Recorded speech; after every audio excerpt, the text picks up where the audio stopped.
everybody, and welcome to Slay the Princess.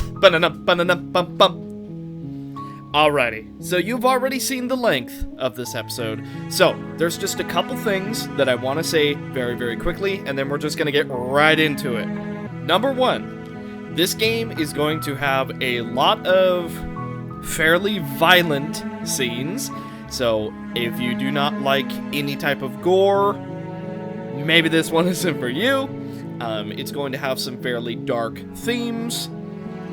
There are going to be a fair number of points where there's going to be a lot of flashing on screen, so if you have any kind of trouble with that, once again, probably not the one for you, unfortunately.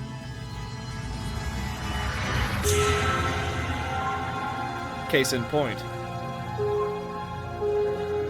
And another thing I want to bring up is I know a little bit about this game beforehand because I actually discovered it from a YouTuber that you've probably heard of, Manly Bad Hero.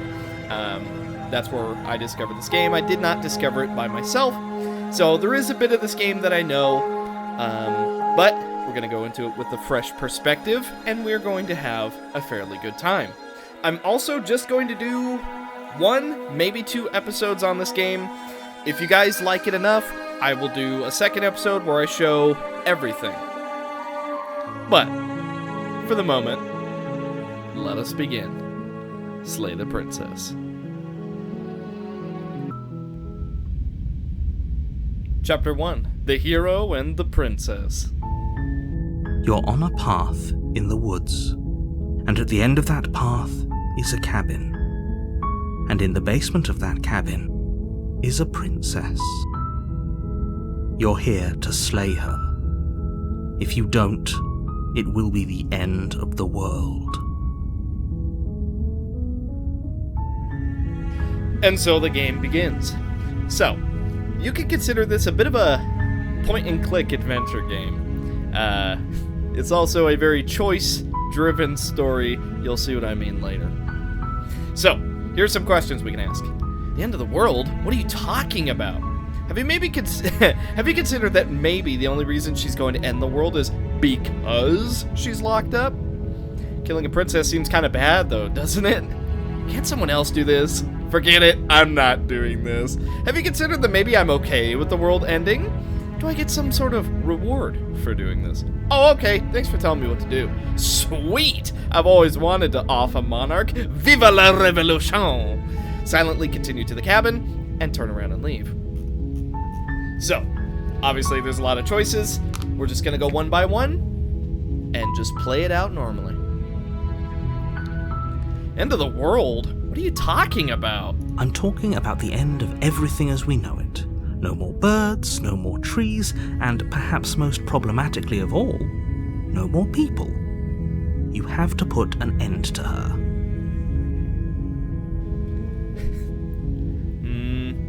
But how can a princess locked away in a basement end the world? Yeah. Don't linger on the specifics. You have a job to do here. Just get in there and do what needs to be done. We're all counting on you.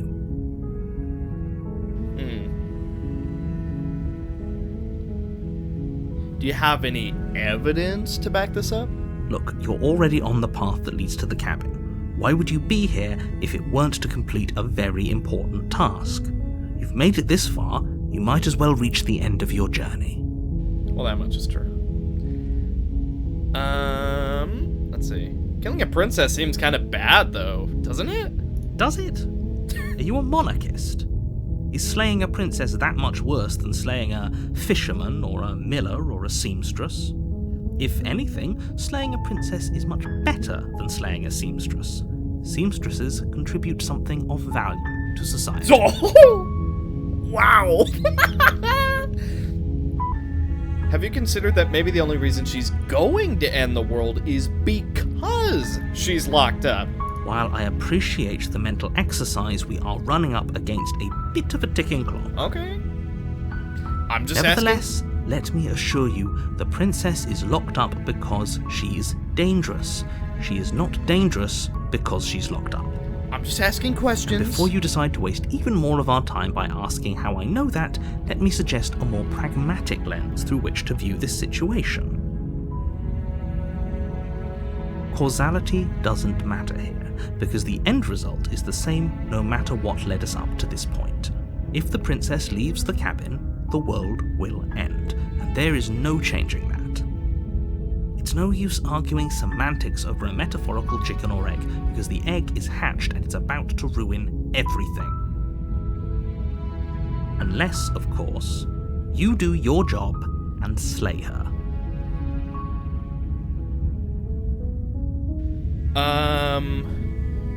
Do I get some sort of reward for doing this? Yes, but you'll have to slay her before you get it. What do you mean? I can't get it, like... I can't get it first? Can you tell me what my prize is going to be for doing a good job? It's a secret, but I think you'll like it. It's a special reward, just for you. And whatever you think it might be, I can promise you it's going to be even better than your wildest imagination. Alright. I'll go into the cabin, and I'll talk to her. And if she's as bad as you say she is, then maybe I'll slay her. But I'm not committing to anything until I've had the chance to meet her face to face. Then I guess we'll just have to see what happens. But a word of warning. If you go in prepared to hear her out, she could easily trap you in her web of lies. And the more you listen to her honeyed words, the harder it'll be to pull yourself out. Then each and every one of us is doomed. So sure, go, talk to her. See how that turns out for all of us. Maybe I will. You make your way up the short path to the cabin. You'll find the princess within. We're not going to go through with this, right? She's a princess. We're supposed to save princesses, not slay them. Ignore him. He doesn't know what he's talking about. Alright. Into the cabin we go. The interior of the cabin is almost entirely bare. The air is stale and musty, and the floor and walls are painted in a fine layer of dust. The only furniture of note is a plain wooden table. Perched on that table is a pristine blade. The blade is your implement. You'll need it if you want to do this right. Alright, we'll take the blade. You take the blade from the table. It'd be rather difficult to slay the princess and save the world without it. Enter the basement. The door to the basement creaks open, revealing a staircase faintly illuminated by an unseen light in the room below. This is an oppressive place. The air feels heavy and damp, a hint of rot filtering from the ancient wood. If the princess really lives here, slaying her is probably doing her a favor. Her voice carries up the stairs. Who's there? She sounds dangerous. It's almost as if she's the one in charge down here. Don't let it fool you. It's all part of the manipulation.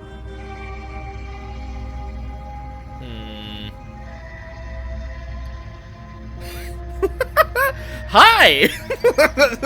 Hey, I think I'm here to kill you? Hi! Don't be a stranger. It's been so long since I've had any visitors. Come on down. You walk down the stairs and lock eyes with the princess. There's a heavy chain around her wrist, binding her to the far wall of the basement. She's so coldly beautiful. Is she really a threat to the world? Focus on the task at hand. And there you are. Are you here to kill me or something? What? No way! Why would you even think that? Okay, yeah, you caught me. I'm here to slay you. Nuh-uh. Alright. Like I said, we're gonna play it straight. We're gonna get into the mindset of our character here. As in, I'm just gonna play this as if I was playing it myself. Because I am. I'm just here to talk. Then why did you bring a knife with you? How about you drop it, and then we can chat? She makes a compelling point. What if we just dropped the blade and talked? Look at her. It's not like she's a threat. Don't you dare. It's fine. We can decide what we want to do after we talk to her.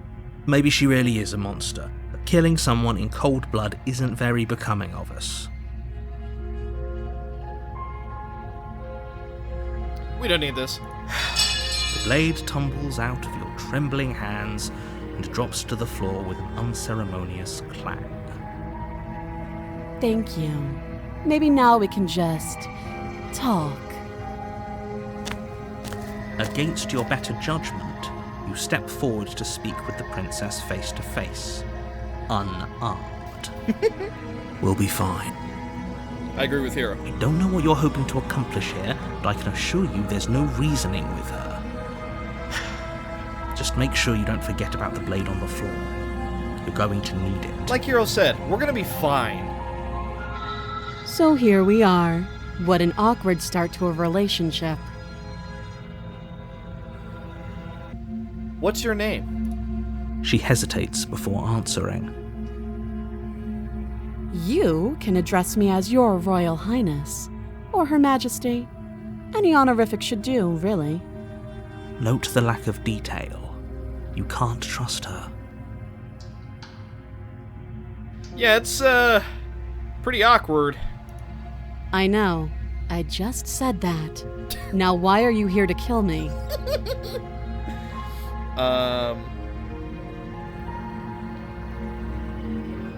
I've been told things, but I'm not sure what to believe. Believe me. And do you think asking me what to believe is going to suddenly make everything crystal clear? Let's not pretend that's going to happen. As far as you're concerned, and as far as they're concerned, I'm going to say whatever I have to get out of here. That's just the dynamic of our situation.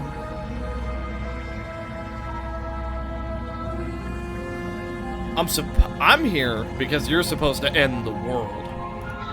Don't just tell her that. Why not? What's she gonna do about it? Is that why they threw me down here? But I don't want to hurt anyone. I like the world, I think. I don't remember much about it, to be honest. I've been down here a long time. Just how long has she been down here? Longer than she can remember. If I'm supposed to be capable of ending the world, then how did I wind up here, chained to a wall?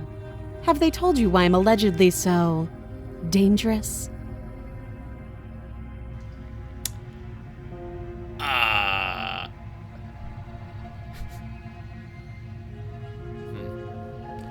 No. And if I'm being honest, I'm more inclined to trust you than I'm inclined to trust them.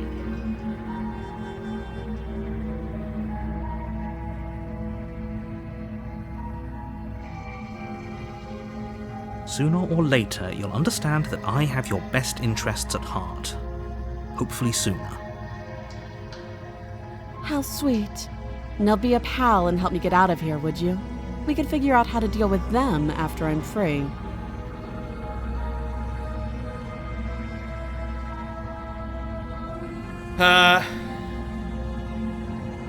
Alright.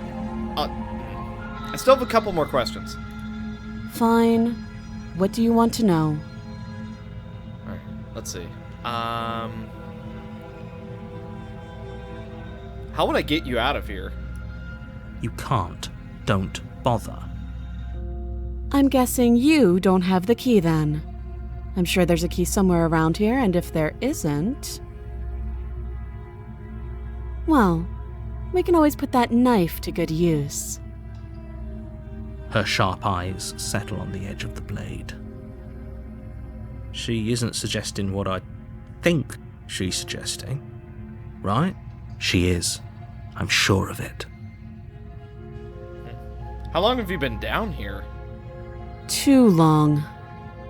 Again, she offers no specifics. No matter how hard you try, you'll never get a straight answer out of her. Okay, we've talked enough. Oh, have you decided what to do with me? You know why you're here. I'm getting you out of here.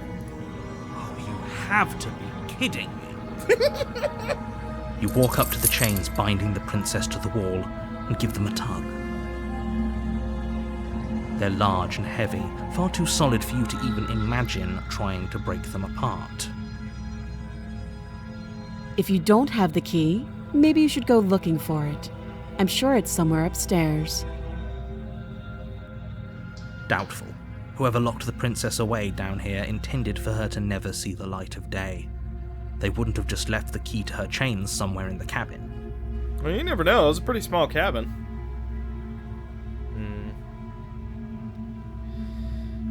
And if there isn't a key, do you have any ideas? Because besides me cutting you out of here... That would be fine. I can lose an arm. Okay. She speaks with almost complete nonchalance. If we were stuck down here for long enough, I'm sure we'd be nonchalant about cutting our way out. Anything to finally be free. You attempt to make your way out of the basement, but the door at the top of the stairs slams shut. You hear the click of a lock sliding into place. Is someone else here? Try the door. You try the door, but it's locked from the outside. You're here to slay the princess, and you won't leave until the task is done. Hey, let me out of here! Your shouts and pleas are met with silence. I'll repeat myself once again. You're here to slay the princess, and you won't leave until the task is done.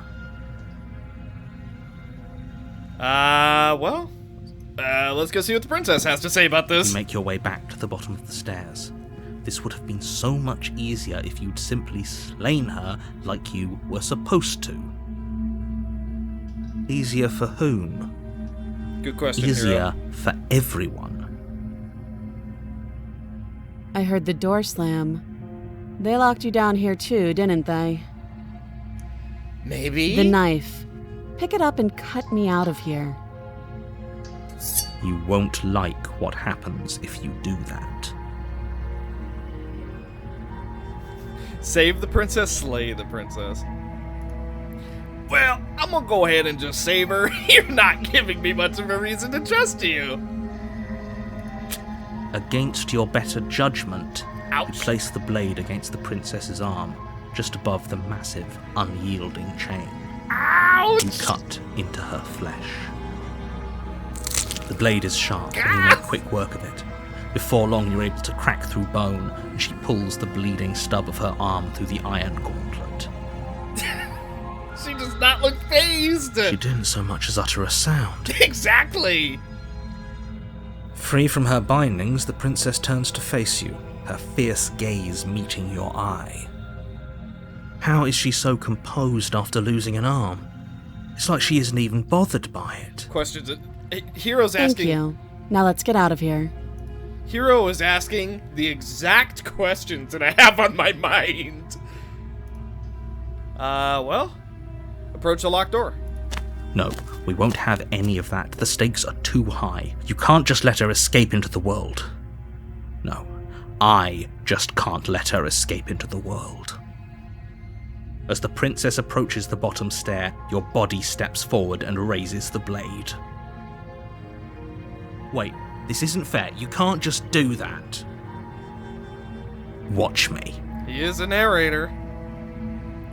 Slay the princess, slay the princess, slay the princess, slay the princess. Oh! We have one whole option to warn her. Stop that. I thought this was a little too easy. Your body lunges forward to sink the blade into her back, but the princess swiftly moves out of the way before you can connect. Stop it! Stop resisting me! I am trying to get you out of here alive. I don't know about that. Considering you're taking control of my body. I'm resisting. The blade. Move the blade. You're doing your best to help me, aren't you? I can see the conflict in your eyes. I'll make this quick.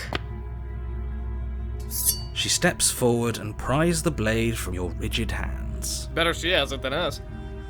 Maybe I'll see you in another life. Wait, what does that mean? And then she slits your throat with an almost clinical Oh no! Her face remains unchanged as she watches you collapse to the ground, blood flowing from your butchered neck. This is the end, isn't it? I'm afraid it is. Everything goes dark, and you die. I hope it was worth it. It was! Chapter 2. The Prisoner. You're on a path in the woods, and at the end of that path is a cabin. And in the basement of that cabin is a princess. You're here to slay her. If you don't, it will be the end of the world. I'm getting a terrible sense of deja vu. A terrible sense of deja vu? No, you don't have that. This is the first time either of us have been here. Is it? Don't forget what he did to us the last time around. I wouldn't trust a word out of his mouth. There's got to be a way out of here, for us and for the princess. We just have to keep trying. I'm inclined to agree. If he doesn't remember what happened last time, maybe it's best to keep it that way. You know I can hear you two, right? It's going to be a lot harder than you think to keep secrets from me. And as far as trying to help her goes, need I remind you how catastrophically dangerous she is to the world at large? I told you about the stakes of this situation less than a minute ago. Did you? This is more than just deja vu, though. I'm pretty sure this whole thing really just happened. We could go back and forth on this forever, and it won't get you any closer to doing your job and saving the world. So let's just agree to disagree. Alright, let's assume I'm telling the truth, and all of this really did happen. Why should I listen to you? Why should I bother doing anything? Those are two very different questions, but fine, I'll indulge you if that's what it takes to get you moving. Let's say for a moment that this really is the second time you've met me, or at least a version of me. If you're back here, I'm assuming you died, which probably only happened because you didn't listen to me. Well... The absolute irony. Well, that's one way to put it, I guess. You really don't remember what happened last time, do you? You practically forced the princess to kill us. That doesn't sound like the sort of thing I'd do, which is honestly all the more reason for you to not buy into whatever self-delusions the three of you are crafting. But this is a thought experiment, so I suppose I'll continue to give you the benefit of the doubt.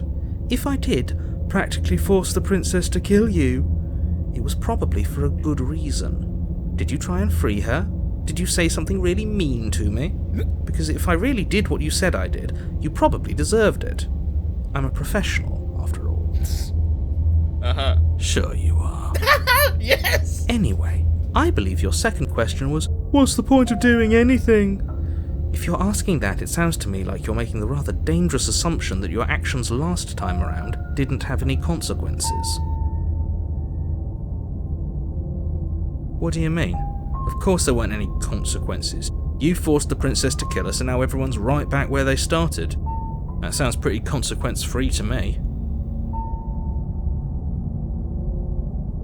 Yes, but in this purely hypothetical scenario, that begs the question of how you got back here. Did time simply rewind itself, or were you instead transported to a different world entirely? If it's the latter, what do you think happened after you died? Do you think the people there lived happily ever after? Or do you think that the princess, left unhindered, brought about the end to everyone and everything, just like I told you she would? I mean, as far as we know, time just full-on reset. Like, we don't know that she actually killed everyone. We know she killed us, which, I mean, you know, that puts a damper on the relationship, but she was a little bit nice to us before she killed us. So, you know, there is that. Also, we're just gonna gloss over the fact that we have multiple voices in our head, including mine. What a conveniently ambiguous group of things for her to ruin. For all we know, the princess left the cabin and never saw another soul. Fair enough. Oh, how I wish that were the case, but if the princess weren't a certain, inevitable threat to the world, the four of us wouldn't be here. And yet, here we are. But like Skeptic is saying, we don't know that she's a threat to everything. We know she's technically a threat to us now, but we don't know that she's a threat to everything else. You're talking in circles. No, I'm talking in facts. Let's talk about this princess. Just be quick about it. Alright. Okay. The only reason she was even able to kill me last time was because I let her. All she did was slit my throat. How is she supposed to end the world? I don't know if we should say that part, but we're going to. She just can. Believe me, I wish I could tell you more, but you'll just have to trust that what I'm saying is true, and that, despite it all, you're fully up to the task that's been given to you. You haven't given us an ounce of proof. You do know that, right? What proof could you possibly ask for? How can she destroy the world? Literally anything. Uh-huh. Fine. Check your pockets. Okay. You put your hands in your pockets and pull out an envelope with the words, "The Evidence," written across the front. What? Okay. Within, you find a note in your handwriting. It reads, "The princess will end the world if you don't stop her. This is an immutable truth." That doesn't prove anything. How do we know you didn't just forge our handwriting? I wish I could tell you more, but there are some rules I have to follow for all our sakes. Please just trust that these rules are in place for a reason. I'm on your side. You mean you're on our side as long as we do what you tell us to? Exactly. Because you not doing what I tell you to do means you're putting the world at risk. As far as we know. I think we've got everything out of him we're gonna get.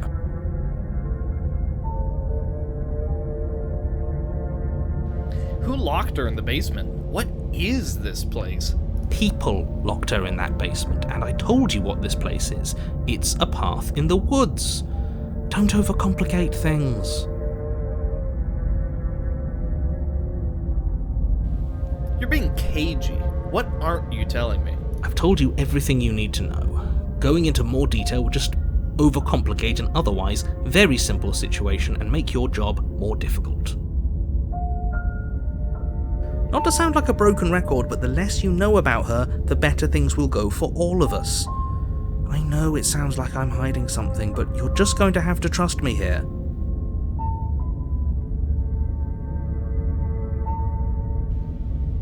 So, when you say she's literally gonna end the world, does her killing us technically count as our world ending? Is that what you're on about? We'll see. That's all. Great. Now, if you don't mind, the whole world is waiting with bated breath for you to save it from ruin.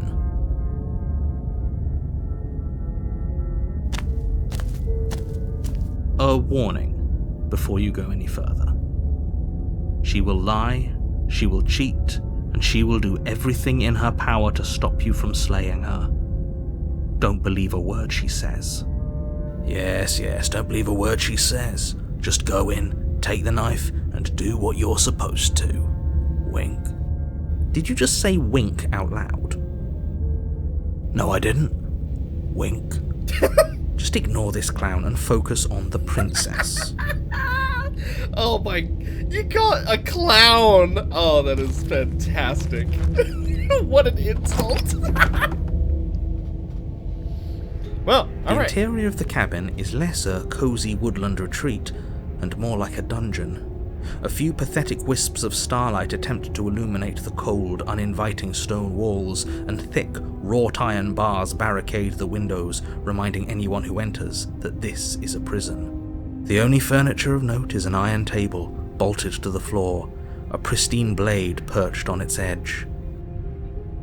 The blade is your implement. You'll need it if you want to do this right.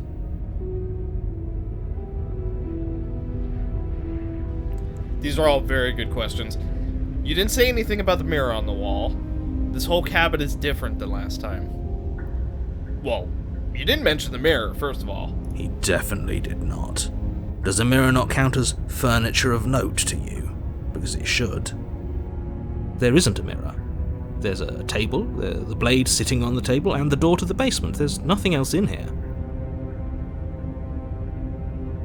There's definitely a mirror. There isn't. I think you know what we have to do. Why would you lie about that? What's the point? Exactly. Why would I lie about something so meaningless? What good would a mirror even do? Let you waste time preening yourself instead of doing what needs to be done. The whole cabin is different than last time. Very different. Yes, but why? Did he change it? Or did it change all on its own? Maybe it's a different cabin entirely. Now isn't that a novel thought? Maybe you haven't actually been here before. I hope this means you'll finally drop your ridiculous past life nonsense. You haven't died, and you certainly haven't been killed by the princess. Well... So focus up. Don't get distracted by minor details. Like a massive mirror on the wall? I'm gonna go check it out. You walk up to the wall next to the basement door. It's a wall. There isn't much to see here. This really isn't funny. Wipe the mirror clean. You reach forward and rub your hand against the cabin wall. I hope you know how ridiculous you look right now. But it was there a second ago. And now it's gone. If he doesn't want us to know about it, it must be important. We should keep our eyes peeled. Maybe it'll be back.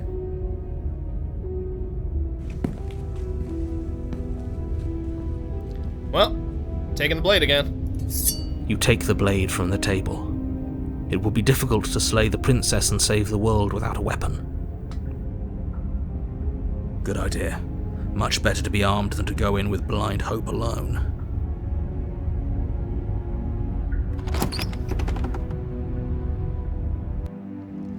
The door to the basement creaks open, revealing an old stone staircase. A few sputtering torches attempt to vaguely illuminate your path, dancing across glimmering patches of slimy moss on the stone steps. If the princess lives here, slaying her would probably be doing her a favour. Her voice, harsh but controlled, carries up the stairs. Is that a visitor I hear? Please, come downstairs. It's been a while since I've had company. Does she remember us? You walk down the stairs and lock eyes with the princess. She looks up at you, the heavy collar around her neck clanking loudly as she moves. The chains binding both her wrists to the far wall, joining the metallic chorus as she adjusts her hands in her lap. She looks So much for cutting her out of here. oddly cute. Do you hear yourself right now? Cutting her out of here never should have been on the table. Have you noticed the empty chain on the wall? Odd that in a place where everything seems to serve a distinct purpose, there would be something so obviously useless. Maybe it's for her waist? That was there last time too, wasn't it? Well, it was for her arm last time. It was. What an interesting development. Why don't you have a seat? The two of us should chat before you bury that thing in my heart. Alright, I'll sit with you. You step towards the princess, but she stops you before you get too close, holding up one shackled hand. There's fine. I'd prefer we keep some distance until we've sorted this out. That's reasonable. We do have a weapon. Might as well put her at ease. Alright. You do as she asks and sit on the floor, still a good distance away from her. Thank you. Now, what are your intentions for me? My intentions? What do you mean? Yes, your intentions. You have a knife. What are you going to do with it? Why are you here? There isn't a keyhole in these shackles, so I'm afraid my only way out is surgical removal. Is she forgetting about the shackle on her neck? Or does she think she'd survive a beheading? You're right. Maybe she's delusional. All the more reason not to trust her. Unless she really could survive. Though I suppose you could just be here to kill me. But I don't think that's in either of our best interests.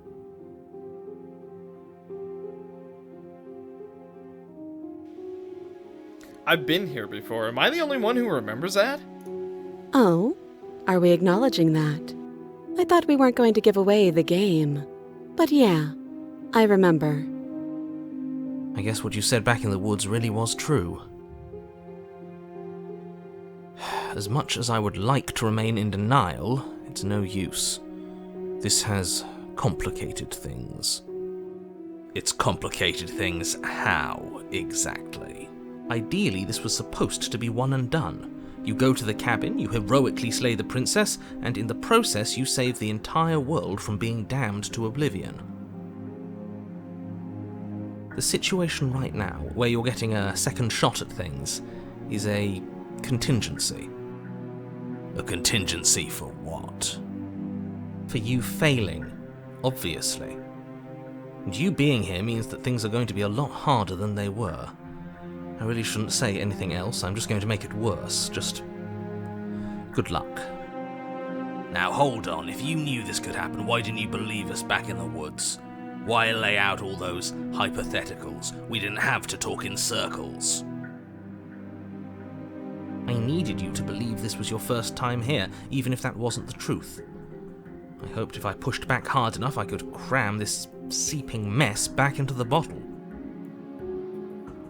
And maybe I wanted to be the first version of me that you met.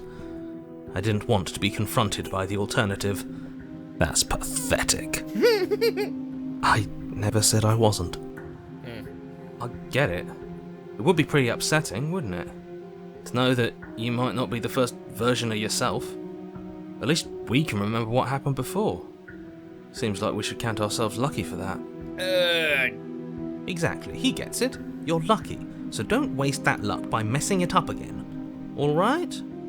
I guess lucky is in perspective. Is it really lucky to remember how you died?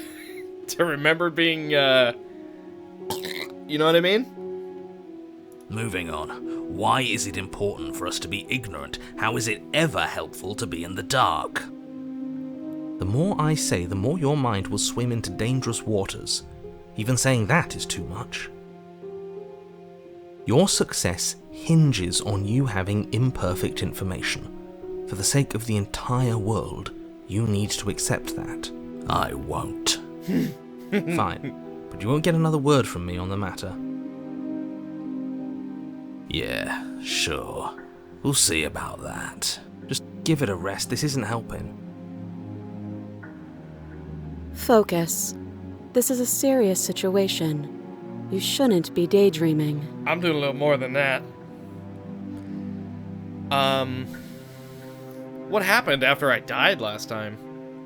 By the way, I do want to comment on this relatively early. You might have noticed that I'm being fairly quiet. That's because, honestly, we have like 4 voices going on in our head, and most of them are asking the important questions. Plus, I want this game to be able to tell the story that it wants to tell. So I am going to be a little quiet. Obviously, I am still going to be talking, But, yeah, maybe a little more quiet than I usually am. Think of it like while I'm playing Persona. I'm usually fairly quiet while playing that as well. But, what happened after I died last time? Nothing happened. You died. I went upstairs. I couldn't leave. I found myself in a new place in chains again. More of them. And now you're back. Is that really all she knows? It's not like we have much of a clue about how things work. And she's probably even more in the dark than we are. You're looking at me like I might be hiding something. I'm not. I guess it's possible she really doesn't know anything. Maybe both of us are stuck in this loop without any idea why or how. How am I supposed to cut you out? If you didn't notice, your head is in the shackle too. No. Like I trust you to come any closer with that knife. All you're going to do is hand it to me and watch me work. But she would have to cut her head off, right? She can't be suggesting that. She certainly seems confident. Maybe she knows something we don't. Or she's that Or desperate to be maybe free. You should consider the most likely scenario. She's bluffing so she can disarm you. Though if she isn't bluffing, whatever she has planned might be for her benefit alone. There's no guarantee that what's good for her is good for us. So, what should we do? I don't know. I'm just spelling out our options, listing the pros and cons. Then let me help you. I'll start with the cons. If you're handing her your weapon, the cons are that she might use it to escape and end the entire world. And she might use it to kill you. Again. That doesn't sound great. What about the pros? There are none. Okay. The pros are that we can't trust him, possibly even more than we can't trust her. And whatever she has planned could do something to mess with what he has planned. Or maybe they're both screwing us over in their own ways. Skeptic brings up really good points. Like, the narrator purposely keeping us in the dark is already kind of suspicious, considering we've now established that we are looping, and me and the princess remember this, but yet he doesn't. But at the same time, the princess did see that we were trying to kill her and immediately slit our throat. So, you know, there's definitely some ups and downs for both of them.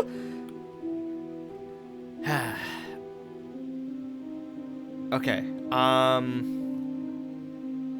me see. You realize that I have as much reason to distrust you as you distrust me, right? I do. So I guess this all comes down to which of us caves first. And it's not going to be me. I'm extremely patient. It's probably better if we take action anyway. No use trying to wait her out. That's playing to her strengths. I think I'm just gonna leave you here, actually. You're not much of a threat to anyone locked up like that. Bye! Leave the princess in the basement. Okay, I'm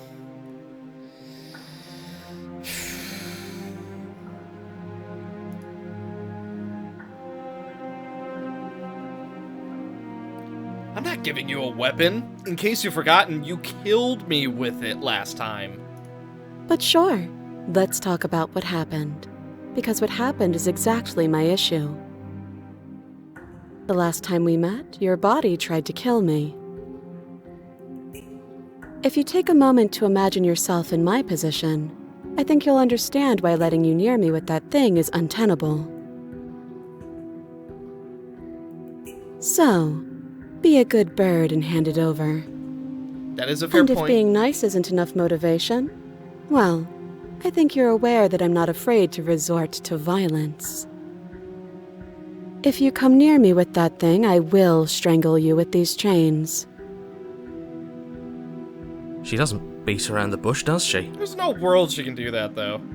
Yes, it's almost like she's a fundamentally bad person who wishes to inflict pain on others. or it's another bluff. That. No hard feelings, of course. But you should be aware of my position.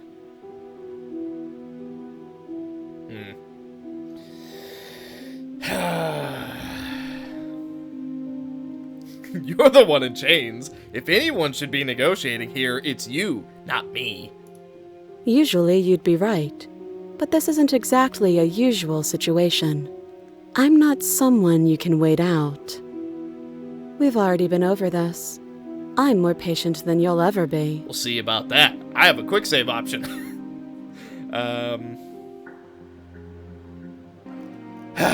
Alright. You know what?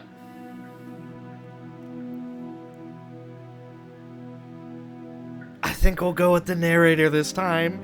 Worst case, we can always just quick load and try it again. If that's how you're gonna be, then I guess I have to do this. You don't have to do anything. But fine. Let's see if you'll live to regret trying to kill me. I am not a damsel to be helplessly murdered. As you move to strike the princess, she stands, her chains clinking as she wraps them around her fists. In an instant they're around your neck, both of you dropping to the ground as she pulls them taut, bracing her body against yours as you struggle uselessly. Bro, what? Drop it, or you die.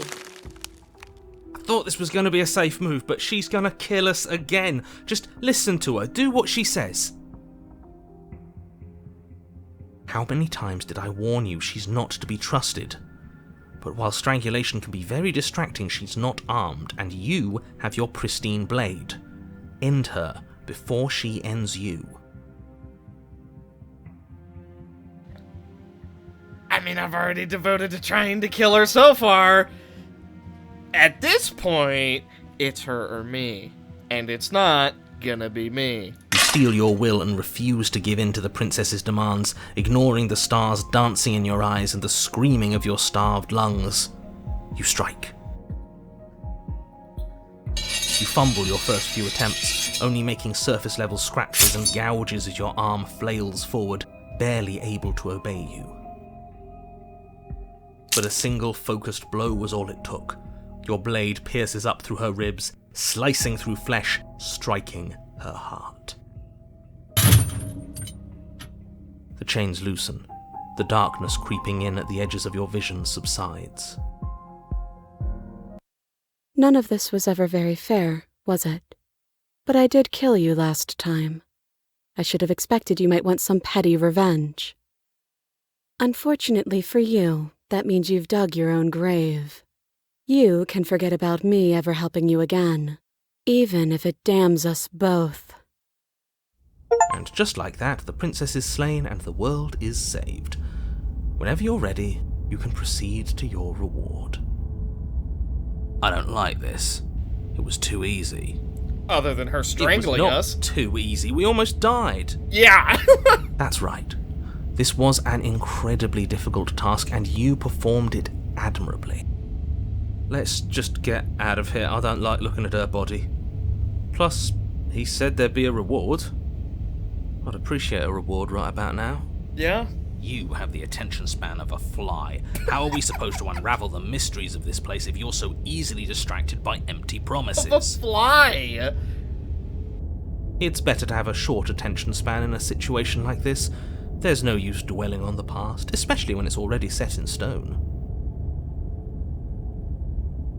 And especially when your promised reward is not, in fact, empty, and is worth all the adversity you've been through to get here. Fine, but if we're leaving, then we're taking the blade. I feel exposed without it. With your work done, you remove the blade from the princess's corpse and make your way back upstairs, closing the door to the basement behind you. You can think of it as sealing yourself off from an unpleasant chapter of your life. It's all uphill from here. The windows. Do you see that? We used to be able to see the outside world from up here, but now it's just empty. The door. Check the door. I'm on it. Open the door and accept your reward. You open the cabin door, ready to return to a world saved from certain doom. Only a world saved from certain doom isn't what you find. Instead, what you find is nothing at all. Where a lush forest stood mere minutes ago, the only thing in front of you now is the vast emptiness of some place far away. You don't have to act surprised. We could see this vast emptiness through the windows. Yeah. But if everything's gone, does that mean we're not gonna get our reward? This is your reward. An eternity of bliss, if you'll have it. And I suggest that you have it. Okay. What, nothing? This is what's best for everyone. Trust me. Like hell it is. Yeah.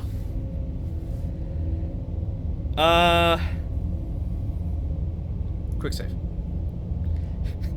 That's PS! Let us out of here! What's done is done, and there's no going back now. Time passes. You can't be sure if it's days, or months, or years, or even decades. It's all a wonderful, boring blur. You've never been happier. Decades? No, it can't be decades. We can't go along with this. We can't let him win.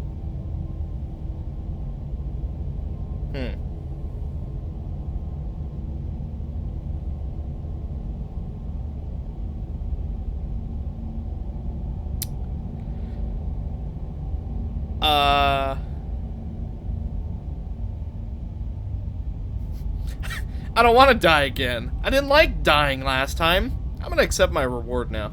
Slay myself. That's great.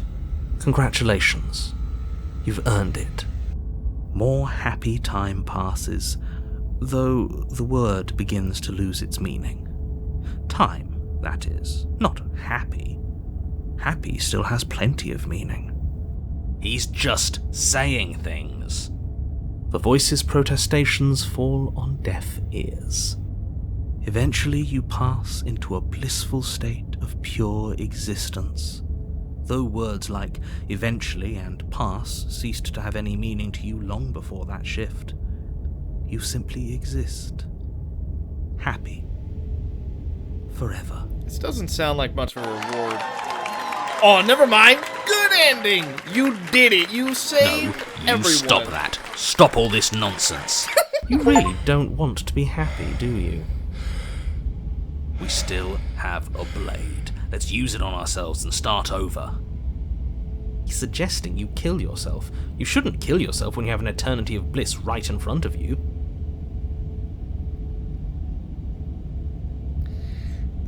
I mean, this really does not sound like a... I mean, to be fair, we did just get the good ending screen.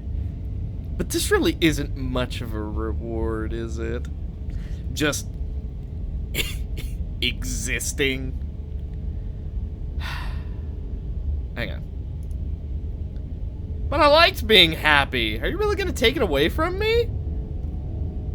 That wasn't real happiness. The truth is still out there for us to find, but we can't find it here. Alright. Use a blade then. Alright. I'll make this quick. You goddamn spiteful bastard. Are you really going to turn down immortality itself just to make me lose? Why should it matter if we die at this point? Haven't you already gotten what you want? I don't have to answer that. That's all we needed to hear.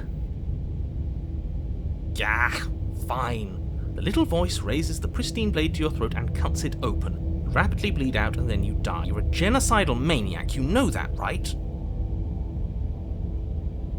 Yeah, we'll see about that. Chapter 3. The Grey. You're on a path in Whoa. the woods. See, that wasn't so bad. And now we've got another chance to get to the bottom of things. Bit by bit, we're starting to unravel this place. There are so many more threads to pull once you stop feeling. Oh, hi. You're new. That's a little dark, buddy. You feeling okay? I'm feeling nothing, and I like that just fine. He's not wrong. Sentimentality won't help us here. We need scientific rigor. So you've been here before. Of course you've been here before. What count is it this time? 2?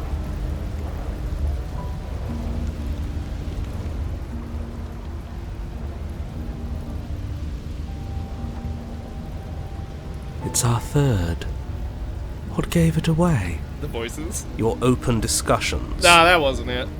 The last time we were here, you were in full-blown denial about the possibility of us restarting. What changed? Have you just been pretending to forget? I'm afraid not. Whatever other versions of me you've met in those other lifetimes were just that. Other versions of me. I just wish I'd been the first. So you knew how all this worked. Why didn't you ever tell us? We could have used it to our advantage. That's because there is no using it to your advantage. The more information you have, the harder it will be for you to succeed. But why? It's not like it was that difficult to slay her last time. She may have put up a fight, but her flesh is still softer than our blade. And now she's dead, and I doubt she'll be able to do much of anything from the grave. You already slew her? And you survived? Yes. Then why, pray tell, are you here? Oh, no reason. Oh, I know that one. We killed ourselves. Why? Because you thought trying to stuff us away in a corner for eternity was a suitable reward. Was it not? What better reward is there than eternal bliss? You should have been happy. We weren't. We were bored. You were bored. I was just unhappy. There were still answers that we needed to find. It was actually working. And you killed yourself. I can't believe it. You ruined everything.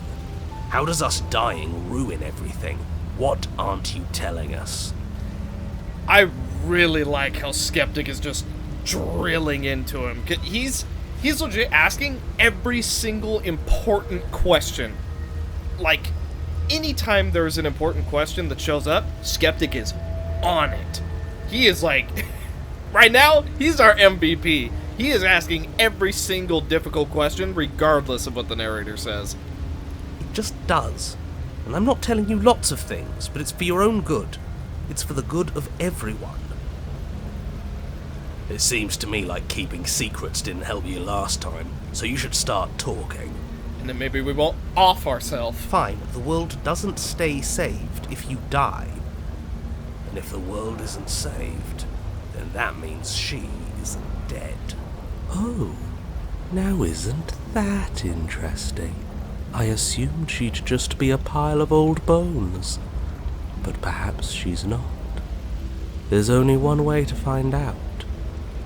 We should go see her. Let's try something different this time. We've already seen what happens when we slay her, and I'm not convinced that's a way out for us. I'm not even convinced there is a world to save. Let's see.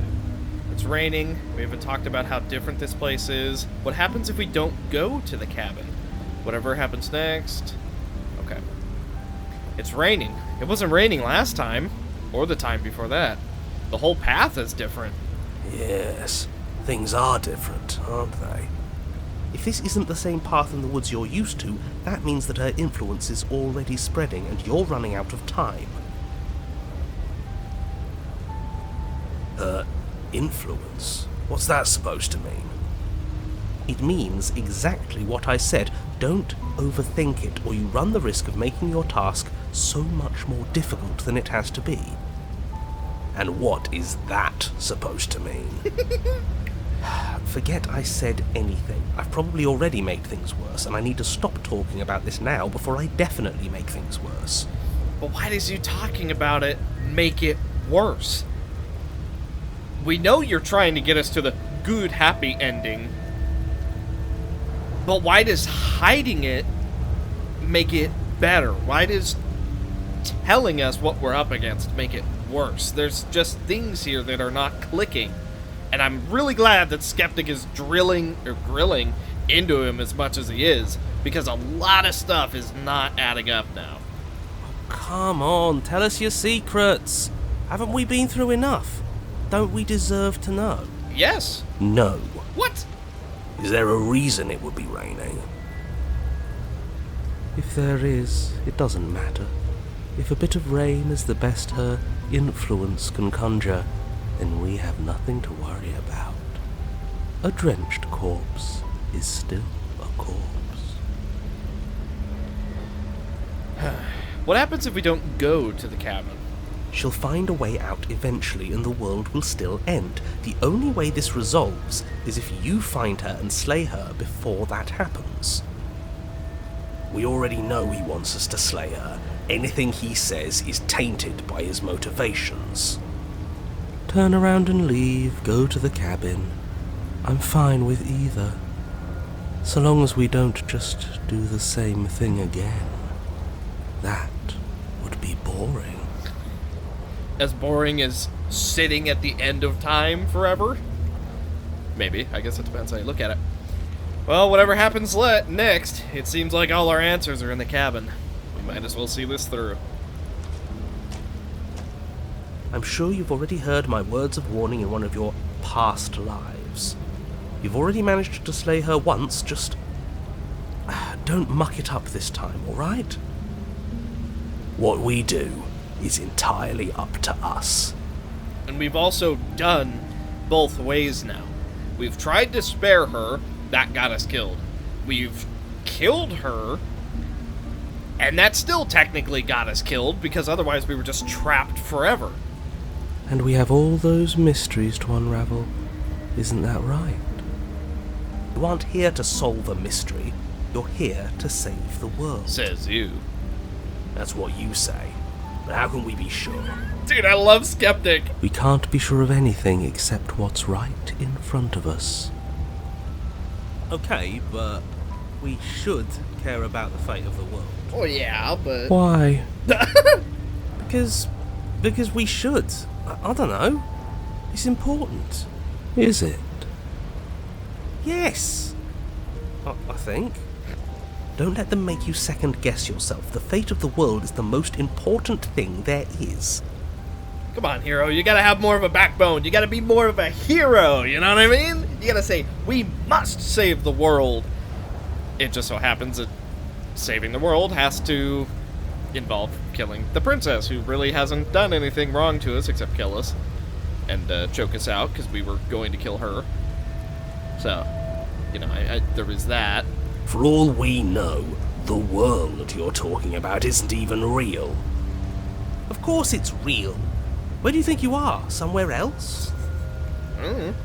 Maybe we are. This is horribly unproductive. The cabin and your extremely important destiny await. Proceed into the cabin. As soon as you enter the cabin, you're struck by an overwhelming scent of decay, of mold and death and stagnant water. The once stately wooden building is bloated, its beams dripping with a black ooze of putrefaction, all but the exterior stone walls warped beyond recognition. It must have been beautiful once, but in its ruin, it is beyond repulsive. Cabin is But you're not super alone. different. You can feel something watching you. There is a figure faintly outlined against the rotting wood of the wall. Is that her? It's like she isn't even there. See? We killed her. You're right. Maybe she doesn't reset like us. She certainly doesn't look the same as she did last time. Before you can make a move, the figure is gone, vanishing behind the door on the far side of the room. You mean the mirror? The door at the end of the room, but there isn't a door, it's just that damn mirror again. Yes, the mirror that he can't see. The mirror? Is this some kind of joke? Did you all plan this out before dying? There is no mirror. There's the door to the basement, the table, and the pristine blade. Huh. That's strange. There's supposed to be a pristine blade. Why isn't there a pristine blade? Maybe it's gone because we've already killed her with it. We actually could very faintly see the hilt sticking out of her, actually, now that the cold mentions it. So it's entirely possible she is still dead. But we had it with us when we died. And besides, everything else has reset. Why wouldn't the blade have reset too? Maybe it resets. Maybe it's because we've already explored that avenue. We've seen what happens when we slay her. Maybe this place has decided we don't need to try that again. Oh, jeez. I suppose it doesn't matter why the blade is gone, but you're going to have to find it if you're going to do this right. So why don't you march over to that door and make your way down to the basement?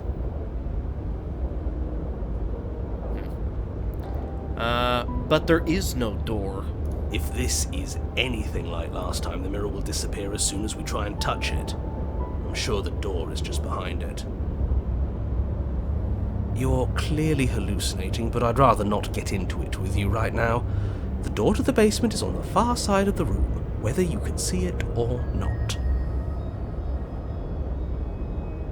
Approach the mirror. You make your way to the door at the end of the room, stopping just in front of it.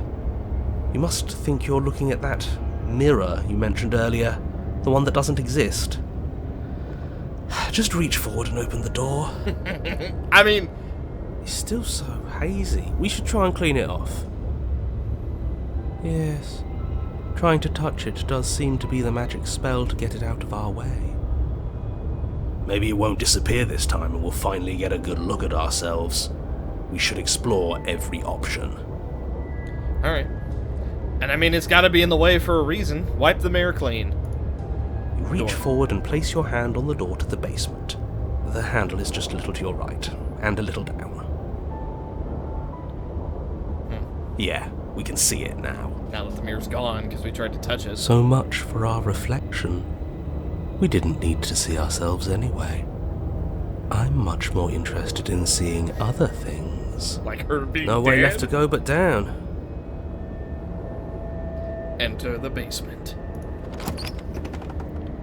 The door to the basement groans Hiya. open. The air is foul and wet, so thick that you can almost feel it settle onto your skin in layers of grime. The stairs are coated with slimy algae, the wood rotted through in places, reeking of fetid vegetation. A wispy figure watches you from the bottom of the stairs, face veiled in shadows, legs submerged up to her shins in dark waters. There she is again. Barely. She's just an old memory. A ghost. Your eyes lock for a brief moment, then she vanishes around the corner. So she really is... Well, I guess it depends how you... what you, decide as a ghost, but she really is dead this time.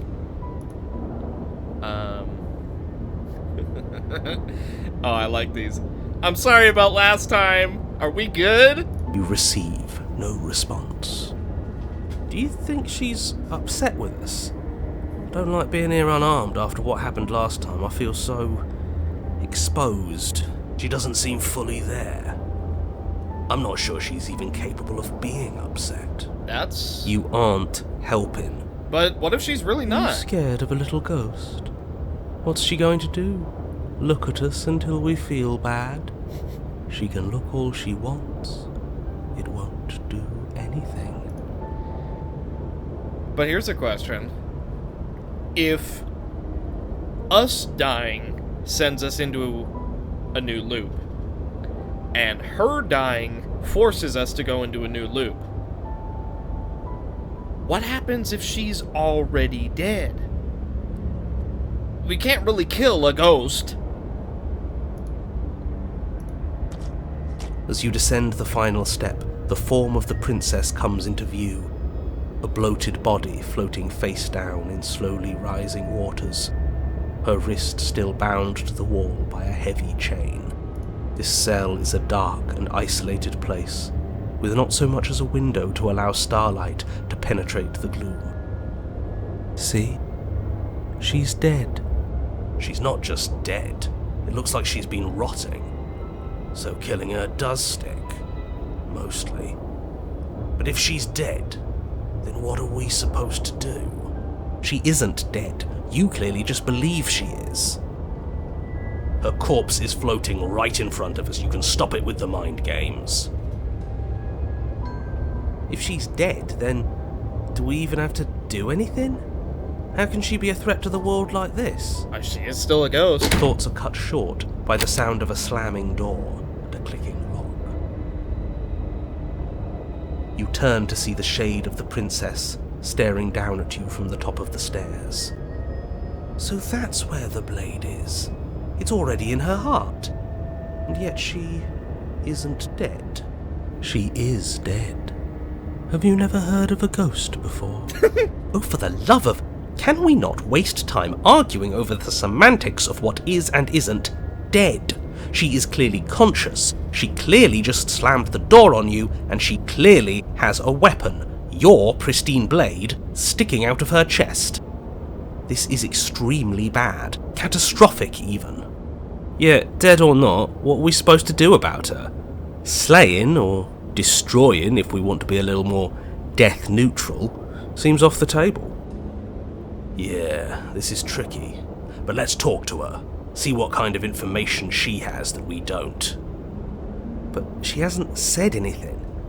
Are you sure she can talk like this? She can still physically react. Bold of you to come back here after what you did. I mean, she can still physically react, but then she immediately, prove that she can talk.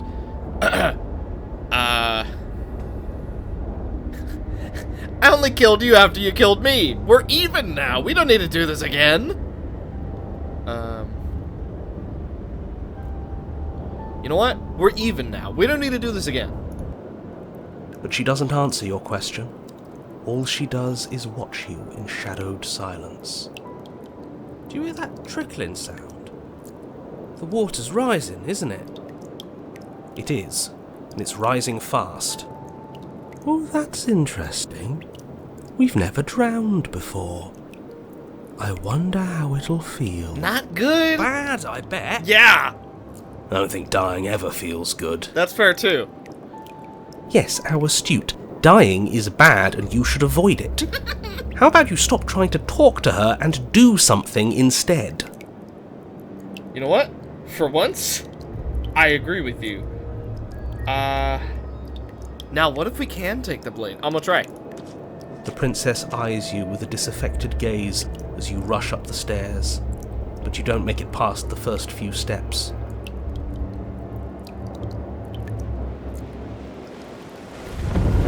Oh! The door bursts open, a powerful wave of water crashing down towards you, and you're swept up in the flood. Your head slams into the basement wall.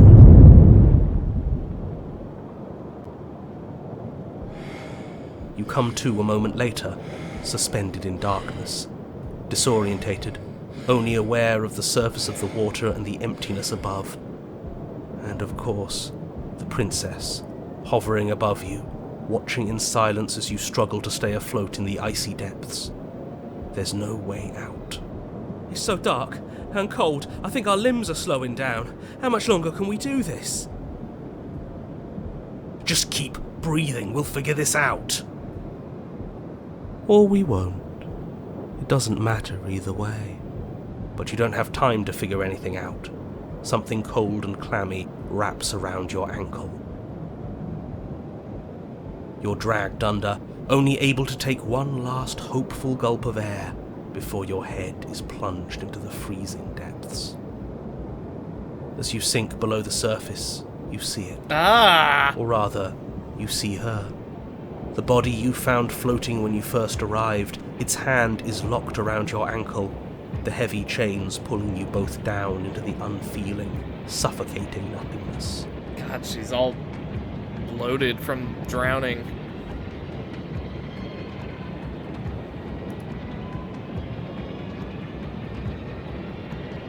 I get it.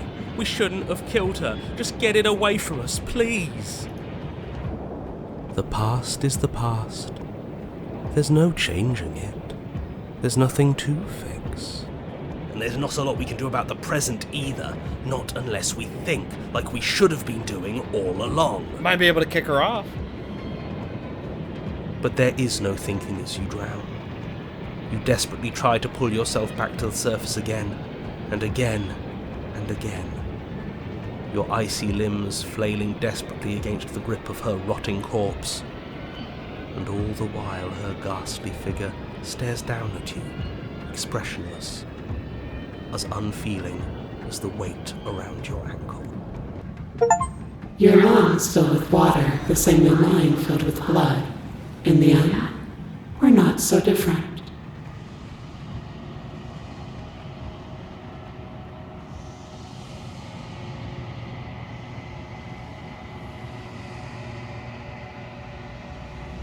But your lungs don't fill, and both she and her bones are gone. Something has taken them away, and it's left something else in their place. She's gone. Where did she go? Should we try and find her? And there's that mirror again. Why is it here? Why now? I don't know where she went, and I don't know how we'd even go about looking for her. The narrator's gone. I think I'm supposed to look at the mirror. I don't know where she went. If there's even a her to find anymore. You're right. She's gone. It's just us and that awful thing. The narrator is gone. He is. Does that mean the world ended? It must have. Do any of us know what the world ending is supposed to look like? No. I think I'm supposed to look at it. There's something dreadful about it. I don't think you should. You're right. Part of me wants the truth, but something stronger is holding me back. Fear. I'm begging you, don't do this. The mirror never scared you before. It's different now. It feels, I don't know, final. You approach the mirror. Gaze into your reflection.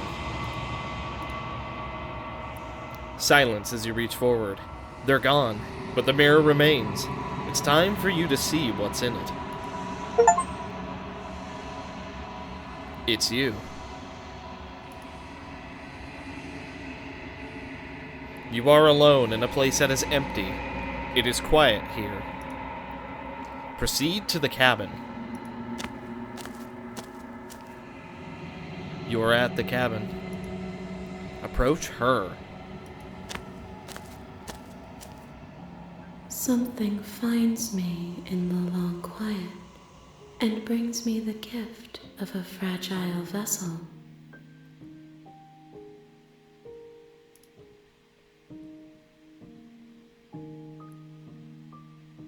Gift of a fragile vessel? Is this the end of the world? Let her out of there. Do you know the narrator? What are you? I am solitary lights in an empty city. What are you?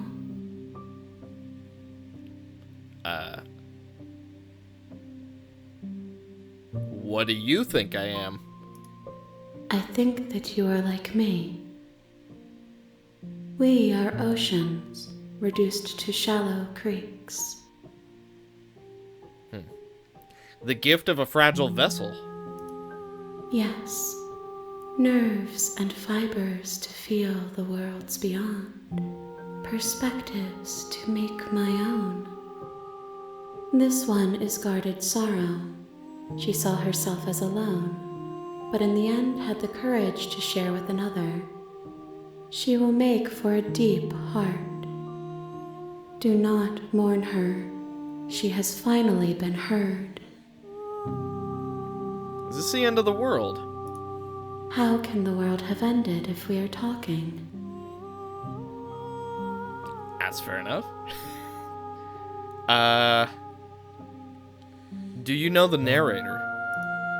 You are the only thing I have ever known. The space we're in is vacant. Nothing comes here but us. Are you what sent me to slay the princess? Are you what trapped me here? I have only just now stirred to consciousness. I could not have trapped you here, and I too yearn to be free. Do you know about the worlds beyond this place?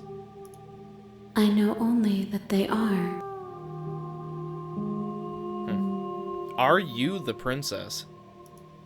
She is part of me, and part of me is her. But were you always the princess? Or are you just making her a part of yourself? You speak in circles. Does it matter where one thing begins and another ends? Do we know each other? You are familiar, but you are not me. I feel sadness, longing, hope as I witness you. What happens now?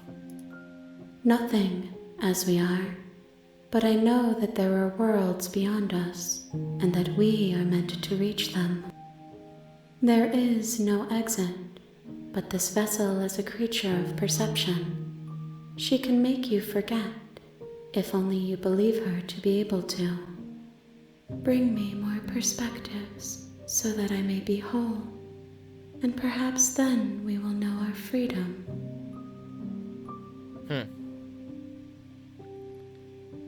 How much will I forget?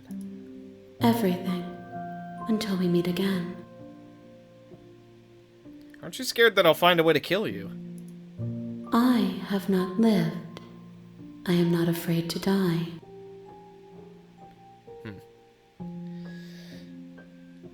How many more pieces of you do I need to find? More than you have found, but less than there are to find. I am infinite. The rest will find their own way home. And what if I don't let you do this to me? Then we will be here forever, as we are now. Unfinished, dry, hollow. I was sent to slay the princess to stop her from destroying the world. If I help you, is that what you're gonna do? You ask of things that cannot be done. To destroy is merely to reshape, to remold. You're being semantic. What are you going to do if I help you? How can I know? I am flickers in something sprawling and unilluminated. I'm not going back. If you need time, then I'll wait with you. Wait forever. You are as I am now, and forever is a long time to remain undone. I am not you, but I know that I would return before forever was finished. What textures will you weave for yourself to occupy forever? Will you place the images of you and I into a box for safekeeping? If you close that box, will you become another you in another world? An imaginary pattern repeating itself until it can no longer bear the weight of its hand-drawn cage. You'll always come back to the box, because you'll always want to know what it means to be you. I will be here waiting by your side until you're ready to return to mine.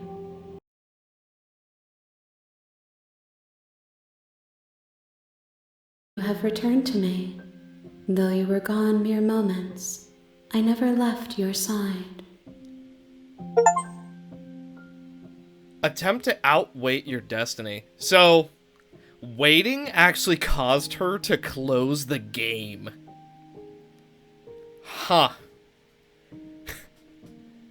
That's something. I was like, I thought the game crashed for a second, but no, she just closed the game. And the moment I reopened it, we found ourselves right back here. Okay, make me forget. She asks that I tell you to remember her. You won't. Ah! Everything goes dark, and you die.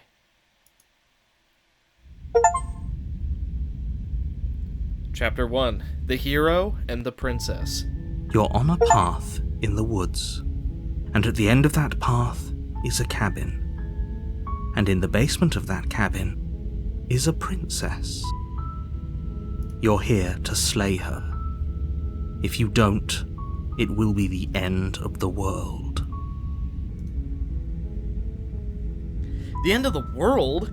What are you talking about? I'm talking about the end of everything as we know it. No more birds, no more trees, and perhaps most problematically of all, no more people. You have to put an end to her. Oh, okay. Well, thanks for telling me what to do. Don't mention it. It's all part of the job. You make your way up the short path to the cabin. You'll find the princess within.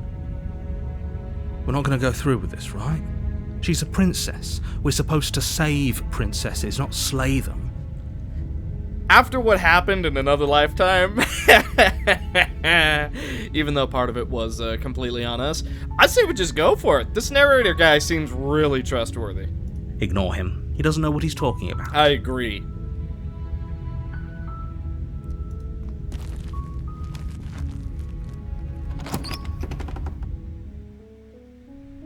The interior of the cabin is almost entirely bare. The air is stale and musty, and the floor and walls are painted in a fine layer of dust. The only furniture of note is a plain wooden table. Perched on that table is a pristine blade. The blade is your implement. You'll need it if you want to do this right. Well, alright, I'm taking blade then. You take the blade from the table. It'd be rather difficult to slay the princess and save the world without it.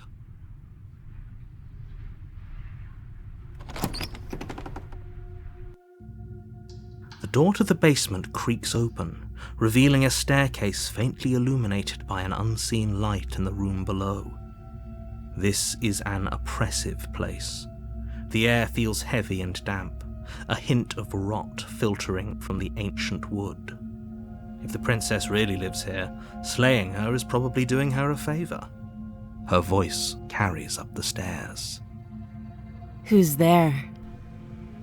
She sounds dangerous. It's almost as if she's the one in charge down here. Oh, not for long, I'm Don't afraid. let it fool you. It's all part of the manipulation. See? This narrator guy really knows what he's talking about. Good. You're still listening to reason. Hi. You walk down the stairs and lock eyes with the princess. There's a heavy chain around her wrist, binding her to the far wall of the basement. She's so coldly beautiful. Is she really a threat to the world? We'll never find out. Focus on the task at hand. And there you are. Are you here to kill me or something? You're smarter than you look! You step forward, your grip on the blade tightening as you steel your resolve. Oh? No talking then? Fine. What even makes you think you can kill me? I'm probably chained up in this basement for a reason, right? And if that knife is the only weapon you have, you'll have to get close enough to use it. So, you should just drop it. Best not to risk finding out what I can do. She's unarmed. If you hesitate now, it'll be too late.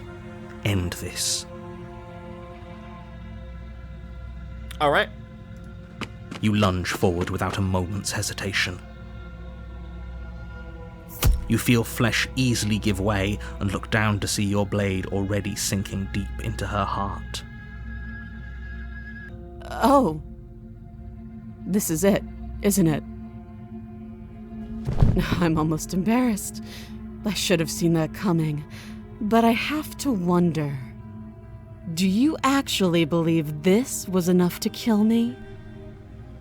I mean, I sure hope so. She's convinced she can't die. Literal blade. Yes. Even as she lays there dying, she entirely believes herself to be alive and well. But it's over, isn't it?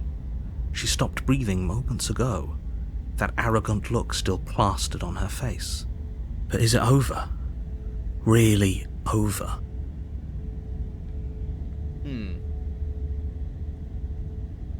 I agree with Hero. I feel like she has some kind of trick up her sleeve. It's over. You could check her sleeves if you want, but I can assure you that there's nothing hidden up there. We should make sure. What's the harm in checking for a pulse? I really don't think you should do that. Why not? If she's as dead as you say, we Then may why as well. shouldn't we? Is there something you're not telling us? I've told you everything that's happened with complete accuracy. The princess is dead. Your blade pierced her heart. There's no coming back from that. Are you sure? You lean down and place your hand against her neck, holding your breath as you search for a pulse, even though you know you're not going to find one. We definitely won't if you keep talking. I'm sorry, do you want her to be alive? You just saved the entire world from annihilation. Why are you suddenly trying to call that into question? Wait, what was that? Her. You know what that was. That was the sound of a heartbeat, followed by another, and another. I guess I won't be dying alone after all. Something sharp digs into your side, the shock of it sending your nerves into a pained frenzy. Quick, let's get out of here. It's too late for that now. You collapse to the ground as the mortally wounded princess twists a blade of her own deeper between your ribs. I can still work with this. This is not beyond reason. I've fixed worse. As you fall, she falls with you, exhausted by the effort, the little life that was left in her eyes fading rapidly. An eye for an eye. A life for a life. I guess we're even now. See you around. You were so close. Why did you hesitate? It doesn't matter. At least you managed to take her with you. For whatever that's worth. Everything goes dark, and you die. Chapter 2. The Razor. You're on a path in the woods, and at the end of that path is a cabin. And in the basement of that cabin is a princess. You're here to slay her. If you don't, it will be the end of the world. Wait. Or no, but I died. What am I doing here again? I can assure you that you're not dead. And to answer your second question, you're here to slay the princess. I literally told you that a second ago. If he doesn't remember what happened, then maybe it's best to keep it that way. This whole thing's a crock of shit. She's just going to pull a knife out of nowhere and stab us again. Oh boy, this sounds like my freaking Fane voice, dude. Aha! I know exactly what needs to be done. Stabbed to death? Well, you won't have to worry about that. The princess is unarmed. Yeah, that's exactly what you told us last time. You said this whole thing would be easy, but after we sank our blade into her heart, she just got up and started stabbing us. Calm down. I assure you she has no weapons, so there's no reason to fear her. You were made for this job. You'll do just fine.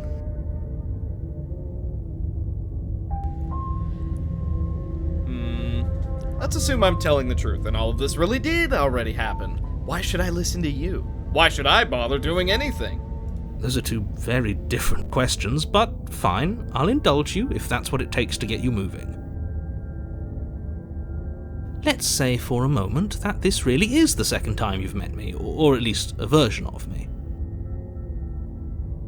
You died last time, which probably only happened because you didn't listen to me. We mostly listened to you. How were we supposed to know she'd spring back to life? If she sprung back to life in this hypothetical scenario, then clearly you didn't slay her. If a knife to the chest is not enough to kill something, then how the heck are you supposed to kill it? But congratulations, you've been given a chance to actually do this right. And I believe your other question was something along the lines of, oh, what's the point of doing anything? If you're asking that, it sounds to me like you're making the rather dangerous assumption that your actions last time around didn't have any consequences.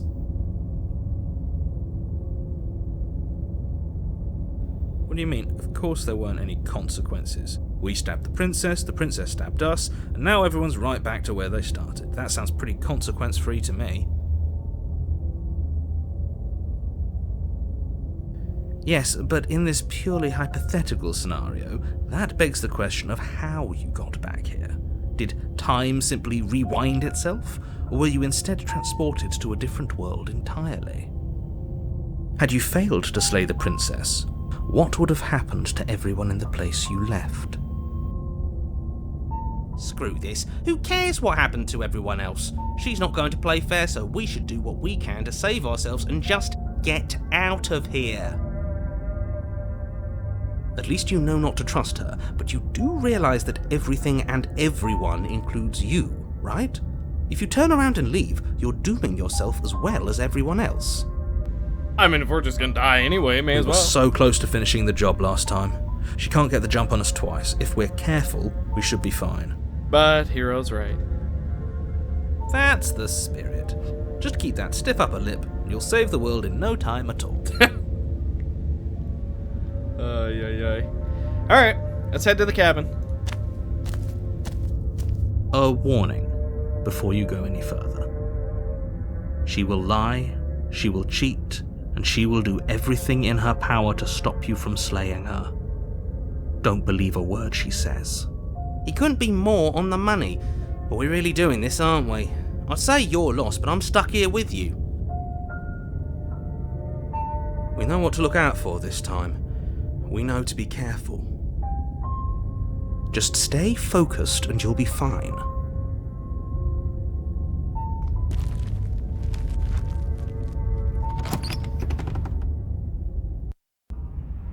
The interior of the cabin is a jagged mess of warped wood and broken boards, their splintered edges as uninviting as shattered glass. The only furniture of note is a pointed table with a pristine blade perched on its edge. The blade is your implement. You'll need it if you want to do this right. You didn't say anything about the mirror on the wall. That's because there isn't a mirror. There's a table, the blade sitting on the table, and the door to the basement. There's nothing else in here. There's definitely a mirror. There isn't. Can you two stop arguing? It's stressful enough in here without all of this extra noise.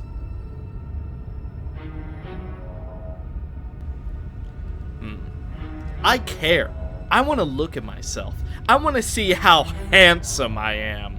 I care less about that and more about whether we're being lied to. If he's willing to lie about something as innocuous as a mirror, what else is he hiding from us? I'm not lying to you. Use your eyes. There is no mirror. Why would I lie about something so meaningless? What good would it even do? I'm gonna approach the mirror. You walk up to the wall next to the basement door. It's a wall. There isn't much to see here. This really isn't funny. You reach forward and rub your hand against the cabin wall. I hope you know how ridiculous you look right now. But it was there a second ago. Now it's gone. Yet another thing in here playing tricks on us. I hate this place. You take the blade from the table. It will be difficult to slay the princess and save the world without a weapon. Especially considering she's armed. It feels a bit better to have a weapon in our hands. Let's make her hurt for what she's done to us.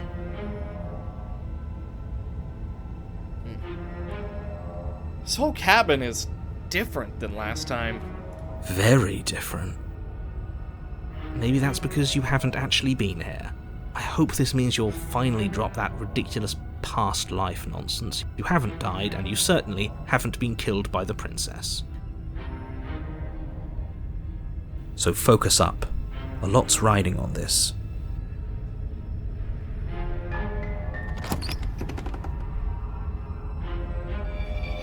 The door to the basement creaks open, revealing what must once have been stairs. The fractured slats look as if they've been torn from their source and violently jammed into the wall. The air seeping up from below has an almost metallic quality to it, like the smell of fresh blood. And you can hear what sounds like the rhythmic scraping of metal coming from down below. If the princess lives here, slaying her would probably be doing her a favour. That's right, scraping. I told you she has something, I told you. That sound could be anything. It's probably just her chains dragging across the floor. I am begging you to get out of your head. See, but even that's a problem. If her chains are dragging across the floor like you're saying, then that means that she's mobile. That means she's not stationary like the first time. That means that she is actively moving. Her grating voice carries up the stairs. I hope you've come to rescue me. I've been stuck down here forever. There is something so wrong with that voice.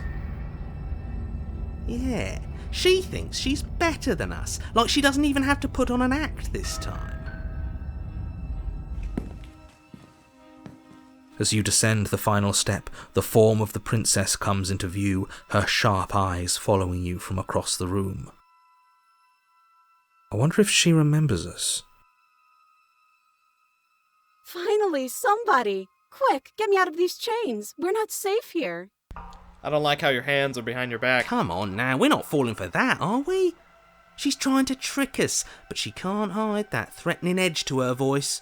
She just wants us to get close, to let our guard down. If she sounds threatening, it's because her mask is already slipping. She knows why you're here. You are armed, after all. What are you waiting for? You are here to rescue me, right?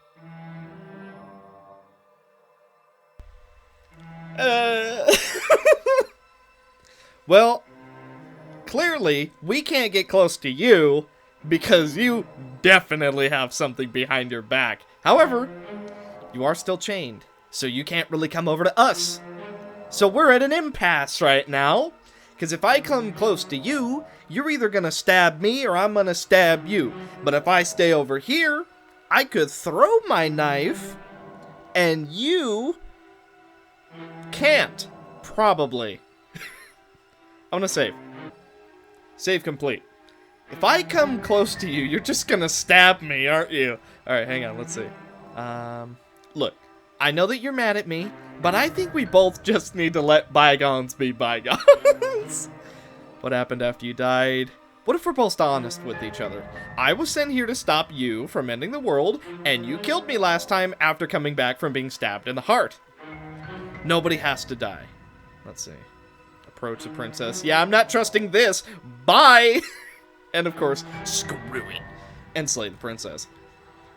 Okay, we have a lot of options here. Okay. Do you remember what happened last time? Last time? If somebody came into my house and stabbed me to death and then I killed him, surely I would remember that. So she remembers. But I don't remember it, so it must not have happened. Oh, I don't remember. There you go again, talking up delusions about a past life experience that clearly didn't happen. Ugh, it's like the two of you are working together on this. Aren't you listening to her? She's obviously lying through her teeth. I'm terrible at spotting lies, and even I can tell something's up here. We can't be the only ones that looped back to the start. Someone else has to remember, right? Yes, something is obviously up, and we can all tell that she's lying. The thing she's lying about is how dangerous she is, not dimension hopping or time travel or whatever it is you think you're doing.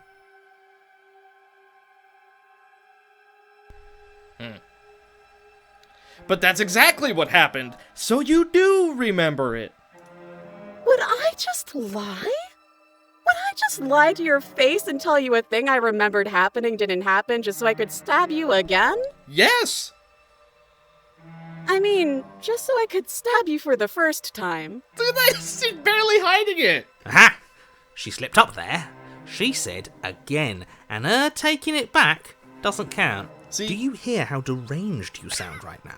Please stop dawdling. This is only going to end with violence. Yeah. Postponing the inevitable is only going to make it worse for you when it actually happens. Yeah, violence to us. If I come close to you, you're just gonna stab me, aren't you?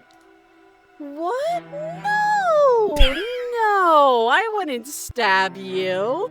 I am just a sweet, innocent princess trapped here for no reason. And you are a brave knight who's supposed to walk up to, not stabbing distance to help me. I have absolutely zero doubts that she is going to stab us if we get close to her. She certainly feels threatening. Yeah, because she's gonna stab Just because us. she's acting like she's going to stab you doesn't mean she has the means to actually do it. She did it last time. But you know who is armed? You. So stop second-guessing yourself and do your job. And get But I'm stabbed. nervous. Yeah, Hero's got it. All the more reason to jump into the deep end and deal with her right now before you waste any more time getting stuck in your head.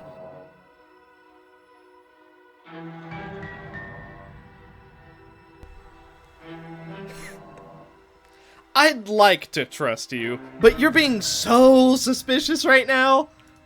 That's so rude of you, passing judgments on strangers you've never met just because they're different from you. How would you like it if I did that, huh? Silly little Birdface thinks he's so serious coming down here but doesn't know anything. Thinks he can tell me to get rid of all the knives I don't even have while he gets to wave one around right in front of me. I bet you didn't like that, did you? I bet you didn't like being judged for no reason. How many more times does she have to vaguely threaten you before you finally decide you're ready to deal with her? Look at like that little smile she's got right now. Like, dude, she is gonna stab us into oblivion if we come within arm's reach of her. Look at that little smile she's got. She's like, they're going to come close and I'm going to absolutely rip them to shreds. We're not that dumb. We're clearly still figuring out our angle. We don't have the luxury of watching this from a distance. Oh, I'm sorry. Do you think I'm in a position of luxury right now? You're acting like you are. My entire world is at risk. Then maybe you should behave with a little more humility. A bit of self-deprecation would go a long way. No, I have my dignity. Fine, and will continue to treat you exactly how you deserve to be treated. Good guy cheated. I know you have a knife. I'll let you out of here if you drop it. Hey, now that's something I can get behind. A knife? What are you talking about? I don't have a knife. Where would I keep a knife? And why would I stab you to death? I don't know you. You haven't given me a reason to stab you to death. It would be so silly of me to cut you open and look at your insides. Okay, I could have sworn we didn't mention stabbing anyone to death. Sounds like she's really out for blood. Fortunately for you, she isn't armed. Prove it then. Prove that you don't have a knife with your arms behind your back. It would be so much easier to prove that I do have a sharp object. I could just show it to you, but I don't have one, so I can't. The princess smiles as she pulls her hands from behind her back. That's unexpected. Well, hang on. You have like a belt thing on. How do I know that it's not just inside your little belt thing? Although you actually showing me that you're not armed does... That does kind of change things here, doesn't it? But look at this! Hands! Hands that don't have anything in them to stab you with! Her smile stretches into an even wider grin as she shakes her sleeves. And empty sleeves, too! Look at how few stabbing implements I have. It's practically zero. Practically zero? But what if you're just hiding it somewhere secret, and you didn't shake your other sleeve either? I've shown you all of my hiding spots. What kind of princess do you think I am? I would never hide something sharp somewhere secret. Wait, that sounds like I'm lying, but I'm actually not. My secret zones are for me, only they have nothing to do with you or my intention to not stab you to death the second you get close to me. Her smile drops for a moment, her expression sharp and flat. I assure you, there's nothing hidden there. I'm inclined to believe her on that one. She seems serious. You know what? Fair enough. I mean, I'm with Hero. I believe Hero and he believes her. I mean, to be fair, she has kind of thrown away a lot of the tension in the air by showing us her hands, but she didn't show her other sleeve. So she's not in the clear just yet. Of course, but that doesn't mean that she doesn't have something hidden somewhere. We know for a fact she's armed.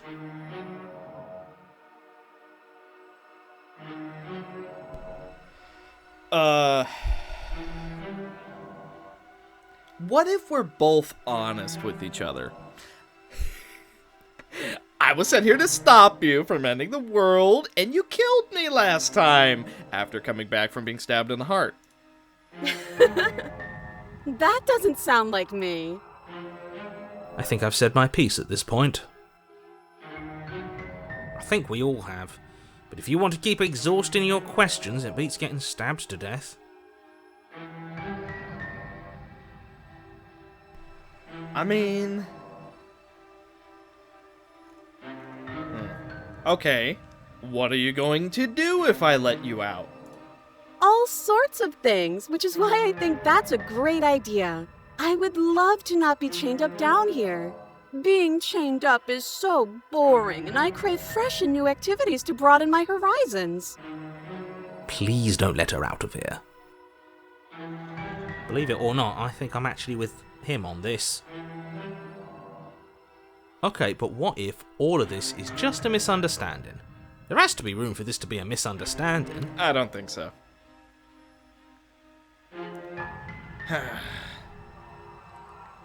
See, I agree with Cheated. She's definitely still armed. But it's gotta be in her little belt thing. I don't have the key. Oh, you don't? Okay, I see. I have an idea. You should come over here and stare directly at the chains.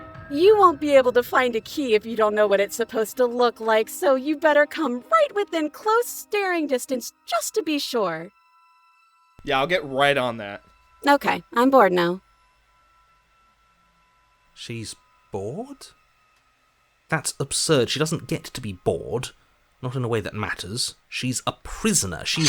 Shit. Oh! In a sudden burst of movement, the princess leaps towards you, a blade erupting from her free arm, her wrist limp and empty from the violent expulsion.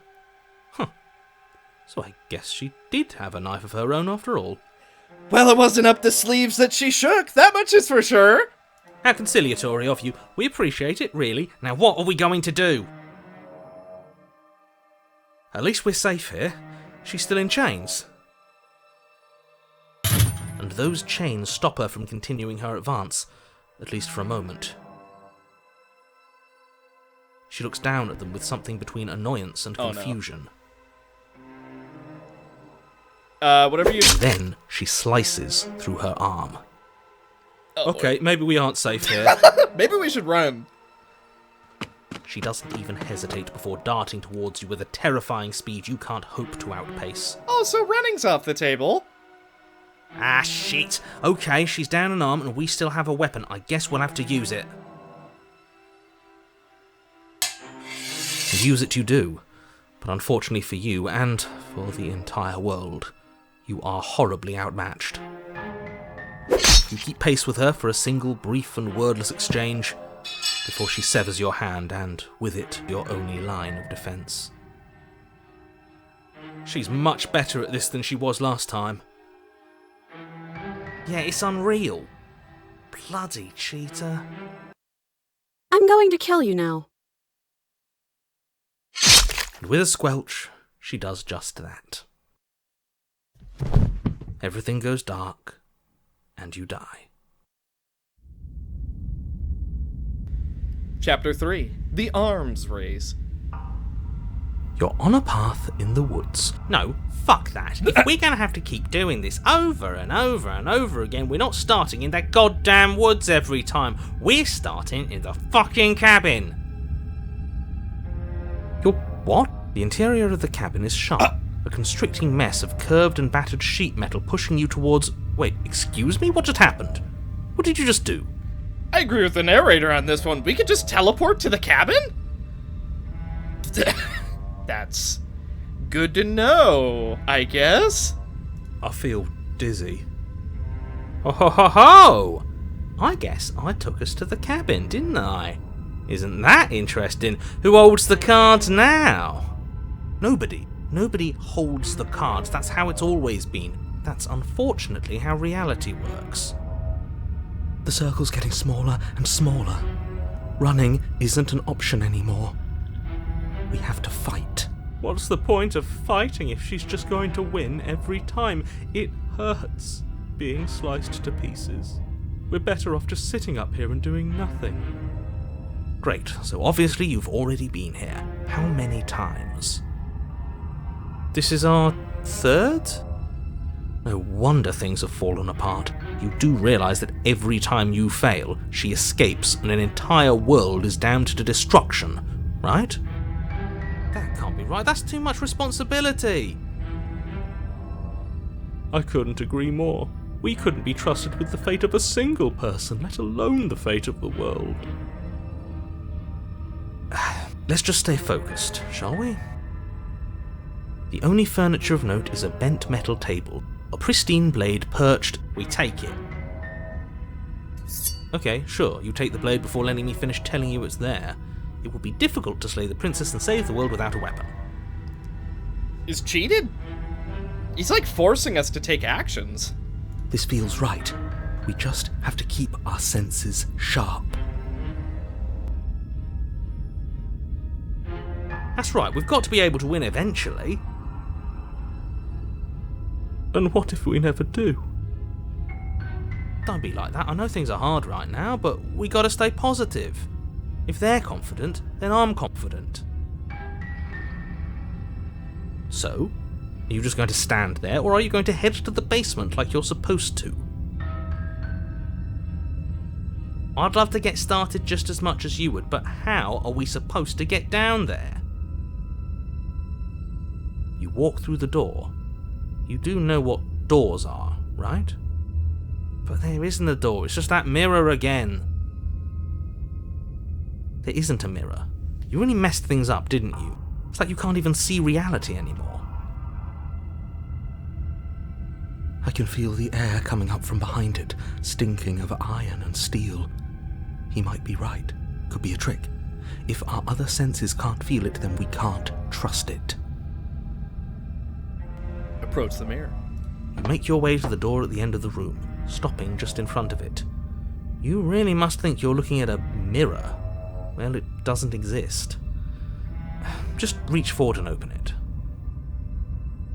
Let's just move it out of the way without looking. I don't want to see us. I'm sure we all look awful after dying twice.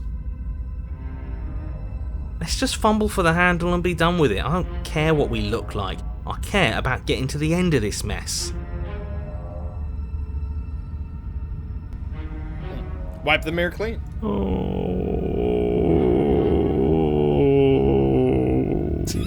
Oh my god. Reach forward and place your hand on the door to the basement. It creaks open. Don't be such a drama queen. And the mirror's gone. How surprising. It was never there. Just an illusion. Guess it's time for us to see her again. Just stay focused and you'll be fine. You step forward, but you don't get a chance to linger on the basement stairs. They are smooth and flat and metallic, an unintentional and unfortunately slippery ramp that quickly sends you skittering to the bottom. Your body tumbles onto the basement floor and the form of the princess comes into view, standing at a distance. She gives you a wry smile. Hello again. Hi. It looks like you don't have a way out, so I'm not going to play dumb anymore. Oh. But don't worry about how bad you did last time. That's part of the fun. Fun for her, maybe. I didn't like dying all over again. Thinking about dying makes us as good as dead. The only thing that matters is survival. Actually, does survival matter? We've died twice and nothing bad has come of it. We just need to find a way to win once. Nothing bad has come of it yet. Plenty bad has come of it. You've left at least one entire world to ruin. The people there mattered. The past isn't real. There's only here and now. Your internal bickering is cut short she's by got the two wet sound now. of slicing meat. From the princess's arms erupt twin blades, glistening with her blood, the empty flesh of her arms flopping at her elbows like torn sleeves. The chain clatters to the floor. She's loose, and she is coming for you. You're going to make me walk over to you, aren't you? Shit. She's coming for us and I'm out of ideas.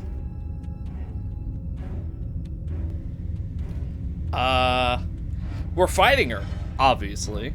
We're going to appeal to her authority. Puff her up a bit. There's no reason we can't talk this out. Oh, that's easy. I'm gonna try flirting with her.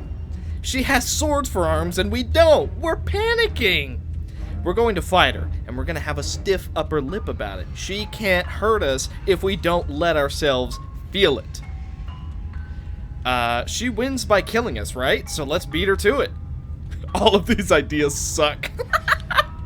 Think of something better. I'm gonna try flirting with her. Now, I've tolerated quite a bit from you, but this is a bridge too far. Please don't try romancing the princess. She wants to kill you.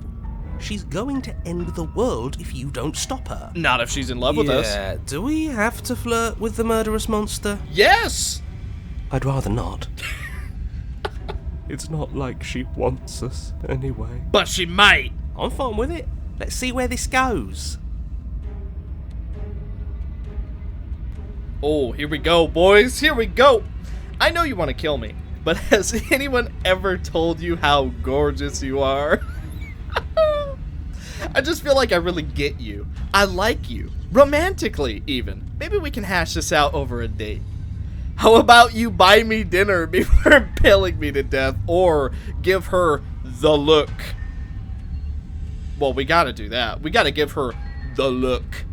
The look. The look. The look. We've all used it. Yeah, do you not know about the look? Even I know about the look. You flash the princess the look.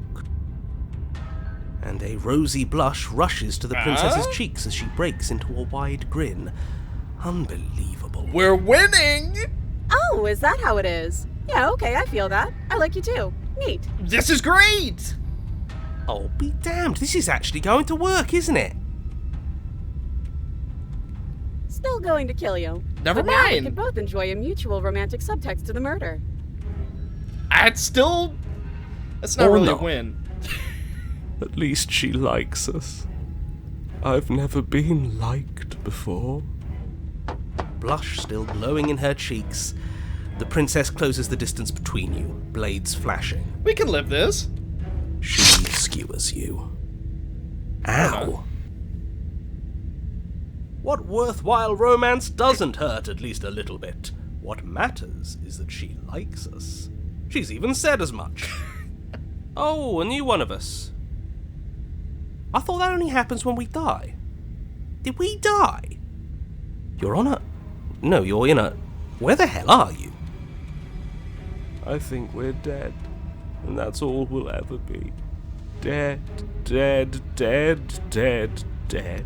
Did we reset again? Stop saying dead, all of you. We might have died a second ago, but right now we're extremely not dead. This is all horribly wrong. How many times have you been here?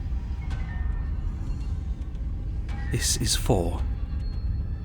No wonder everything's such a mess. This wasn't supposed to go past 1. I wonder what you're going to do next. You're so full of ideas, and I love that. But I guess we don't have time to talk about things before the princess advances. Okay, whatever we do gets us another us. Let's see how many we can stack. There's got to be a point where it makes us better than her. As long as we keep moving. We'll win her heart eventually. That a boy, Smitten. Oh, great. So it's going to get even more crowded. Even more deluded voices that think we might stand any kind of chance. Come on, show me something new.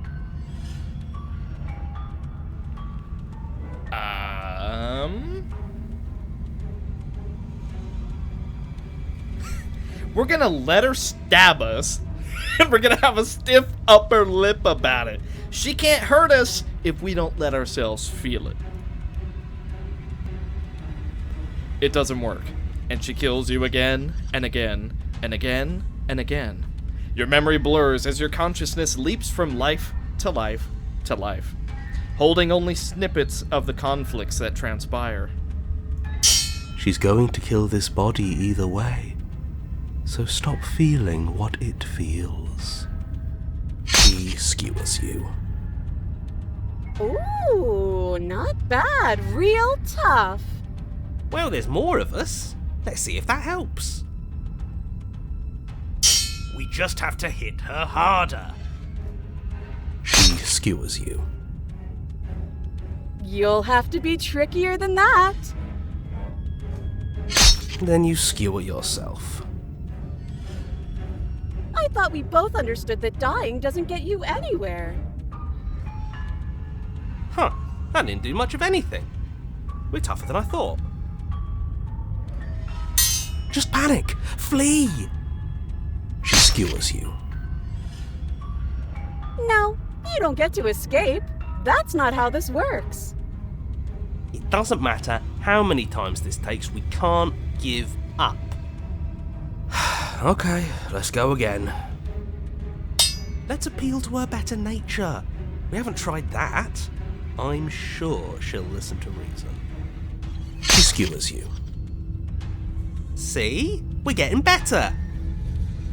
Okay, yeah. That was a good one. We still died. None of this is working. Think. She skewers you. She's also getting more bladey. We're getting close to something, can't you feel it? One last time. You're right. One last time, that's all we need. And then everything goes dark, and you die.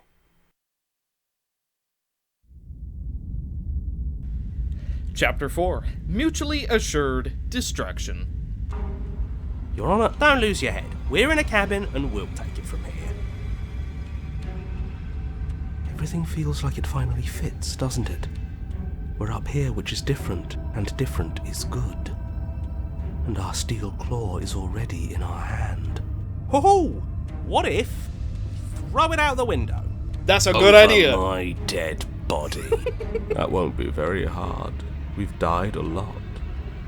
But I can't say I mind anymore. Besides, what better way to die so very many times than at the sharp hands of a beautiful woman? Sure, I can think of a better way to die. They're all the same, really. How about we stop thinking about horrible ways to die? I don't want us to accidentally manifest anything. The only thing we're gonna manifest is finally ending up on top. There are entirely too many of you. How many times have you been here? This isn't good. This is... How about you stick to describing things, and we'll stick to doing them? Yeah, Leave it to the pros. We'll notch up that win in no time.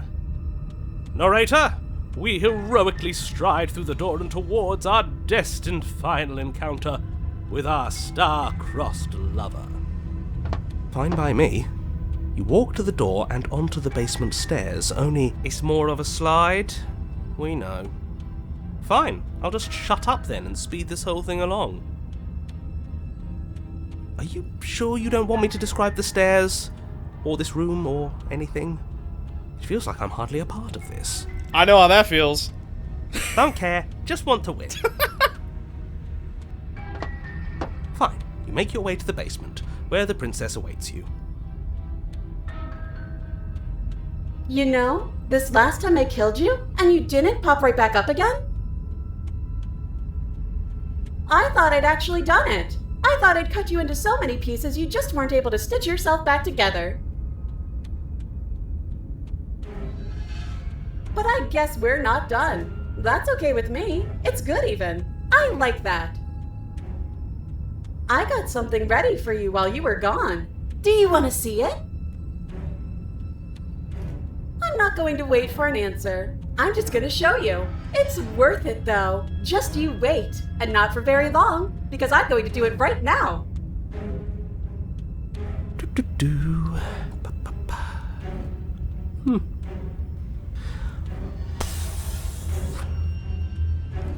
Oh, narrator, trust me.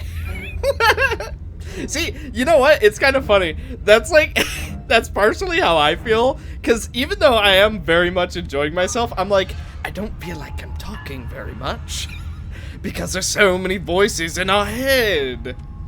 Which is fine. I mean, you know, they're basically saying all the questions that I want to say, and I'm like, oh, okay. Are you going to say what she does? No. Do you want me to talk now? Well, yeah, she says she has something new. I want to hear about the new thing. Yeah, me too. I think I speak for all of us when I say that I would like to hear you describe her new thing. Really? Okay then. Here we go. Now. The princess's skin twists, splitting into red blooms of raw meat as it stretches and tears. And then it erupts. Ugh. She becomes a wave of blood and viscera, pieces of her splattering against the walls. All that remains in the center of the room is a skeleton of blades. A heart beats furiously in its cage of a chest. Okay. Well, when I said she was getting a little bit more bladey, yeah, apparently she took that very literally. Are you ready for what comes next? No. Holy shit! She's gorgeous. Absolutely divine. What? Yes! Behold, the perfect woman. What is Do what? you think we can throw her out the window? Yes. That looked painful. How is she still alive? Heart's still beating, that's all she needs. This is fake. This is all fake. That's all just made up. She doesn't even have a back anymore. How are we supposed to stab her in it? This is all just a sick joke. I hate existing. We're screwed. I quit. I'm done. Forget it.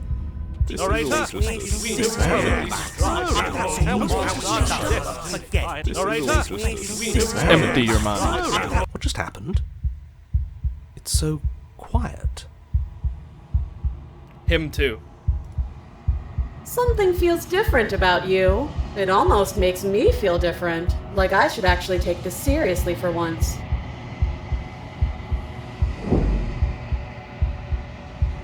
You do not act, and yet through that inaction your body moves on its own. The princess strikes as you approach, but as her blow finishes its arc, you're already somewhere else. You're incredible. Your weapons clash again and again. You and her are entering a rhythm, free of thought and free of self. There is only the dance, the ebb and flow, the shifting of the tides back and forth between you. The deeper you fall into your play, the faster your hearts pound, and the faster the momentum volleys between you. An endlessly building crescendo, and then an opening. Your blade strikes free of volition, and hers strikes too. Both strikes are lethal. Neither of you will survive, but neither of you fear what's to come. This is a good ending.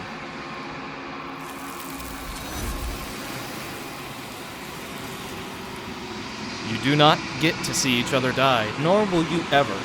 It's time for you to leave. Memory returns. Approach the mirror. You do so. Gaze into your reflection. Silence as you reach towards the glass. It's time for you to see what's in it. Silence as you reach forward. They're gone, but the mirror remains. It's time for you to see what's in it. You've grown.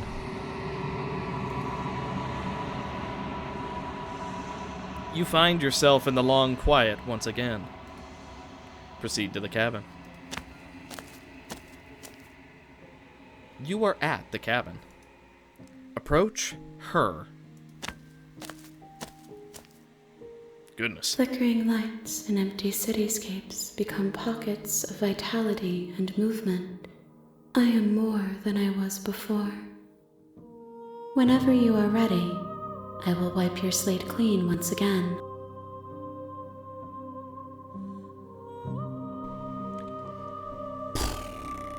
Are you the same being as you were before? How much has changed? Is a child the same as an infant? I am an unbroken pattern, but every vessel gives fresh perspectives and carves new avenues of expression. I am different, but I am the same. What does it feel like to change like this? Eyes close in reflection. Perspectives meld together, and the breadth of my experience stretches to new corners. There are contradictions, conflicts in my nature, and there are familiarities that bind everything together. It feels correct. This is what I need to be. This is the only path forward. Dude, I don't know if it translates through the video, because I know YouTube compression and stuff, but god dang. Looking at my arms, I've got like some serious chills listening to this song. Like, I've got goosebumps all over. I don't know why, but I'm like... This doesn't happen very often, so I'm a little taken aback. When this is all done, do you know what you want to do? With every gift you bring me, I excavate the alleys of what I am meant to be, and every exploration yields new and complicated truths. What I will be is different than what I am, and what I am is different from what I was. I cannot tell you what desires I will hold when I have changed. But in this moment, all I want is to know myself and to know you.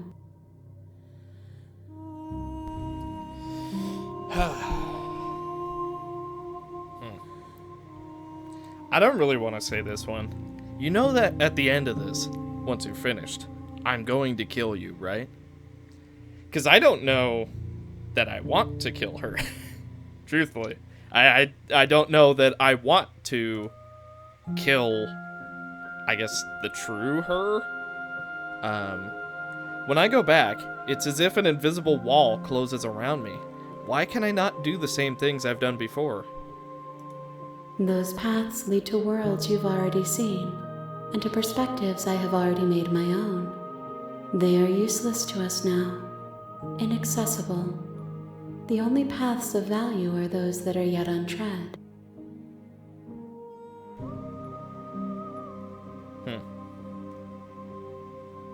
You have been kinder to me than anyone else I've met. Thank you. Why wouldn't I be kind to you? You are the only thing I know that isn't me. What do you want me to bring you next time? Gifts aren't what someone tells you to bring them. Do not worry. There are no wrong answers, and every perspective illuminates my shadows and shares new secrets. Do you have any thoughts on this vessel? This one is sharp and single-minded. She is cruelty, but she is also joy. She will make for an indomitable heart. Do not mourn her. She is exactly where she needs to be. So you don't have any preferences on how you'd like to change or grow? My preference is for you to show me what you would like me to see. I cannot know the ways I wish to grow, for I have yet to feel them. It is you who guides me down the thin trail of perspective and memory.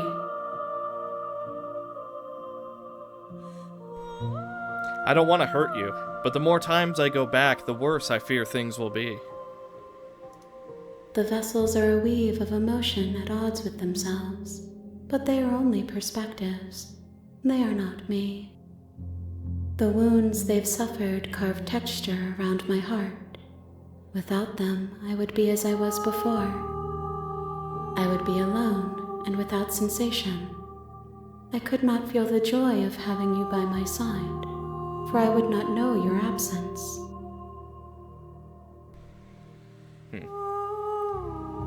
How many more vessels do I need to bring you? If I am to be an ocean, you have given me enough to build a pond. My waters are shallow and murky, and I yearn for more perspective.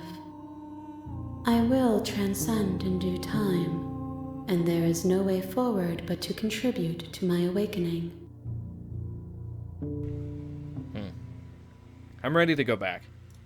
I await your return, but it will give me time to reflect on what I am. We will meet again. Everything goes dark, and you die. Chapter 1. The Hero and the Princess. You're on a path in the woods, and at the end of that path is a cabin. And in the basement of that cabin is a princess. You're here to slay her. If you don't, it will be the end of the world.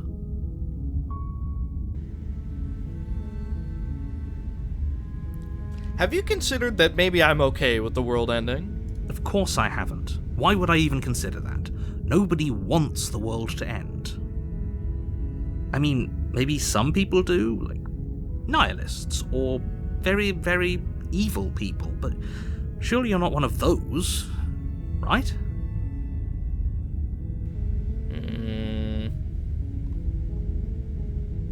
Can't someone else do this? Unfortunately, you're the only one who can pull this off. I don't make the rules.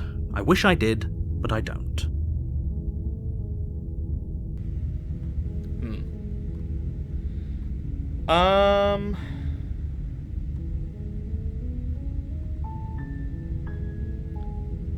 Alright, let's go to the cabin.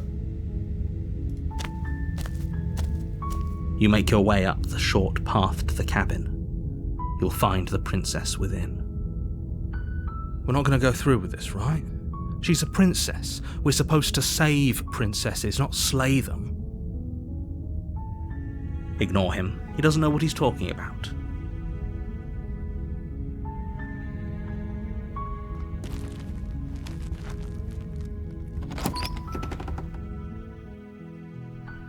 The interior of the cabin is almost entirely bare. The air is stale and musty, and the floor and walls are painted in a fine layer of dust. The only furniture of note is a plain wooden table.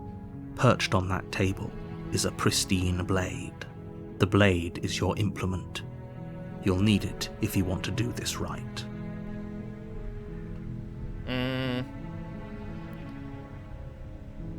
Take the blade.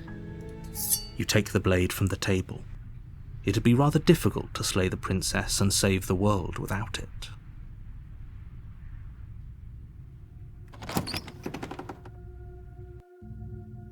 The door to the basement creaks open, revealing a staircase faintly illuminated by an unseen light in the room below. This is an oppressive place. The air feels heavy and damp, a hint of rot filtering from the ancient wood.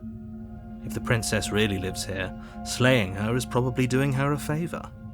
Her voice carries up the stairs. Who's there? She sounds dangerous. It's almost as if she's the one in charge down here. Don't let it fool you. It's all part of the manipulation. Hi! Don't be a stranger. It's been so long since I've had any visitors. Come on down. You walk down the stairs and lock eyes with the princess. There's a heavy chain around her wrist, binding her to the far wall of the basement. She's so coldly beautiful. Is she really a threat to the world? Focus on the task at hand. And there you are. Are you here to kill me or something?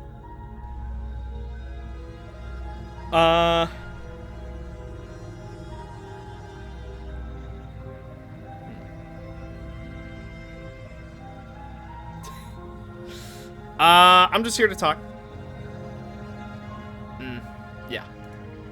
Then why did you bring a knife with you? How about you drop it, and then we can chat? Now, a lot of this I know we've already heard.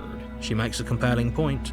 What if we just dropped the blade and talked? Look at her. It's not like she's a threat.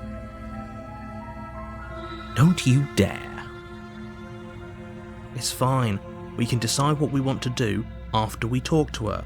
Maybe she really is a monster, but killing someone in cold blood isn't very becoming of us.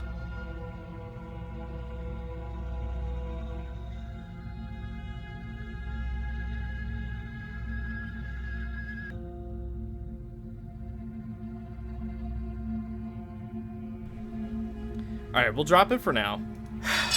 The blade tumbles out of your trembling hands and drops to the floor with an unceremonious clang.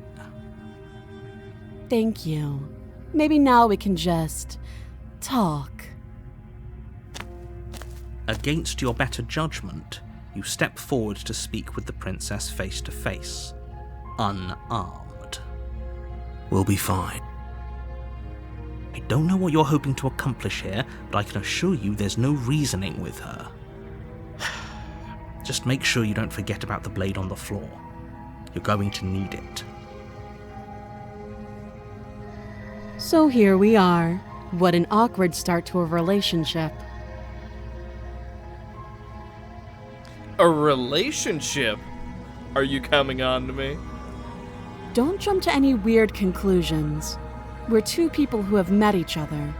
By definition, we have a relationship.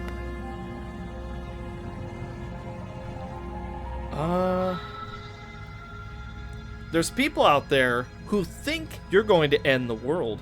What do you have to say about that? Don't just tell her that. Is that why they threw me down here? But I don't want to hurt anyone. I like the world, I think. I don't remember much about it, to be honest. I've been down here a long time. Just how long has she been down here?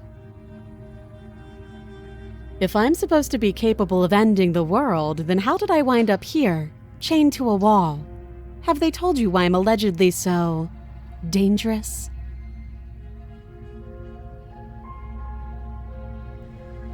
Now, I want to be different than the last time, so I was hoping you'd tell me. Ending the world seems like an awful lot for just one person to do. I wouldn't even know where to start. I believe her. She doesn't have to know how to destroy the world to be capable of doing it.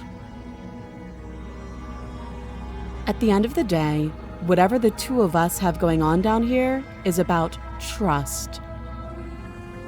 Whoever sent you to slay me claimed I was a threat to the world, but they didn't tell you why. That doesn't sound right to me. And I don't think it sounds right to you either. Otherwise, we'd be killing each other instead of talking. She has a point. There's a reason I've been telling you to question the situation, and there's a reason you've listened. So, I could tell you that I'd lead a quiet life in the woods, or that I'd open an orphanage, or that I'd do any other number of good things that I'm sure you think you want to hear. But you don't really know me, do you? What can my word possibly be worth in a situation like this? She's right about one thing. Her word isn't worth anything. Like I said, it's all about trust. Blind trust. So do you trust me, the prisoner, the victim, the princess clearly incapable of ending the world? Or do you trust whoever put me here? She's wrong. This isn't about trust. This is about risk. We stand to lose everything, all for the sake of one person, and a subjugating monarch no less.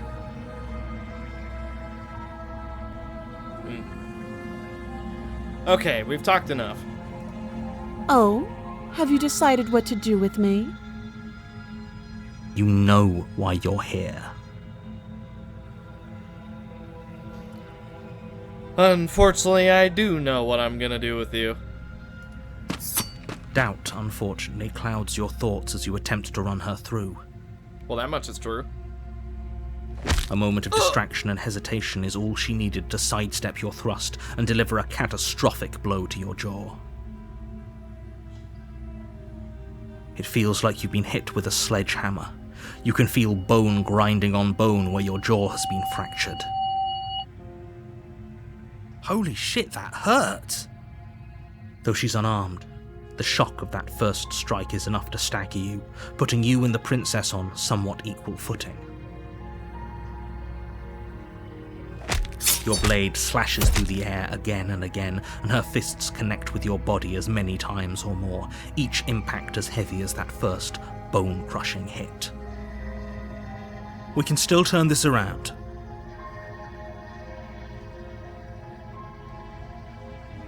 I give up. Are you serious? As internal bleeding sets in, the blade falls from your trembling hands, clattering to the ground uselessly. You lacked the will to finish the job, your bruised and broken body falling to its knees before her. The princess, exhausted, chest heaving with heavy breaths, tosses the blade away from you. This is the end, isn't it? Is this really the best you could do? Look at you. Completely broken. I'd be lying if I said I wasn't a little disappointed. She plants her foot on your chest and pushes you onto your back, the air leaving your lungs in a heavy puff. And then she brings her knee to your throat. She leans into it with the kind of weight you didn't think her slight frame could possibly possess, shattering your windpipe and leaving you starved for breath. It's too bad. I was looking forward to some company. Everything goes dark, and you die.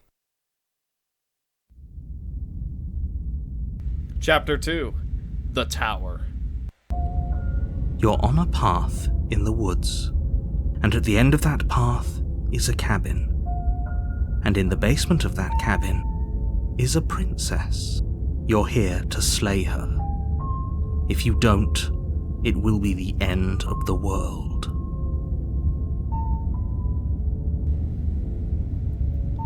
She's gonna kill me again! Again? People don't die twice. You haven't even met the princess, and I hardly think she'd be capable of killing someone as skilled and courageous as yourself. If he doesn't remember what happened, then maybe it's best to keep it that way. You know I can hear you, right? It's going to be a lot harder than you think to keep secrets from me. What does it matter what he knows? There's nothing we can do to stop her. She's just going to kill us again. She is not going to kill you unless you let her. but slaying the princess and saving the world is going to be much more difficult than it has to be if you spend the whole time second-guessing yourself.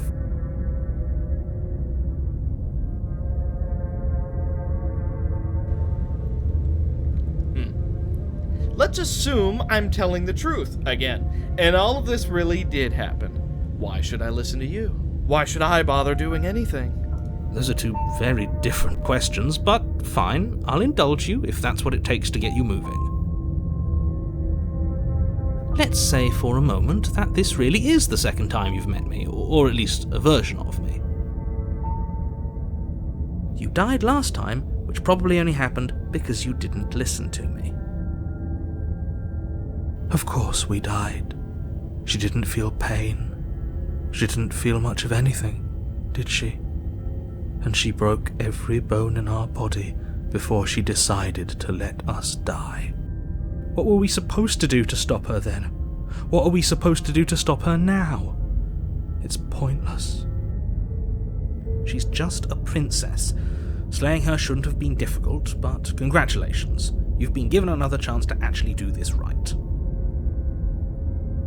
And I believe your other question was something along the lines of, oh, what's the point of doing anything? If you're asking that, it sounds to me like you're making the rather dangerous assumption that your actions last time around didn't have any consequences. What do you mean? Of course there weren't any consequences. The princess killed us and now everyone's right back where they started. That sounds pretty consequence-free to me. Yes, but in this purely hypothetical scenario, that begs the question of how you got back here. Did time simply rewind itself, or were you instead transported to a different world entirely? If it's the latter, what do you think happened after you died? Do you think the people there lived happily ever after?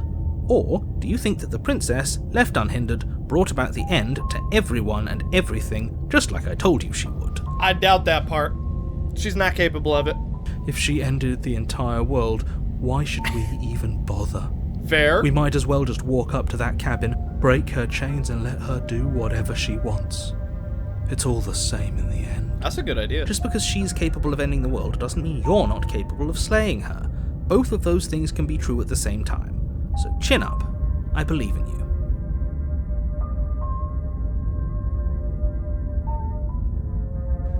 All right, to the princess we go then. A warning before you go any further. She will lie, she will cheat, and she will do everything in her power to stop you from slaying her. Don't believe a word she says.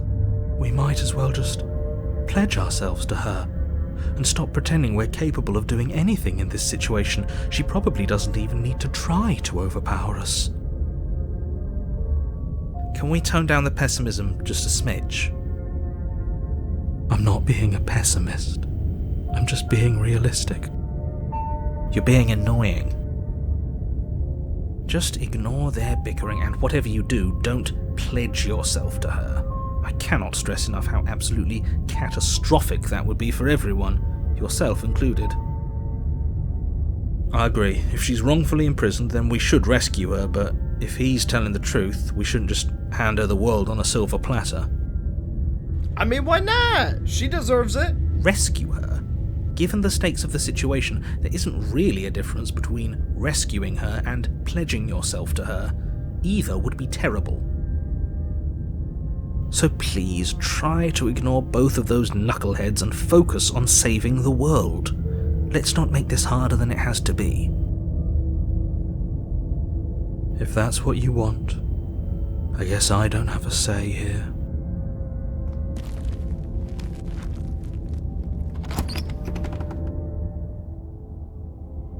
The interior of the cabin is larger and more grandiose than its humble exterior would suggest. The only furniture of note is a massive marble altar with a pristine blade perched on its edge. Yeah, that's putting it lightly. A massive altar. Come to think of it, the mirror is massive this time, too. The blade is your implement. You'll need it if you want to do this right. Why do we feel so small? We don't feel small. We are small. This whole cabin is different than last time. Maybe that's because you haven't actually been here. I hope this means you'll finally drop that ridiculous past life nonsense. You haven't died, and you certainly haven't been killed by the princess.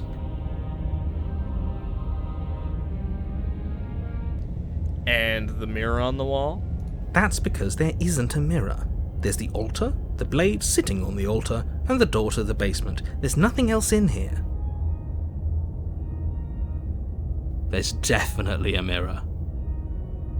There isn't. Who cares if there's a mirror? We're all going to die anyway. And I'm sure that if we looked in there, we'd just see something sad and miserable looking back at us. We don't need any reminders of what we are. It would only make things worse. For the last time, you're not going to die unless you let it happen. And luckily for you, there isn't a mirror, so no one needs to worry about confronting a grisly visage any time in the near future. Though, for what it's worth, if there were a mirror, I'm sure that you wouldn't find anything sad or miserable in it looking back at you. You probably look perfectly normal. Other than the weird claws we have. Probably. Do you not know what we look like? He knows. He just doesn't have the heart to tell us. Well, you know what? I want to look at myself. I want to see how handsome I am. Please don't. I'd rather the princess kill us again than see how dreadful we are. I care less about what we look like and more about whether we're being lied to. If he's willing to lie about something as innocuous as a mirror, what else is he hiding from us? I'm not lying to you. Use your eyes, there is no mirror. Why would I lie about something so meaningless? What good would it even do? Well, I'm gonna approach it. You walk up to the wall next to the basement door. It's a wall. There isn't much to see here. This really isn't funny. You reach forward and rub your hand against the cabin wall. I hope you know how ridiculous you look right now. We should count ourselves lucky. Some things are better left unseen. Well, may as well take the ladder up to the blade. You take the blade from the altar. It would be difficult to slay the princess and save the world without a weapon.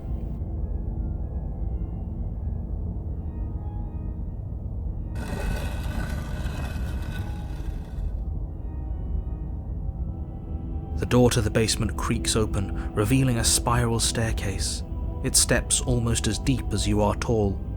The smell of incense drifts up from below. For a moment, you almost feel at ease. This is actually kind of nice. It's still a stone basement. If the princess lives here, slaying her is probably doing her a favor. Her booming voice rolls up the stairs. Is that a guest I hear? Don't linger on the stairs. Come down and witness me. You weren't kidding when you said it was booming. She wasn't like this last time. We need to get down there. She wants us to see her. We need to see her. Should we be worried about your sudden change in attitude? Just a few minutes ago you were going on about how pointless everything was. Now you want to go down there. That's a good observation. It doesn't matter what that little voice says. He's not the one making the decisions. Though if his ramblings get you to the princess, they get you to the princess.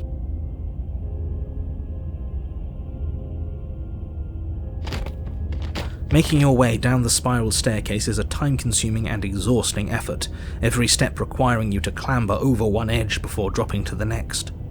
But soon the end comes into view, and you tumble to the bottom, entering the vast, temple-like room beyond. The princess towers over you, almost glowing in the weak starlight, her figure framed by a stained glass window. Her long hair billows around her, and a chain binds her wrist to the far wall. The chain is nothing to her. It might as well be a toy for all the good it would do. I told you it was pointless to resist her. Look, I'm just saying, if she's that big, I'm just saying, I might be with Voice of the Broken. You know what I'm saying? I'm just saying it. The little bird has returned to me. I wonder what he wants. You brought that knife again, even though you know it's useless. Such charming audacity. Drop it. Well, if you say so. The blade slips from your fingers and clatters uselessly to the floor. We don't need it. We didn't have to do that. Yeah, we did. And yet you did. She's so much more than us. You wouldn't understand what it feels like to be in her presence. Oh, I understand what's going on, and you'd better snap yourself out of it. Kneel. No.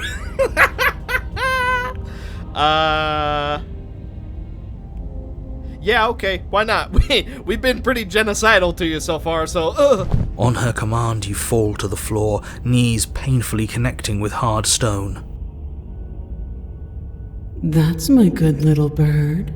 Now, why don't we talk? The last time we met, you told me I was destined to end the world. That thought wrapped itself around my heart. It has pulled at me since the moment I squeezed the life out of your broken lungs. I could feel its fundamental truth awaken me. The collapse of the old is a necessary prelude to the birth of the new, and the world as it is now is overdue for alterations. It's time for me to seize my destiny, and you, little bird, will help me seize it. Well, that gives away the game, doesn't it? It certainly does, and beyond that, it more than lends credence to our conversation in the woods. I don't love the thought that in some other reality you failed to destroy her, but what's done is done. I can only hope it helped you learn a valuable lesson. You are the only one who can deal with her, and if you don't, well, she's let you know what will happen, hasn't she? Kinda. You shouldn't have trusted us with her destruction. She is inevitable. Can't you feel it? He's being melodramatic, but he's not exactly wrong, is he? What are we supposed to do to stop her? Nibble her ankles. Okay. First things first, you're going to have to stuff those pessimistic thoughts someplace far, far away and commit yourself to what needs to be done. The stakes of the situation should be perfectly clear to everyone now. If you're going to save the world, you have to have faith that you can pull this off. You can't win a battle that you've already lost in your mind.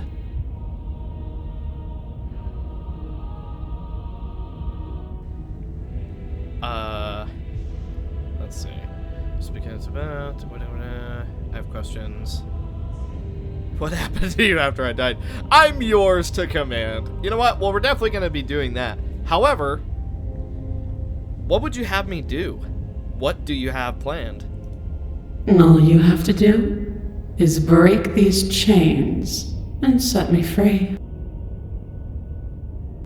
If you're so powerful, can't you just break the chains yourself? Don't be rude. Of course she can. It's not rude to question someone who's apparently trying to end the world. That's exactly why it's rude. We should know our place. I can, easily, but that isn't what I want to do. The story of a terrible and bountiful god unbounded of her own will is no story at all. It's not worthy of everything I am, or everything I'm bound to become. It isn't even worthy of what I was. The destruction in Genesis that's to follow in my wake is deserving of a song that can echo for eternity. The song of you, being so struck by my glory, so overwhelmed by what I am, that you feel you must deliver me into the world. And from your act of utter devotion and submission springs a new dawn, a better dawn. Submit now, submit later. It makes no difference. Because in the end, no matter how vainly you struggle against me, my will triumphs over yours.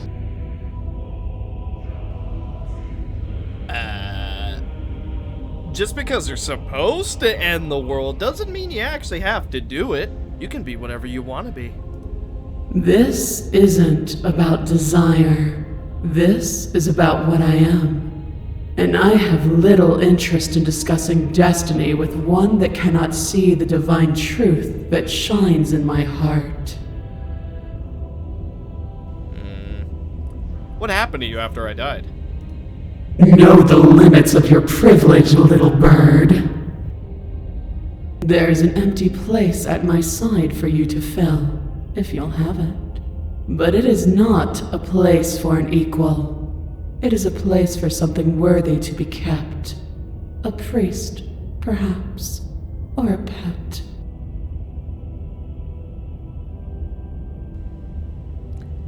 This could go either way. Could attack her. Could probably win. We do still have the knife, even though it's not directly next to us. Technically, right? Imagine this. We pick it up, throw it at her. She's like, "Ayo, did you just throw a knife at me?" And then we rush her. Pick up the knife again. Give her a little 1-2. Victory. However, I'm pledging myself. Your will was so easily broken. Am I that magnificent? Yeah? All you need to do now is break my chains. Yeah, okay. If this is what you want, then I guess there's not much else for me to say. It'll be fine.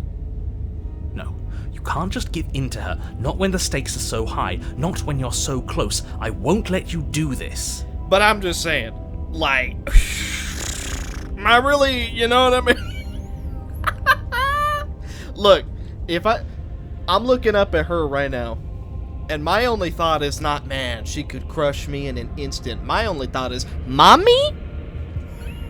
Well, actually, my real thought is them hips. But, you know, it's basically mommy. There's still something in the way.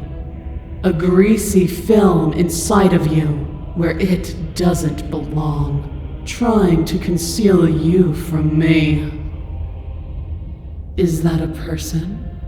No, it used to be a person. It's something different now. An echo. I can't help but notice, are these the hands that keep grabbing her in her little, well, I guess not little, but her windowsill? Also, does she see the narrator? Is she talking about you? That's impossible. She's not supposed to be able to interact with me. You're a small one, aren't you? A shriveling little worm stretched beyond its limits, trying to control things that it can't understand. No. What are you talking about? I'm just... I don't care what you are. You're mine. Ah! What? Rise, my little bird. What is it? Ah! What?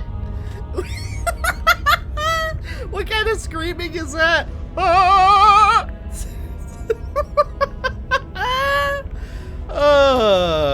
What am I doing? I'm standing up. Without hesitation, you're brought to your feet. Oh. Break my chains. You just get to take over And the how are we narrator? supposed to do that? All we have is a blade. All you need to do is believe it's been done.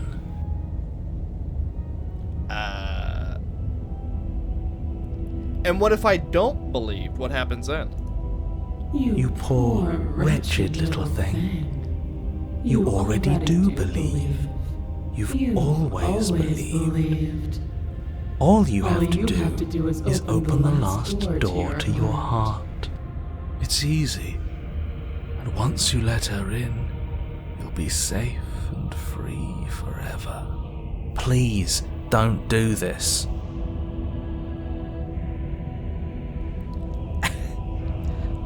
I have to. It's over. I'm sorry.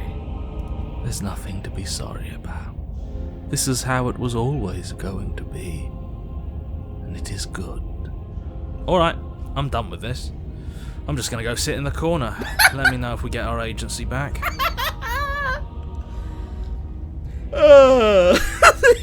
Alright, I'm done. It's so good. Her My chains shatter, and the cuff falls from her my wrist. She is loose, and the end is upon us.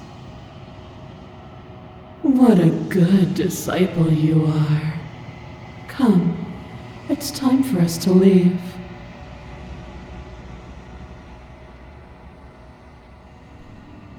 What happens now? Nothing.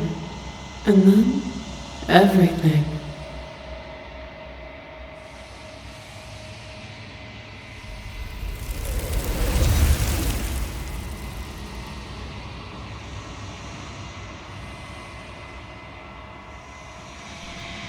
But you do not take her hand, nor will you ever. It's time to leave. Memory returns. She's gone. Where did she go? Should we try and find her? And there's that mirror again. Why is it here? Why now?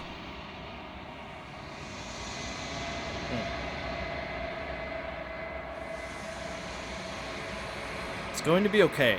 Just trust me. We've been here before and you always get scared. But it feels so bad. Like looking into it right now is going to be the end of everything. I don't want to look at us. It's not the end. Whatever's on the other side, it's going to be okay. I'll see you on the other side. It's going to be okay. Okay. If you say so. We'll trust you. A mercy. Approach the mirror.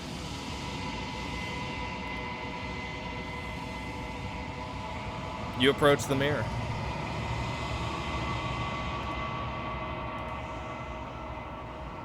Silence as you reach forward. They're gone once again. The mirror always makes him leave, but you need to see what's in it. You've withered.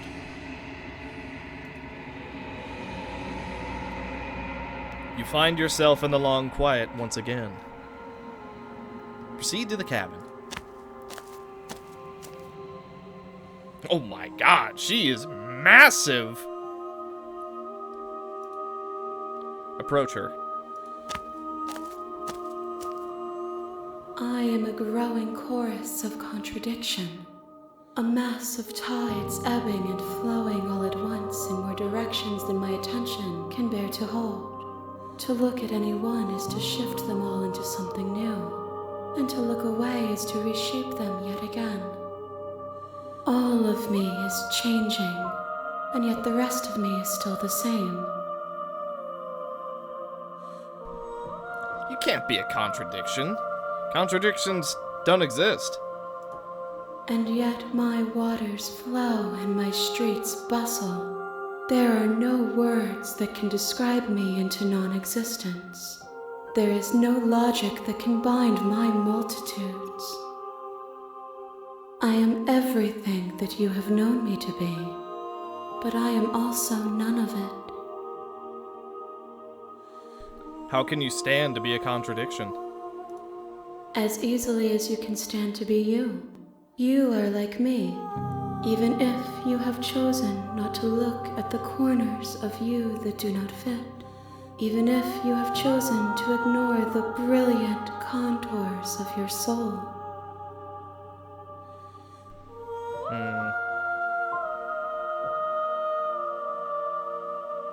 It doesn't matter how many times I go back, at least one of us always hurts the other.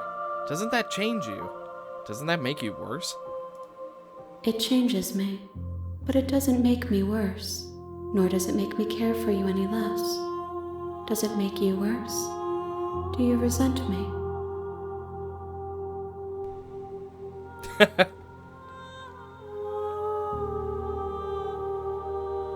You're torturing me and I hate it. I think I hate you. I want it all to stop. I have no opinion one way or another on the matter. No, not really. It all seems so distant as soon as I'm near you. If anything, it makes me like you more. I don't know what that says about me. It says that your heart is gentle, that even in the darkness you are guided by compassion.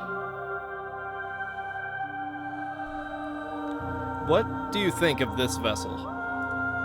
This one is Dominance, a figure capable of bending everything to her will. She will make for a terrifying and divine heart. Do not mourn her, for she would not be able to mourn you.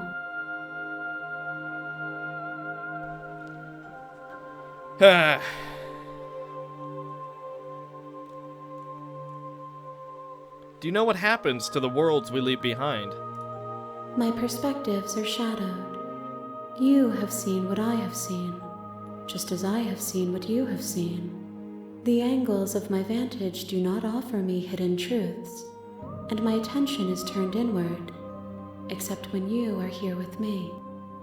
Perhaps this will change when our work is done. Have you figured out what you'll want when we've finished? The desires of my multitude thrive in endless competition with themselves, but none of them rise above their dance to influence me. I yearn for what I have always yearned for, our awakening. Other desires shrink in the light of knowing you and knowing me. Do you still not care what I bring you next? I care about your gifts, but I have no preferences to burden you with. Even if I did, I would never dare to tarnish our relationship by assuming myself above you.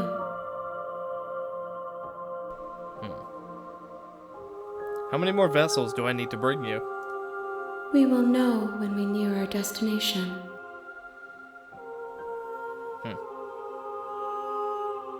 Now, something I'm curious about. We went full simp mode, but the princess, well, the Hands princess, said that she was dominant. She controlled everything we do. So what if I just say no? Oh, are you still trying to defy me? I said kneel. Your legs buckle and your knees hit the floor. Oh. I see. That's my good little bird. Now, why don't we talk? The last time we met, you told me I was destined to end the world. That thought wrapped itself around my heart.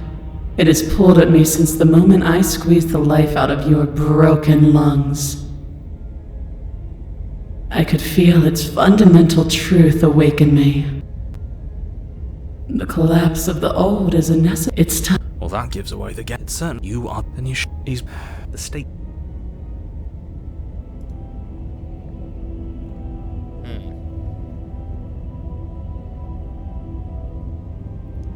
I'm not gonna help you end the world. I don't care if something new comes after. I just can't let you do that. I say, perhaps you need another lesson in submitting to your betters. Oh, this is new. Pick up that needle. What if I don't want Do it. It's what she wants. I'm not going to. You can't No make me. objections here. I don't know what she's planning, and I don't like that we don't know what she's planning, but we might as well pick up the blade. No. As your eye falls on the blade, you feel a weight. Some divine hand that sits unperceived by your senses, but that manages to push you towards its desires like an unseen puppeteer. Oh. I guess my inner simp is taking hold. Explorer, why? What are you gonna try and make me do with it? Explorer, I'm going to kill you. You're not kidding about that divine hand. Who's doing this? Is it her? Is it you? No. And I actually can't pick any of these. So our only option is to pick up the blade. You reach forward and grasp the blade. Stand! I don't want it. This one's easy. See? This isn't so bad. No, I'm not going simp mode this time. Yeah, we can do that. We were probably going to stand anyway. I hate you. I hate you so much. All of you. Stop making me do things. I'm gonna kneel here forever. I'm so upset we can't pick any of these. Alright, fine. I guess we'll stand. After all, how am I gonna say no to you if I'm on my knees? You can feel a creaking tension between body and will as you slowly rise to your feet, like two foes forced into an unhappy truce. The princess eyes you with soft contemplation. The moment seems to last a lifetime, the silent anticipation of what's to come dragging out the long, painful seconds. But all silences are broken eventually. To define me is to claim we stand on level ground. We do not. You are quiet shadow, while I am brilliant radiance. Take that knife in your hand and slit your throat. Excuse me? You don't have to listen to her. You're armed. Just steel your nerves, step forward, and end this. Oh, I'll end this by killing myself. Oh, we'll end this all right. See? Your hand lifts the blade and brings it towards your throat. Okay, I apologize for the unclear language. End her. Nah, it's too late. Yeah, it's too late. Goodbye. No, you can't just slay yourself. You're perfectly healthy and capable, and all you have to do is ignore her and do what has to be done. Nah, too late. I'm dead. The blade and the hand that wields it remain firmly locked in place until you change your mind and decide to do literally anything else. Look at you quaking against my will. An ant defying a god. It's pointless to resist. In the end, everything submits to oblivion. But you're not the one resisting me, are you? There's something else in there. Is that a person? No, it used to be a person. It's something different now. An echo. Is she talking about you? That's impossible. She's not supposed to be able to interact with me. You're a small one, aren't you? Oh, here it comes again. A shriveling little worm stretched beyond its limits, trying to control things that it can't understand. Here it comes. No. What are you talking about? I don't care what you are. You're mine. Ah! You bring the blade to your neck. You slice through soft flesh, severing veins and arteries, your blood flowing freely down your body. It's a painful lesson in obedience, but the pain won't last forever. No. When I see you again, you'll free me from my chains and deliver me to the destiny that lies beyond this place. We will. I promise. No, we won't. I know you will. Wait, what? You heard that? Everything goes dark, and you die. Chapter 3. The Apotheosis. You're on a path in the woods, and at the end of that path... Oh, let me guess. At the end of that path is a cabin. Excuse me? This is the third time we've been here, and this is hardly a path in the woods. It's all big and weird. Another witness to her radiance. Her hour is soon upon us. I'm here to keep him in check. I'm sick of prying fingers digging around in our head, and he's making it all too easy for them to get in. This is bad. Oh, is it now? I hadn't noticed. Do you need a primer, Mr. Amnesiac? No, I'm quite alright, but if all of you would take a moment to settle down, there's something important I'd like to get across to you before it's too late. Is it about the princess? We already know all about the princess. Not to be trusted, that one. No, I mean, yes, it's about the princess, but whatever you think I'm going to say, it's probably not that. You're not to be trusted either. Look, fine, just out with it already, yeah? But if I hear the words, "You're here to slay her," or "If you don't, it will be the end of the world," you've lost speaking privileges. Dude, Hero's getting sassy. You're going to hear some of those words, but not all of them. Definitely not all in that order. I'm interested. Really? I know, it's probably a bunch of lies, but even lies have a kernel of truth to them. You two are just wasting your time. It's all going to end when we open that cabin door, which means it's already all over. What's the point of dawdling when the end is already written? Okay, that nonsense he's going on about, that's what we need to talk about. You've been here before, obviously. So you have met us. Because boy, were you in denial about that last time. No, I haven't met you, but reality is clearly falling apart at the moment, and the only reason that would happen is if you knew things you weren't supposed to know. What the hell are you talking about? He's talking about those weird marble trees and how wrong everything looks. Yes, exactly. Whatever you did before gave her far too much power. So you've got to cut it out, get to that cabin and slay her before things get any more out of hand. We gave her power?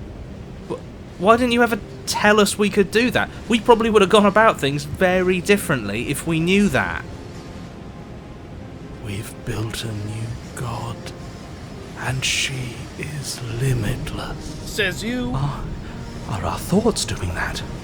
Make her small, make her small, make her small, make her small. Shit! What if I'm doing it wrong? What if I'm making her even stronger? Do you hear those two, with their runaway thoughts?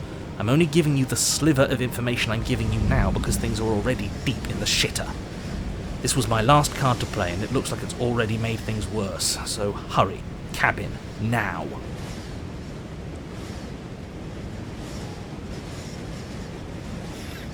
Okay, now hold on. I have so many questions. I'm not going to the cabin until I have answers. What am I? Head to the cabin, run away, stay where you are. I mean, these all sound like good options. I think it's time for the big question. I'm not going to the cabin until I have answers. What am I? As you finish your inane question, the ground quakes beneath your feet. You feel an unyielding force pulling at you and your surroundings. The trees start to sway and then crumble, breaking apart as everything is drawn towards the cabin. Even the earth beneath you seems to shift, your feet unable to grip solid ground as you're dragged forward along with everything else. The end of everything. The beginning of something new. The moment we open that door, she will be free. Stop believing everything you hear. We just have to get our thoughts in order. We just have to think straight. Any, words of warning? It might be You too already late know for everything you need to know. that. Yeah. Proceed into the cabin. As you step forward, the cabin explodes. You're flung backwards, violently slamming into a tree as debris rains down around you.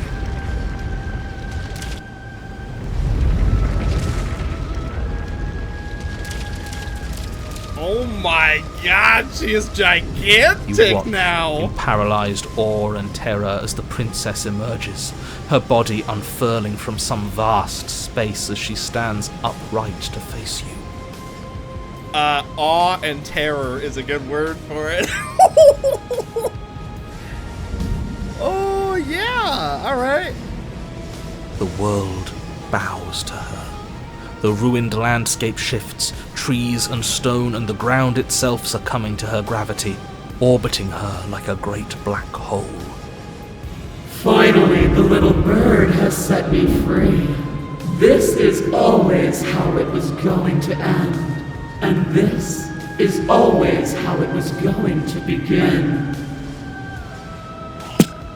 There's a loud thunk from the tree behind you as something embeds in its shattered bark. Your pristine blade. It's now or never.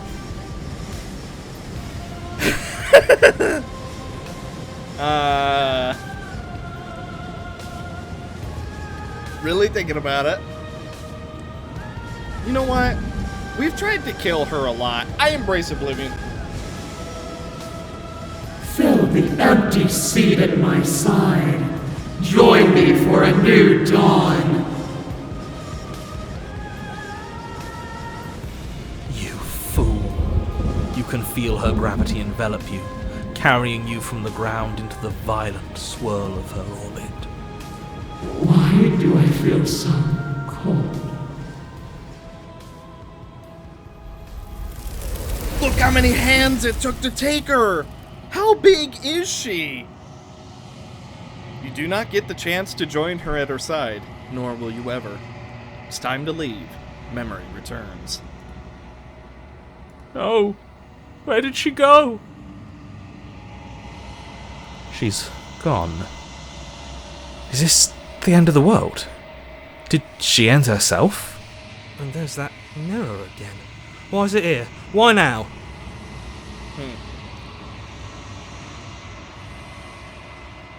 It's going to be okay, just trust me. But it feels so bad. Like looking into it right now is going to be the end of everything. It's calling us. And not in a good way. I don't want to look at us. I'll see you on the other side. It's going to be okay. Okay. If you say so. We'll trust you. Can we trust you? Yes. A mercy.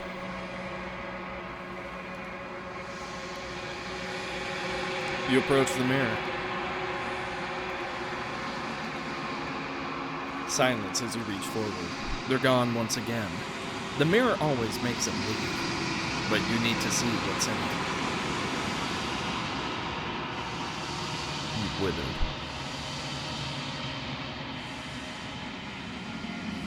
You find yourself in a long quiet once again.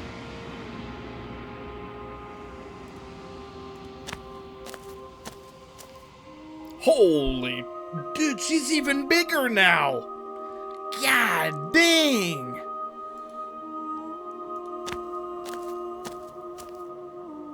I am a grow. Gifts aren't what someone tells you to bring them. My joy is in seeing what you choose. There are no wrong answers, and every perspective illuminates my shadows and tells me new secrets.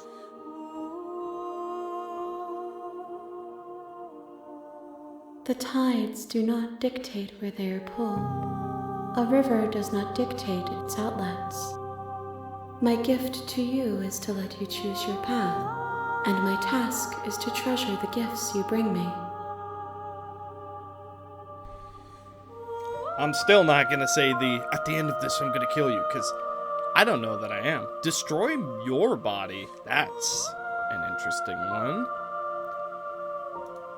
We will know when we near our death. I'm ready to go back. I will be here when it is time for us to meet again. Everything goes dark, and you die. Chapter 1. The Hero and the Princess. You're on a path in the woods, and at the end of that path is a cabin. And in the basement of that cabin is a princess. You're here to slay her. If you don't, it will be the end of the world.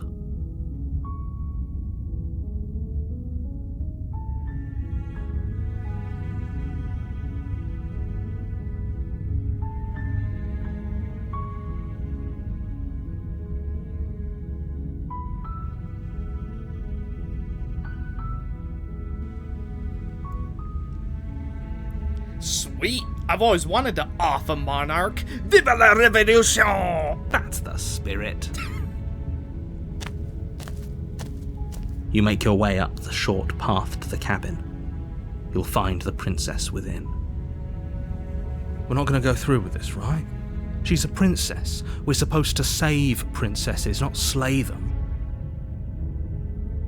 Ignore him. He doesn't know what he's talking about.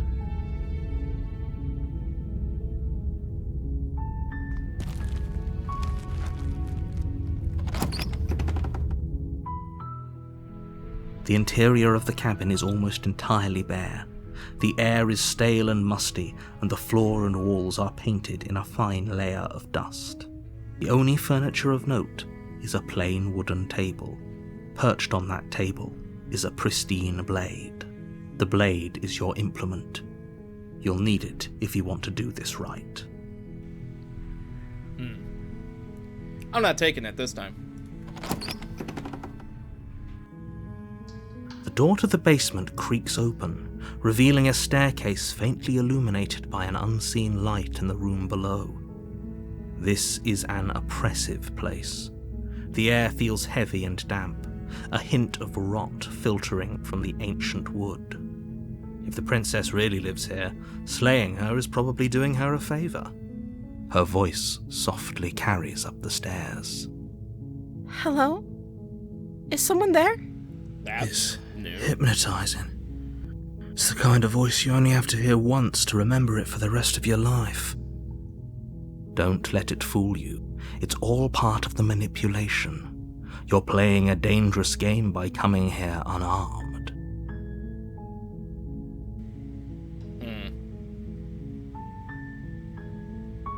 Should we actually just save her this time? Like, should we just full on let her out? I'm debating it. I really am debating it. You know what? We're gonna talk to her. Hi! Don't be a stranger. It's been so long since I've had any visitors. Please, come downstairs. You walk down the stairs and lock eyes with the princess. There's a heavy chain around her wrist, binding her to the far wall of the basement. You look significantly more hopeful than you normally do. She's beautiful. How could someone like this be a threat to anyone? I am begging you to stay focused. There's a lot riding on you here. Hi. Do you think you can get me out of these chains?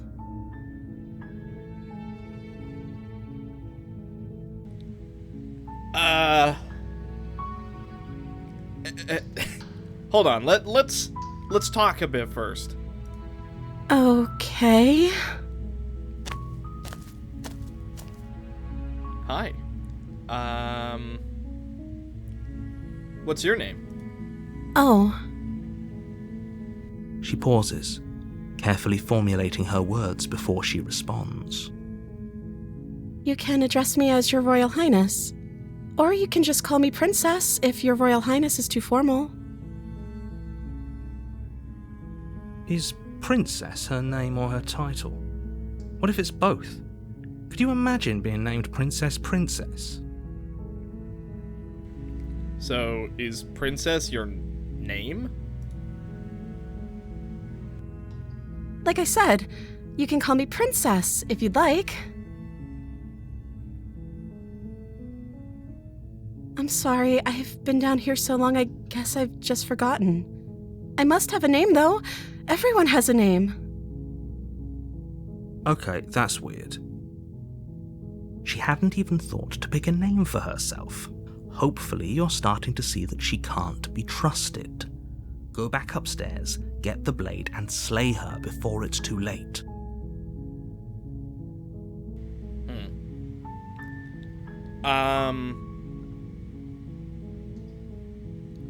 I don't know anything about you. For all I know, you're locked up down here for a reason. Of course I'm locked up down here for a reason. I don't actually know what that reason is, but you don't just stuff a princess in a basement and throw away the key without there being some sort of an explanation. right? You have all the explanation you need, and you should know better than to trust whatever she comes up with.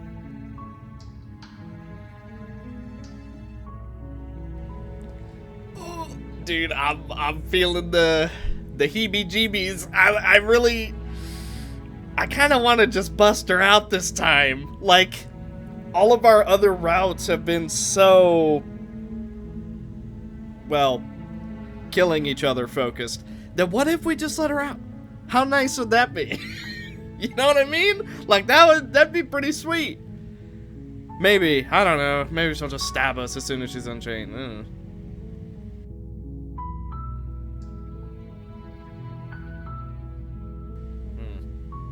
If I'm the first person you've seen down here in a while, what have you been eating? Or drinking? I don't see what that has to do with anything. This is the only time this is ever going to happen, but I agree with the princess. That's hardly relevant. How? Okay, How was it? But actually, what has she been eating? She has to eat, right? Exactly. Hero's got it. What are you gonna do if I let you out of here? The princess hesitates before responding. She doesn't know. She's been down here too long to have any idea of what she'd do in another life. She knows what she'd do. She's just searching for whatever answer she thinks you want to hear. Are you looking for the truth, or are you looking for the right answer? Because with the dynamic we have going on here, I don't think the specifics of what I do really matter.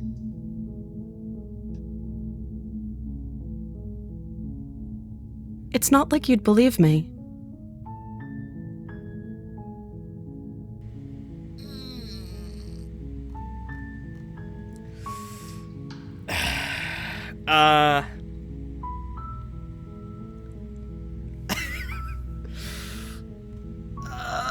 You're like acting really sus, but at the same time, I'm like, oh. I was sent here to slay you. Wait. Yeah. Oh no! Oh, dude! Oh. Oh. I'm getting my. Oh, that face! But I don't think you're actually dangerous. Is that why they threw me down here? But I don't want to hurt anyone. I like the world, I think. I don't remember much about it, to be honest. I've been down here for so long. That's... How long has she been locked away? Did they tell you how I'm supposed to end the world? I was hoping you'd tell me. I don't know how to destroy the world, if that's what you're getting at. I believe her. She doesn't have to know how to destroy the world to be capable of doing it. At the end of the day, whatever the two of us have going on down here is about trust. Whoever sent you to slay me claimed I was a threat to the world, but they didn't tell you why. I don't trust that, and I don't think you do either, or you wouldn't have come down here to talk. She has a point. We're talking like this for a reason. So this shouldn't be about what I'd do if I got out of here, or me saying the right thing to convince you to save me. This is about how messed up this whole situation is. This is my life we're talking about.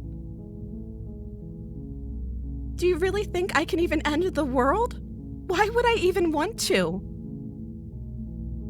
We both know that if there's people we can't trust in this situation, it's whoever locked me down here, and it's whoever sent you here, and those two groups are probably one and the same.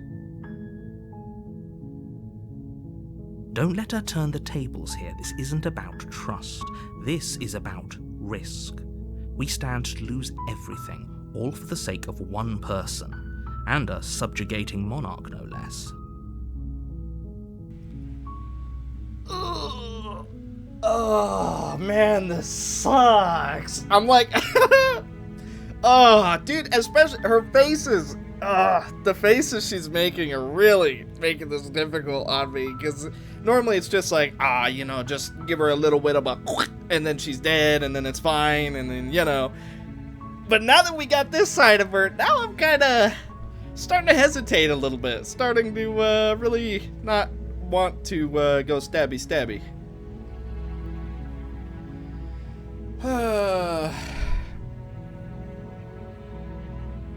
Let's see. I won't kill you, but I can't just set you free. It's too risky. What if I stayed for a while and just kept you company? Maybe then everyone could be happy. I can't trust you. It doesn't add up. It isn't worth the risk. Can't believe they've been keeping down here. I'm gonna save. And we're... Oh, dude, I hate this so much.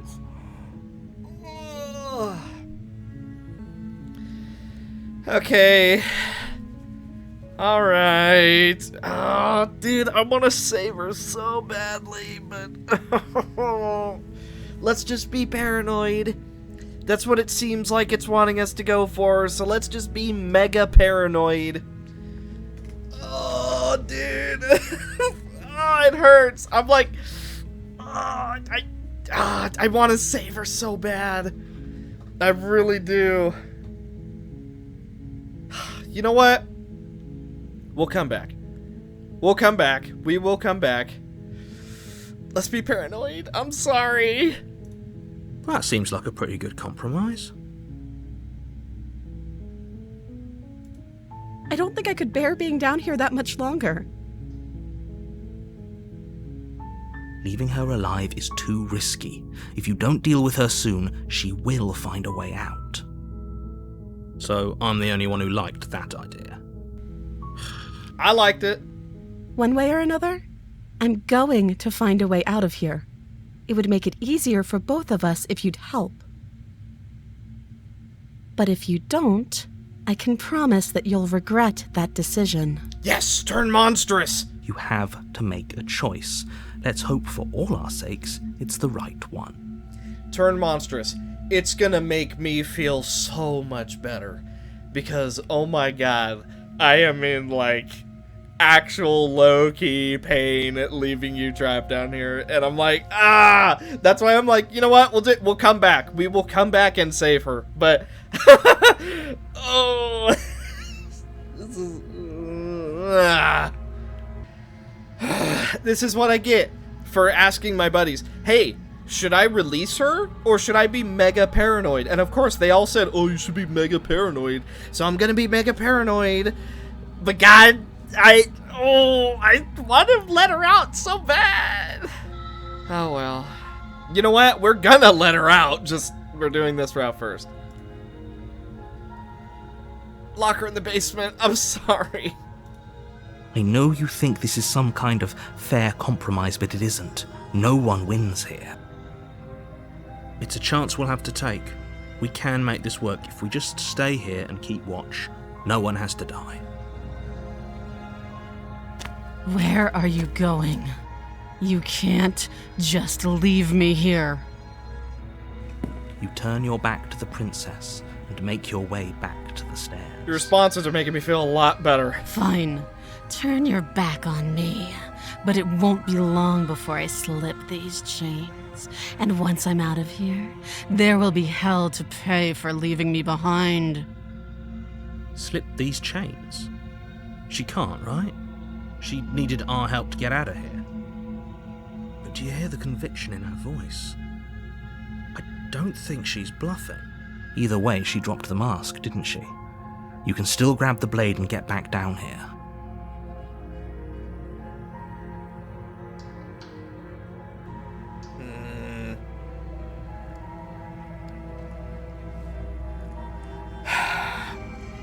See, his wording there does make me feel better, too. She dropped the mask, so... I mean, there's a chance that she really was just gonna shank us the moment we let her out, but... We're sticking to the plan. It'll be the death of all of us, but fine. We'll do it your way. You close the basement door, locking it behind you and quickly barricading it with the heavy wooden table that once held the blade. Okay, we can make this work. You settle in against the far wall to watch the basement door. It isn't long before you start to drift off, your eyelids heavy with fatigue. But sleep doesn't come. Instead, your rest is broken by a piercing, wailing voice calling out to you from the other side of the door. I know you're still there. Why don't you make things easier on yourself and let me out? It's not like this little door will hold for very long anyways. And it's probably a good idea to try to get back on my good side. She sounds terrifying. Like she's less of the princess you saw and more like something out of a nightmare. As she violently rattles the door, you do your best to shut her out of your mind. When I get out of here, I'm going to pick you apart piece by piece. I won't forget what you did, and I'll never forgive it. You don't know the kind of enemy you've made tonight. It doesn't sound like she's getting any weaker. No, it doesn't.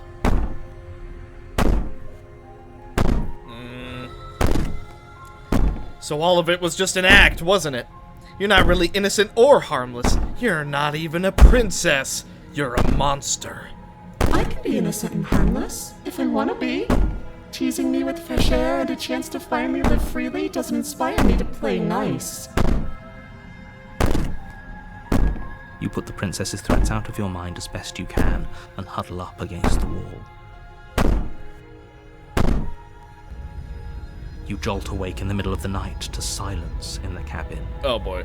The ruckus has stopped, and the door to the basement is ajar, its lock broken, and the table shoved out of the way. Well, that's bad. Where is she? Thanks for helping me get out of that awful basement. You try and stumble to your feet, but as the princess draws near, it's as though your body simply stops working. It isn't all at once. The paralysis comes in waves. First your toes go numb, and then your feet, and then your legs. You lie prone on the floor of the cabin, unable to do anything but witness her approach. Whose side are you on? Yours, of course. But I have a duty to uphold the truth. Lying about the facts of the situation doesn't change them. So helpless. I can take my time with you, can't I? She steps closer, one silent footfall at a time, cocking her head in curiosity as you feel your organs shutting down one by one. Or maybe I can't take my time with you. You don't look well. A little green around the gills. What a shame. If you'd only helped me get out of here, we could have done such wonderful things together. Your lungs stop drawing in breath, and your heart freezes in your chest. You have seconds left. I'd say better luck next time, but we both know this is the end, don't we?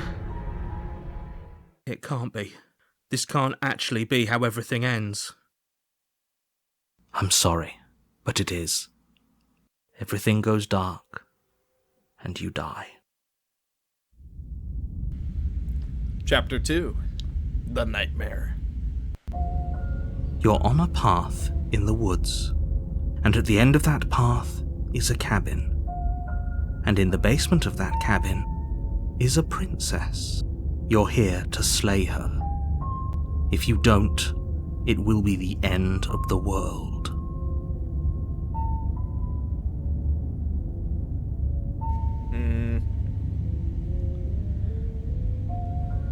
Okay, no. Oh, don't you start grandstanding about morals. The fate of the world is at risk right now, and the life of a mere princess shouldn't stop you from saving us all. If he doesn't remember what happened, then maybe it's best to keep it that way. Shh! What if he hears us? That That's a very good question, little voice. What if he does hear you? Shit. I think you'll find yourselves very hard-pressed to keep any secrets from me. Not that it matters right now, because like I said, this is the first time we've met. Still, I'd rather not get off on the wrong foot. We've a world to save, after all.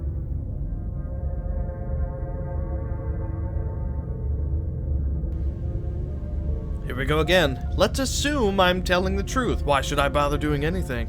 Those are two very different questions, but fine, I'll indulge you if that's what it takes to get you moving. Let's say for a moment that this really is the second time you've met me, or at least a version of me.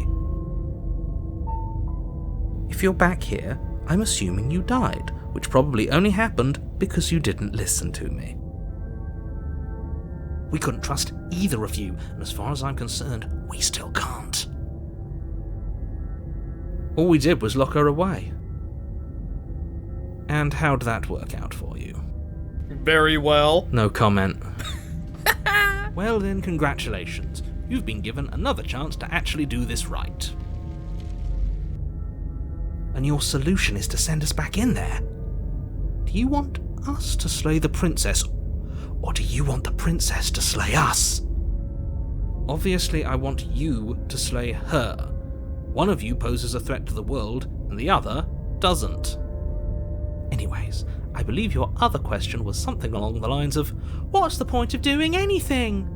If you're asking that, it sounds to me like you're making the rather dangerous assumption that your actions last time around didn't have any consequences.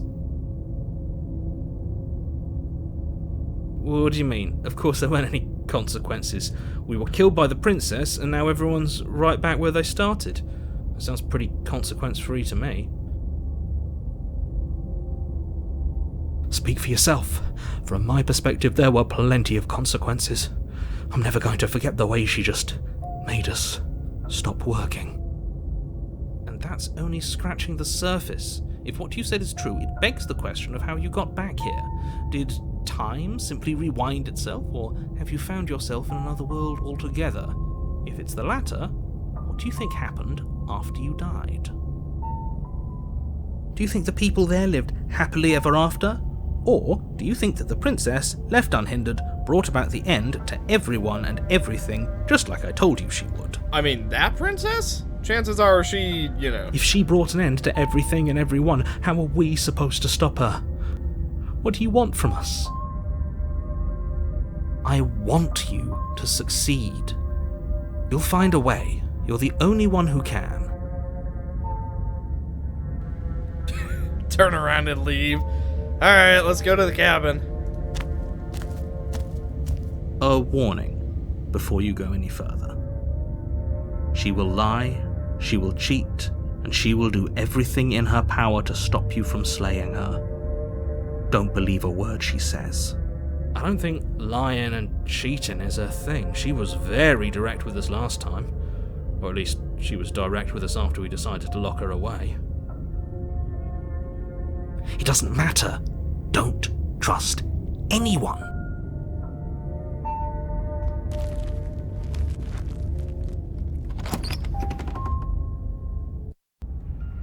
The interior of the cabin is plain, the smooth wood of the walls almost featureless. The only furniture of note is a lone table, knocked on its side in the corner of the room. A pristine blade stands between you and the open, inviting basement doorway. The blade is your implement. You'll need it if you want to do this right. What's, Hold on. What happened to the door? There was a door here last time.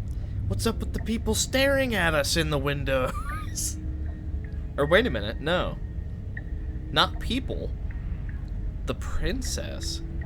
See the crown? They all have a crown, seemingly. It's just an empty frame. She's already gotten out, hasn't she? And she's ready for us. She's been waiting. Can't you feel her eyes on us? I'm going to need all of you to pull yourselves together. The princess has not already gotten out. But if you keep getting stuck in your head like this, you're going to struggle to get the job done. So deep breath in, Deep breath out. Your task awaits, and only you can do it.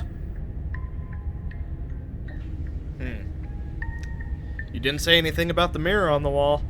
You're right. I was so stuck on the eyes watching us that I didn't even notice it there. What are you two talking about? There isn't a mirror.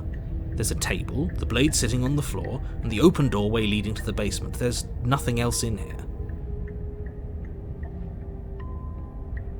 There's definitely a mirror. There isn't. We have to look at it. Unless that's what he wants us to do. And pretending it isn't there is a trick to get us to do exactly what he wants.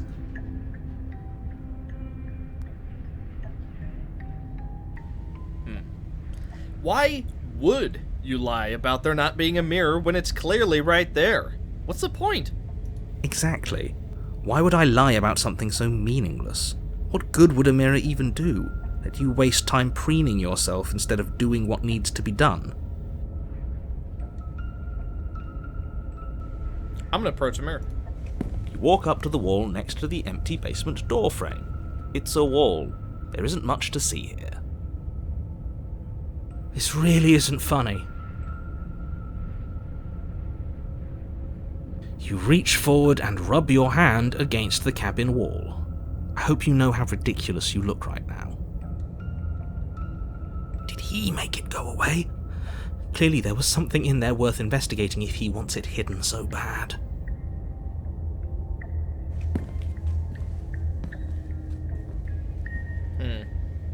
Well, take the blade. You reach down and pick the blade up off the floor. It would be difficult to slay the princess and save the world without a weapon. Good. Steel can't lie to us. Is it gonna be enough, though? Couldn't you have given us something else?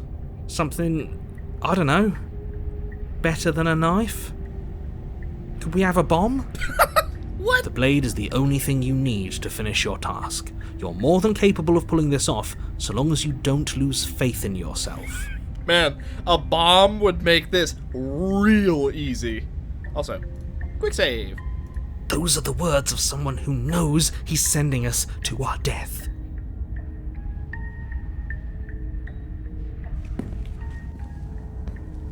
You cross over the threshold and onto a series of isolated steps, suspended in darkness.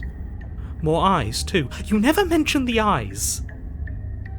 The air seeping up from below reminds you of fresh lightning and static, as if you're descending into a place that isn't meant for a creature of flesh and blood. If the princess lives here, slaying her would probably be doing her a favour. Her cruel and playful voice prances up the stairs. I didn't think you'd come back. We're gonna have a lot of fun, you and I.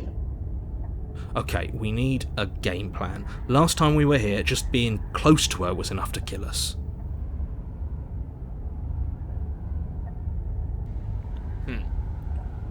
How hard is it to throw a knife? It can't be that hard. But then we'd lose our weapon. We'd have to make it count. Otherwise she'd be furious and we'd be defenseless. If a knife is even enough to do anything against something like her in the first place. It'll be enough.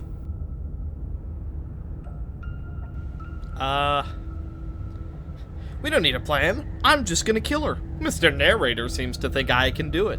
I don't know why you're all being such pessimists right now. I'm gonna talk to her. Didn't you hear my warning a minute ago? She can't be trusted. Talking won't do you any good. Something tells me she isn't going to be very keen on talking anyway. You make your way to the bottom of the stairs. As you emerge, you find yourself between two loose rows of white wooden planks suspended in nothingness. A smattering of cobblestones, visible against the inky black of the basement, mark where the floor should be, forming vague pathways. At what seems to be the end of the room, they diverge in opposite directions, left and right. She could be anywhere, and there's nowhere for us to hide. We're completely exposed. Are you really not going to comment on how weird this place is? No, I'm not. Somebody needs to be the voice of reason here, and it certainly isn't you. Excuse me, I'm being incredibly reasonable. You're the one who's just matter-of-factly describing whatever the hell we're looking at like it's an ordinary basement. We're going to die down here. I don't want to die again. We're not gonna die. Please stop saying that. You're only going to make things worse. Just pick a direction and start moving. I wouldn't give it too much thought if I were you. It doesn't really matter, because either way you go, I'm going to find you. If I shouldn't give it much thought, I'm going right, because it's always the right way to go. You turn to the right. A faintly outlined path lies before you. There you are. I told you I was going to find you. As the princess approaches, your legs suddenly go numb. Your arms quickly follow. This is it, isn't it? And you brought a little knife with you. Cute. There has to be a way out of this. Think! Think! What did you do? Pull yourself together. She isn't supposed to be like this. I wonder how many times I'll get to play with you before you break. Your vision cuts out as your blood begins to coagulate. It's as if every part of your being is coming to a lurching halt. Well, she can't be killing us already. Heart, lungs, liver, nerves. Your lungs pull in a desperate gulp of air as your eyes shoot back open. Nerves. What are you doing? I'm working! Do you want this body to function, or do you want... And then experience stops once more as your body reapproaches death. Okay, whatever you were doing, please just start doing it again. Is paranoid keeping us alive? You sure about that? Are you sure that's what you want, or do you want to interrupt me some more? You have seconds left. Yes, I'm sure. Heart, lungs, liver. Again, your eyes shoot open as you gasp for breath. Liver. Can't decide what you want to do, can you? Heart, lungs. Oh well, standing there gasping like a fish is more fun than dead, even if you look ridiculous. She isn't attacking us. Why? The why doesn't matter. She's already proven her ill intent. Don't lose sight of your mission. Your weapon is still in your hands. Strike at her and end this before it's too late.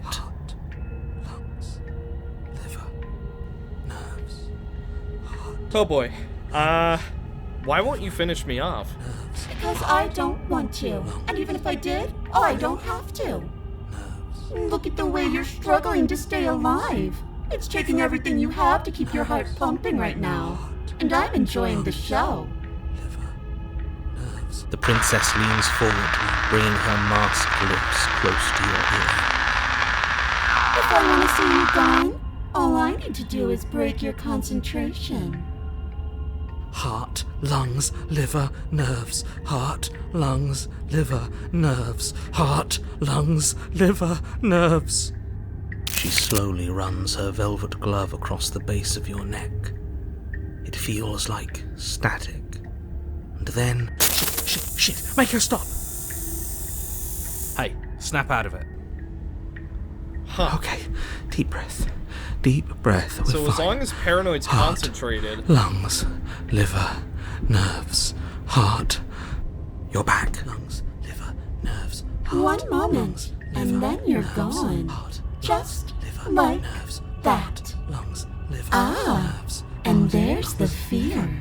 She pulls away. Lungs, liver, nerves. But that wouldn't be very fun, now would it? Nerves, I've already done that. lungs, liver, nerves, heart, lungs, liver, nerves, heart, lungs, liver. What happened after you killed me last time? Lungs, I tried to leave while you suffocated, but that stupid cabin wouldn't let me. So I started to drag your body out with me, and then... lungs, liver, nerves, heart, Well, you died before I could get to the door. And then I was here, and now you're here too. liver, nerves, The cabin wouldn't let you out? heart, lungs, liver, nerves, heart, lungs, Huh. liver, nerves, heart. I don't think I can move without you. And dead doesn't count. And as much as I love what we have going on, I have bigger plans than tormenting one poor little creature forever. I want to leave. Liver, nerves, heart, lungs, liver, nerves, If heart. you need me alive, then why did you threaten me on the stairs? Why didn't you try being nice to me? Heart, I am being nice. You're alive, aren't you?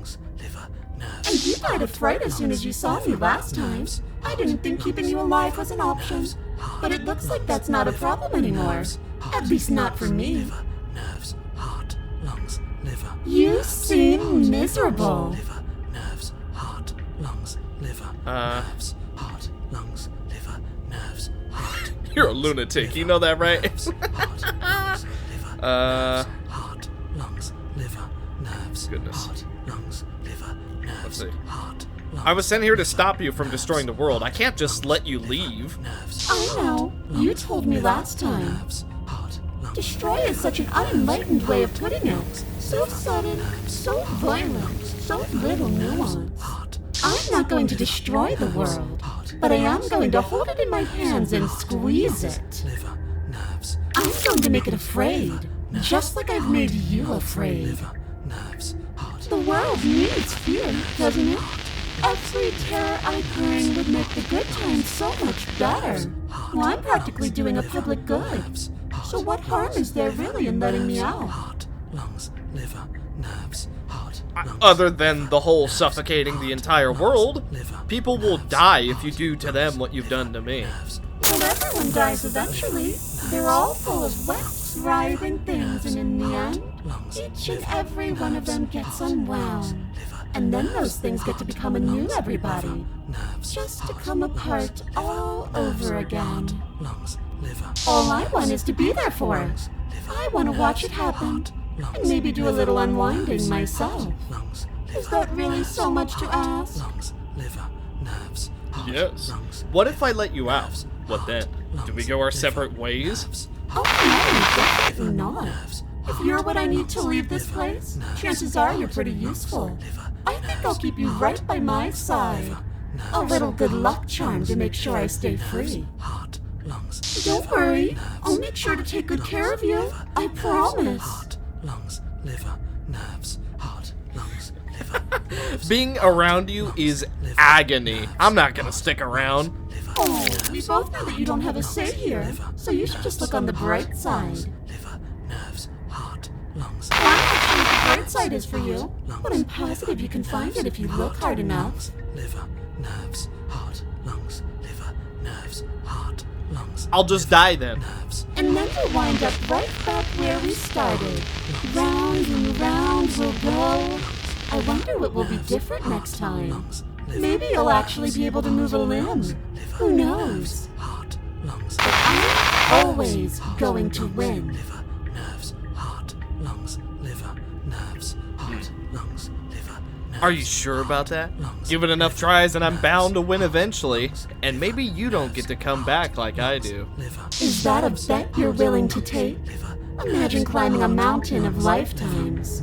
And when you finally reach the summit, when you finally win, the only view you find is me. heart, lungs, And then I push you, and you go tumbling all the way down those millions upon millions of battered and broken pieces of you that couldn't make the cut. liver, What then?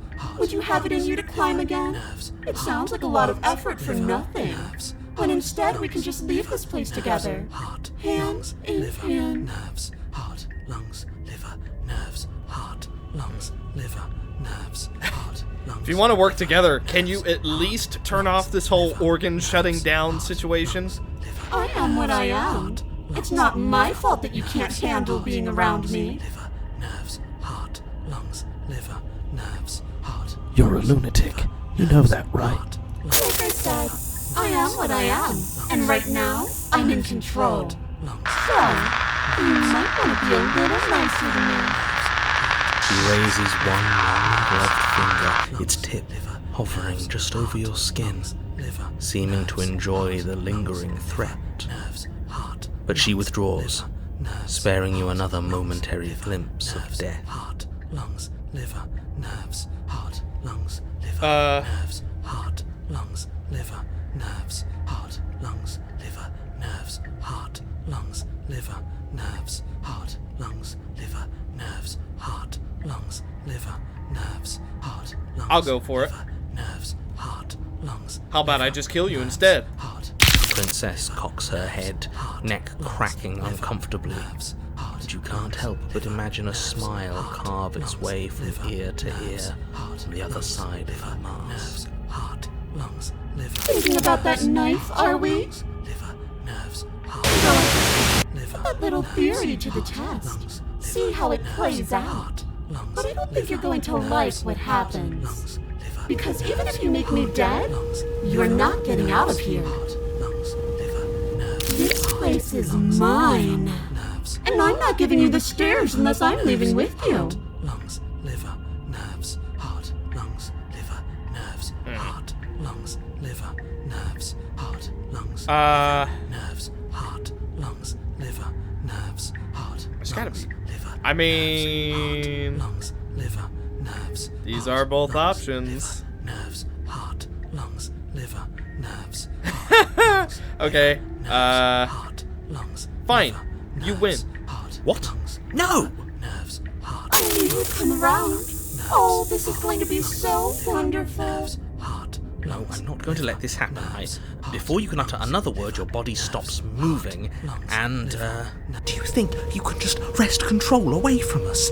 This body's barely functioning as it is. Doesn't the world end if we fail to stop her? Won't letting us die here just make it end faster? Shit. heart, lungs, liver, nerves, heart, lungs, liver, nerves. With a flick of the princess's wrist, the stairs slide back into place. I can't believe you're making me watch you damn everyone to torment and oblivion. Liver, I mean, there's really not much. Go ahead. I'll be right behind you. Really not much of a choice. I wouldn't trust having our back to her. You're not wrong, but maybe you should let me handle the feedback. Just focus on keeping us alive. Right. heart, lungs, liver, nerves. Oh, you've calmed down a little. Besides, I get the feeling she's telling the truth. Heart, She needs us alive. nerves, heart, lungs. How about you go first? What? Are you scared of turning your back to me? You don't have to be worried that I'm going to do something bad. You're too important to me now. Nerves, heart, Besides, what if I lost track of you and dropped the stairs on accident? liver, I wouldn't want that to happen. lungs, And I don't think you'd want that to happen either. heart, So go on. liver, Go ahead.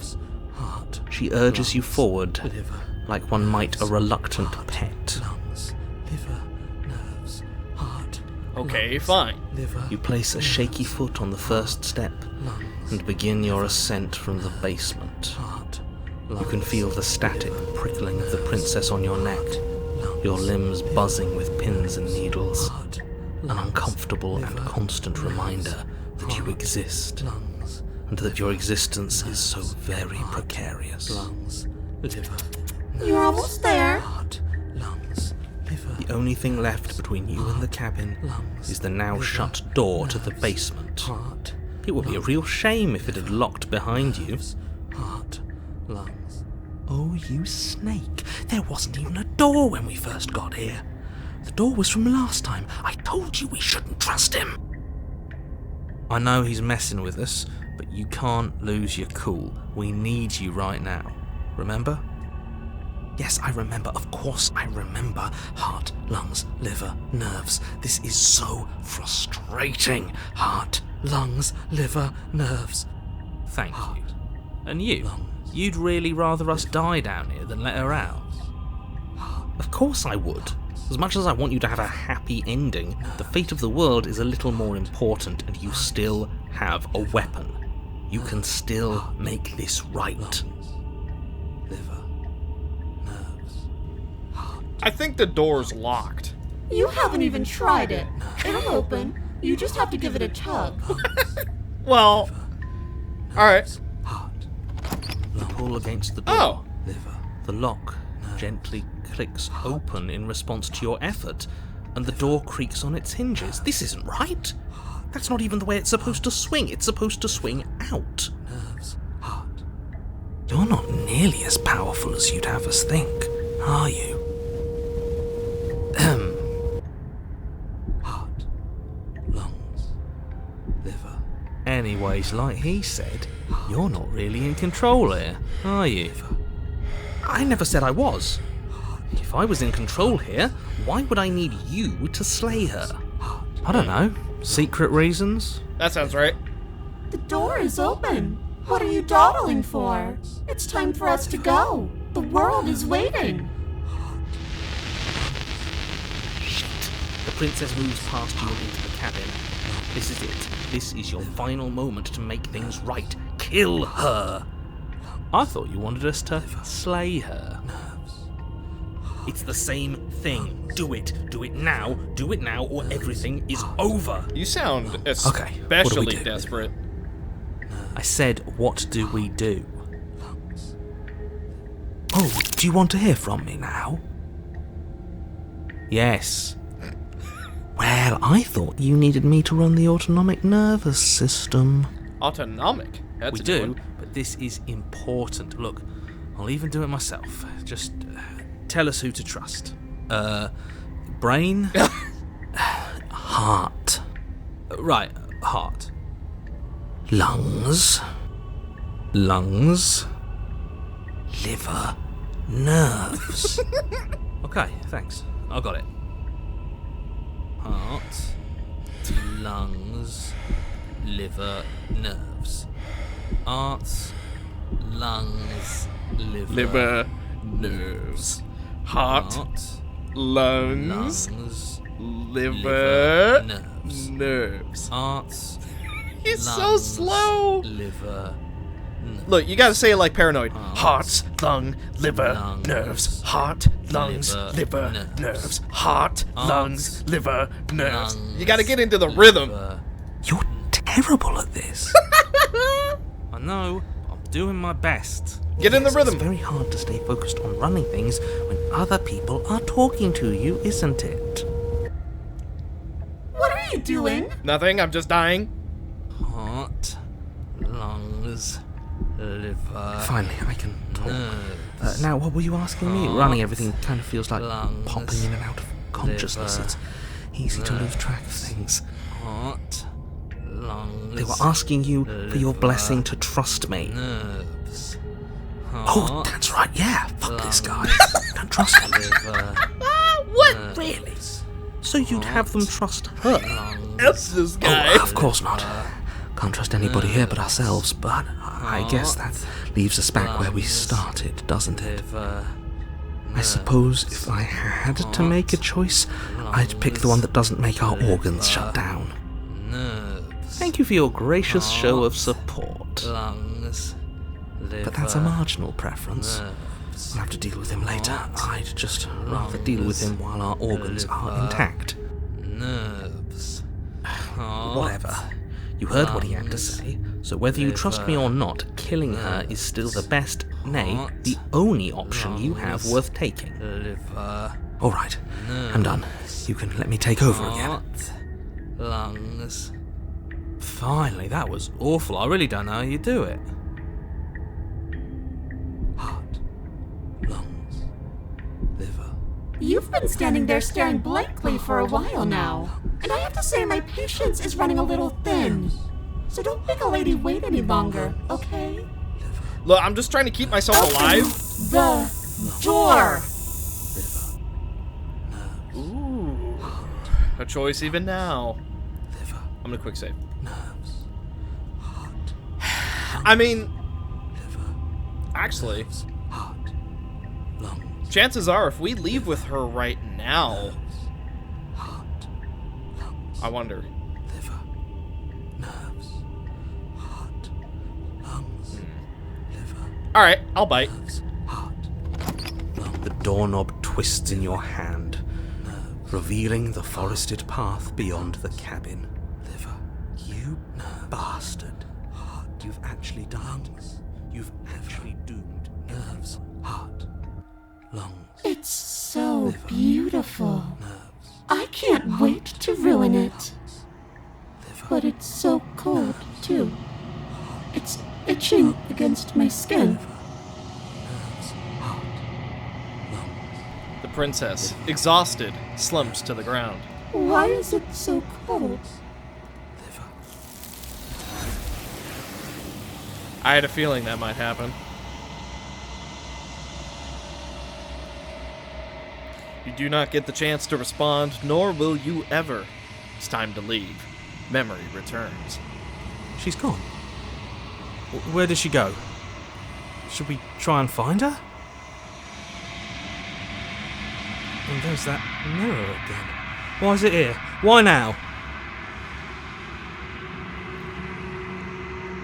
It's going to be okay. Just trust me. But it feels so bad. Like looking into it right now is going to be the end of everything. It's calling us. And not in a good way.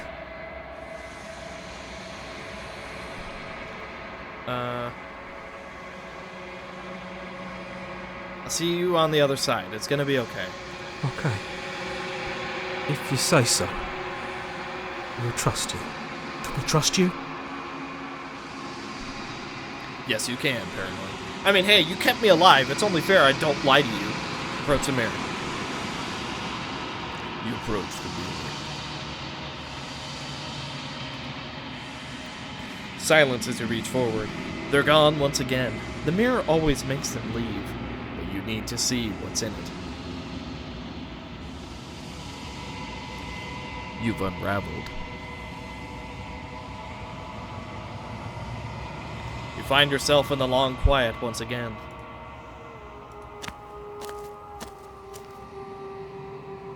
You are at the cabin. There's a world beyond the endless walls of the long quiet. I am curious to see what it means for us to know it.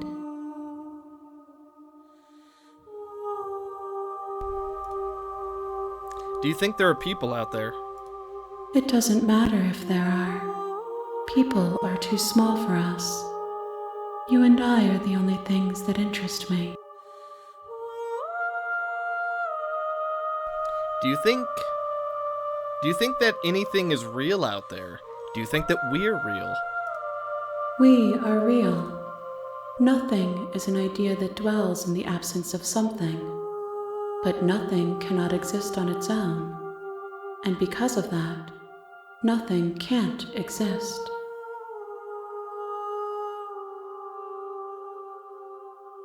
Do you have any thoughts on this vessel? This one is filled with sadness. A doll, abandoned to the company of her darkest impulses.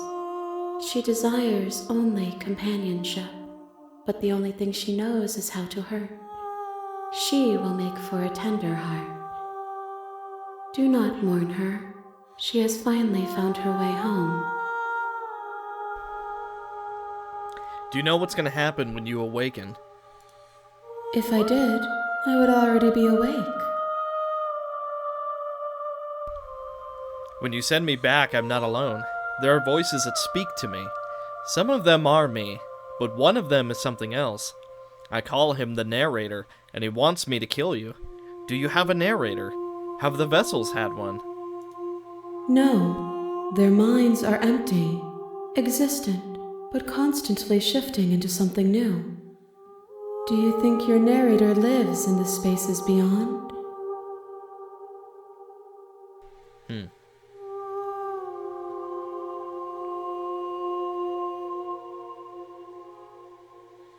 He does, and when I find him, you and I are finally going to have answers. Do not look to one who fears me for your truth.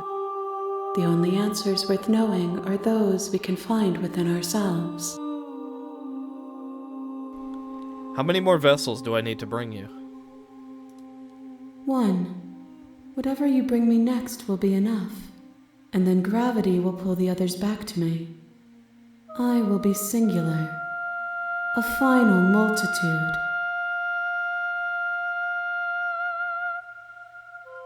If this is the last time, is there anything you would like me to bring you? These gifts are a conversation, and each one shows me the contours of your heart.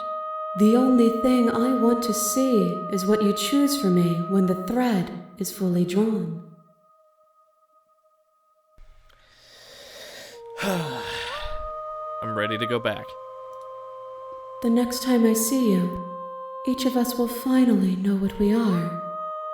I will be here, waiting for you. Everything goes dark, and you die. The hero and the princess. You're on a path in the woods, and at the end of that path is a cabin. And in the basement of that cabin is a princess. You're here to slay her. If you don't, it will be the end of the world. Alright, I told you we'd be back. So you bet we're releasing her this time.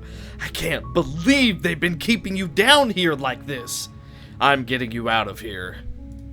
You're only making this more difficult. No, I'm not. Thank you. Thank you. You're making a huge mistake. I don't think I am. No, you're doing the right thing. You walk up to the chains binding the princess to the wall and give them a tug. They're large and heavy, far too solid for you to even imagine trying to break them apart. I'm guessing you don't have the key? Maybe it's somewhere upstairs. Doubtful. Whoever locked the princess away down here intended for her to never see the light of day. They wouldn't have just left the key to her chains somewhere in the cabin.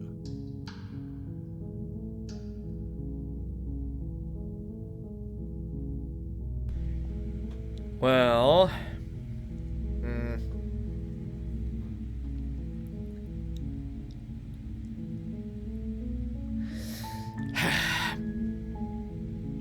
I'm gonna check upstairs. Maybe the key's still lying around somewhere up there. And if not, maybe I can at least find something to break you free. Okay. I'll be here. Good luck. Something tells me I'm You gonna attempt to need make it. your way out of the basement, but the door at the top of the stairs slams shut. You hear the click of a lock sliding into place. Is someone else here? Try the door. You try the door, but it's locked from the outside. Hey, let me out of here! Your shouts and pleas are met with silence. You're here to slay the princess, and you won't leave until the task is done. Oh boy. You make your way to the bottom of the stairs. This would have been so much easier if you'd just taken the blade like you were supposed to. Easier for whom? Easier for everyone. Look at the mess you're in. I heard the door slam. They locked you down here too, didn't they? Yeah, unfortunately. There's a slight panic rising in the princess's voice. If I could just get out of these chains, I know we could force our way out of here together. She barely hesitates before raising her arm to her mouth, her teeth tearing through her limb with the determination of a trapped wolf. I guess if you're As desperate she enough. rips her flesh from her bone, a sound comes from behind you, the clang of bouncing metal. It's the blade from upstairs. You're not sure how it made its way down here, but if there's a time to strike, it's now. Or we could use it to free her. You won't like what happens if you do that.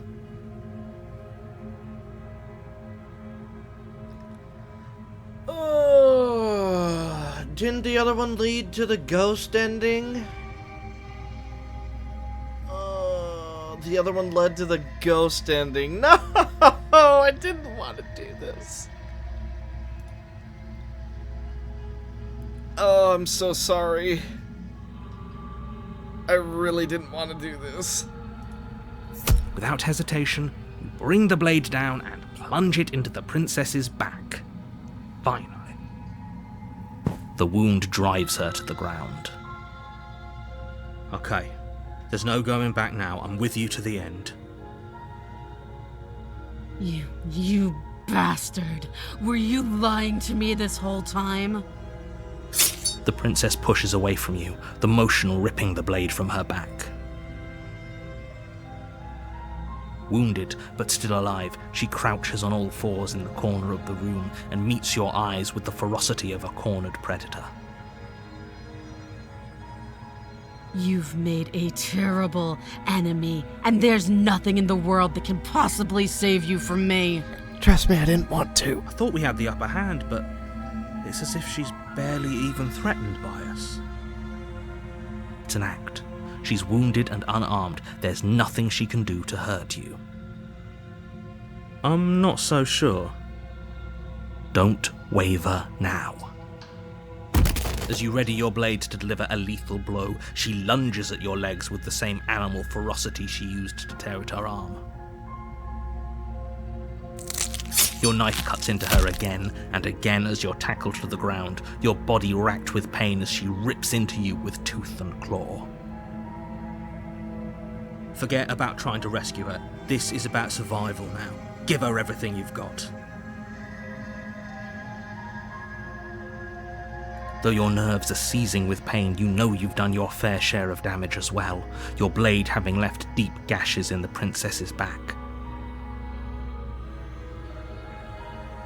You seize a moment of hesitation to throw her off of you and shakily push yourself back to your knees. We can still turn this around. I don't like how she looks there. I don't like how, wounded she looks. And it's the big eyes. The eyes are a big thing for me. I'm sorry. You steel your resolve and take another step closer to the princess. You probably won't make it out of here alive, but you can still make sure that she won't make it out of here either. Excuse me? What's this about not making it out of here alive? Do you think this is what I wanted to happen? I have a duty to state the facts of the situation, and honestly, it's a miracle anyone in this room is still standing right now. Don't act so surprised. Can you not feel all those gashes and holes pulling you apart? If the princess doesn't do you in here, blood loss is certain to finish the job. You take another step forward, and the princess lunges towards you. The two of you enter one last exchange, a flurry of blade and claw and fleshy ribbons, and then you stop. Neither you nor princess able to go any further. You collapse on the ground, and the princess collapses beside you. Blood pools around you both, and you watch each other fade away. After all this time alone, I thought I'd finally found a friend, but you were just another monster, weren't you? I didn't want to be. Silence as the room starts to get fuzzy around you. You've paid a terrible price, but you've saved us all. It's over. If you think this is it, you're sorely mistaken. One way or another, I'll make sure you pay for this. But you don't have time to worry over such things. Everything goes dark, and you die. Oh, great. Chapter 2. The Witch. You're on a path in the woods, and at the end of that path is a cabin. And in the basement of that cabin is a princess. You're here to slay her. If you don't, it will be the end of the world.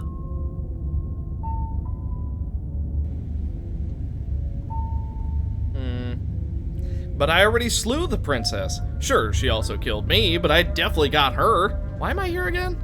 I can assure you that you didn't slay her and that she didn't kill you. People don't just spring back to life after dying, and the two of us are meeting for the very first time. If he doesn't remember what happened, then maybe it's best to keep it that way. Now, hang on. Once again, Once again, he makes the distinction of slay and kill. In the same sentence, he said slay the princess, but that we weren't killed. Why? Brilliant. We need to keep our cards close to our chest, and I'm not sure we can trust him. You know I can hear you, right? It's going to be a lot harder than you think to keep secrets from me. Did I say I'm not sure we can trust him? Slip of the tongue, bit of the old brain fog. I meant to say that we should probably head over to the cabin and slay that princess. We already know we can't trust her, so let's get on with the show.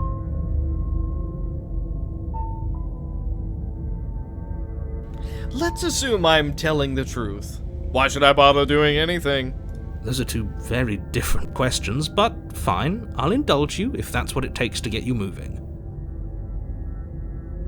Let's say for a moment that this really is the second time you've met me, or at least a version of me.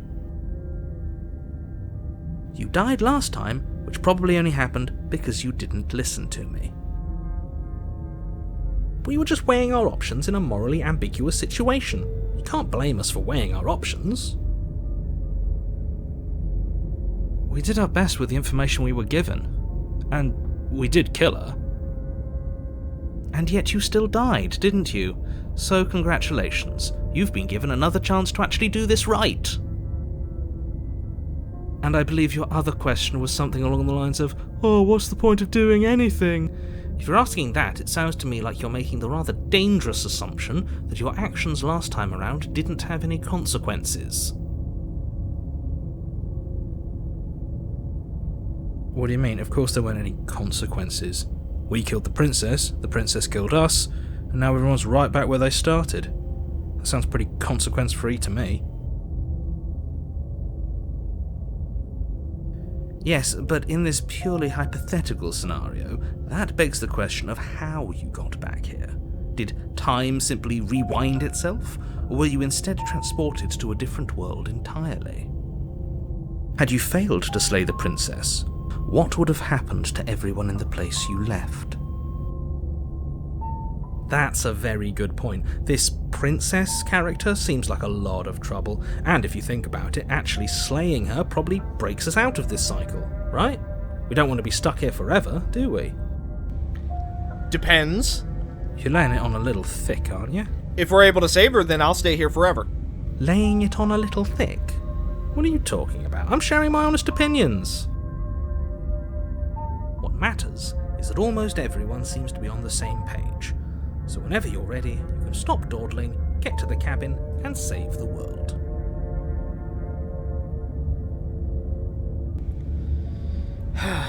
You know what? We haven't done this in a while. Let's talk about this princess. Just be quick about it. She killed me last time around. How can I make sure that doesn't happen again? She killed me by ripping me to pieces. Don't get me wrong, I hated it, but how can someone like that end the world? To quote you from last time, she's just a princess. Why was she able to rip me apart with her bare hands? That's probably the best question. She is just a princess. Whatever you think happened to you last time, just get it out of your head before you get to the cabin, and you'll be fine.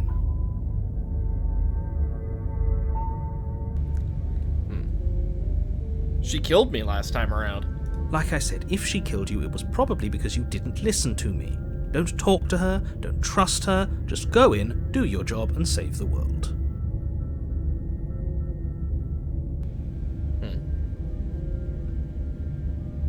Who locked her in that basement? What is this place? People locked her in that basement, and I told you what this place is. It's a path in the woods. Don't overcomplicate things.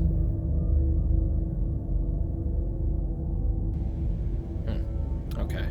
Alright, that's all. Great. Now, if you don't mind, the whole world is waiting with bated breath for you to save it from ruin. Because I'm pretty sure you're not going to tell us anymore. Proceed to the cabin. Turn around and leave. A warning before you go any further. She will lie, she will cheat, and she will do everything in her power to stop you from slaying her. Don't believe a word she says. Don't worry, I think we've taken that lesson to heart at this point. You can trust us to get the job done.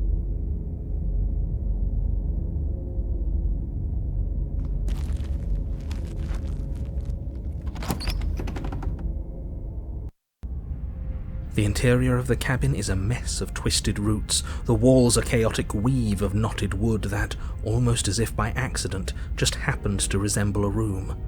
The floor is damp and earthy, and the only furniture of note is a slab of mud in the shape of a shelf, with a pristine blade perched on its edge. The blade is your implement. You'll need it if you want to do this right. You didn't say anything about the mirror on the wall again. That's because there isn't a mirror. There's the muddy shelf, the blade sitting on the muddy shelf, and the door to the basement. There's nothing else in here. There's definitely a mirror. But he says there isn't one. That's got to count for something, right? I trust my eyes. Why would he lie about there not being a mirror? What's the point? Come on now. He's pretty much in charge here. When have authority figures ever lied about anything? If there were a mirror in this cabin and we were supposed to look at it, he would have told us about it. When have authority figures ever lied? That's a funny line. Exactly. Why would I lie about something so meaningless? What good would a mirror even do? That you waste time preening yourself instead of doing what needs to be done?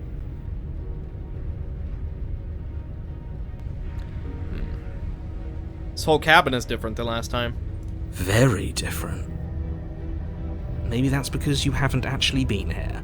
I hope this means you'll finally drop that ridiculous past life nonsense. You haven't died, and you certainly haven't been killed by the princess. So focus up. A lot's riding on this. Nope, I don't believe you. I'm approaching the mirror. You walk up to the wall next to the basement door. It's a wall. There isn't much to see here. This really isn't funny. You reach forward and rub your hand against the cabin wall. I hope you know how ridiculous you look right now. Well, at least we can all agree now that there's nothing to see here. Case closed. Good work, everyone.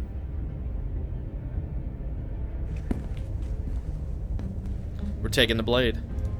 You take the blade from the shelf. It would be difficult to slay the princess and save the world without a weapon. Well, if we're grabbing a weapon, we should probably keep it hidden behind our backs. She doesn't have to know we have it. That's a good idea. That's not actually a bad idea. See, even Hero agrees. Enter the basement. The door to the basement creaks open, revealing a staircase dug into the muddy earth below. The ceiling is thick with roots that hang like locks of tangled hair. The weak starlight from the cabin windows behind you can barely penetrate the gloom here, only illuminating the edges of an opening below. It shines in the darkness like some kind of massive maw waiting to swallow you up into the earth. The air smells of dirt and copper. It's thick and wet, as if your lungs are being coated in mud with each intake of breath. If the princess lives here, slaying her would probably be doing her a favour. Her voice skitters up from below. Something nasty finds itself on my stairs. Come on down. Don't be scared. I probably won't bite. Nasty? I've heard a lot of insults in my life, but being called nasty? That's a new one. I'm not nasty.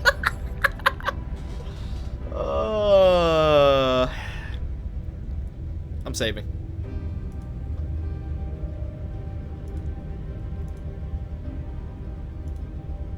I'm not nasty.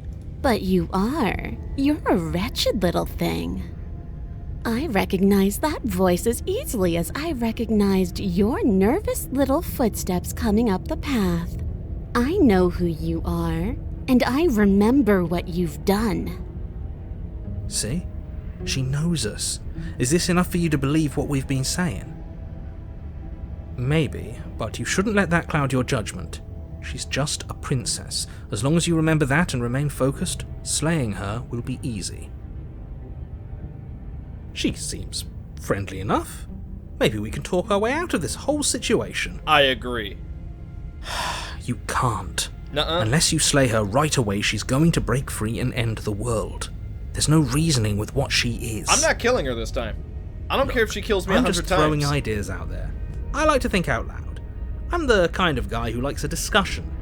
Don't we want to hear what everyone has to say before making any big decisions? Do you want to hear what everyone has to say? Or do you just want to hear yourself talk? You need to stop lingering. Your task is to slay the princess, not endlessly debate about what to do with the princess. Fine. You're the boss. Thank you. You descend the basement steps, entering the dark room below. You are really feline-like. You can just make out the shape of the princess in the gloom. She's huddled against the far wall, her eyes bright and glaring from amid the thick roots. And there you are, one hand tucked away behind your back, gripping that sharp, sharp blade, no doubt. That's no fair. How would she know that? She's literally making the cat face! So, we've dropped the pretenses. She's making it even more! Good.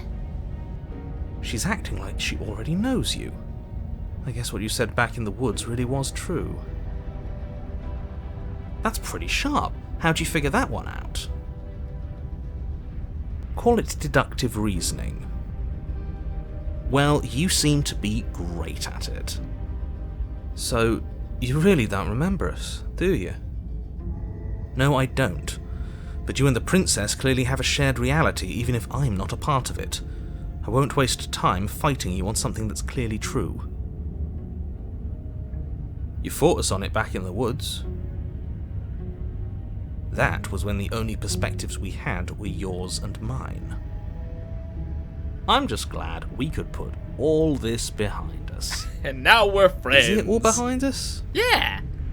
Just focus on the task at hand. I don't care if you've been here before, and I don't care if you think you'll go somewhere else after this. My world is on the line right now, so I'd appreciate it if you would take this seriously and slay her. Let's chat her up a bit first. Maybe we can find a middle ground where everyone's happy. Don't talk to her. You're just going to make things more difficult than they have to be. Well, I seem to remember you having a tongue. Oh, dear.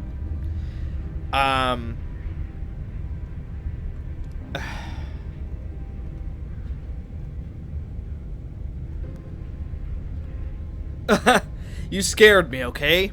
When you started gnawing your arm off, it scared me, so I stabbed you. Things got out of hand. Shh, we both died last time. Can't bygones be bygones? I died last time, you didn't. If anyone here shouldn't be trusted, it's you. Look, I know. Things got messy last time, but I think there's something bigger than both of us at work. We should team up. Oh, I like the sound of that. Why do I have a nagging feeling you're going to stab me in the back if I help you out of here? I don't want to hurt you, but there's clearly some broken trust. Take this as a gesture of my goodwill. Give her the blade. Interesting. You know what? We're going to be doing that after we get a little bit of apologizing in. Ooh, smart. Let's apologize. Get us back on the right foot. Oh, you're sorry. Isn't that nice? You're such a gracious little monster. If you're sorry, then let me out of here. Prove it.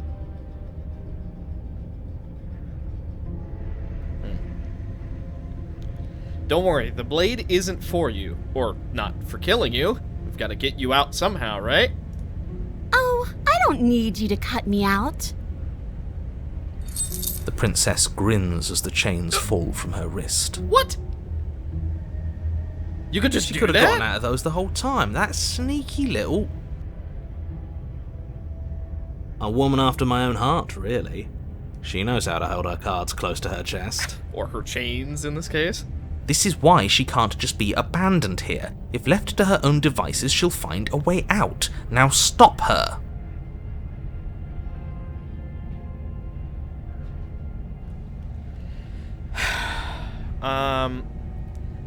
Things got messy.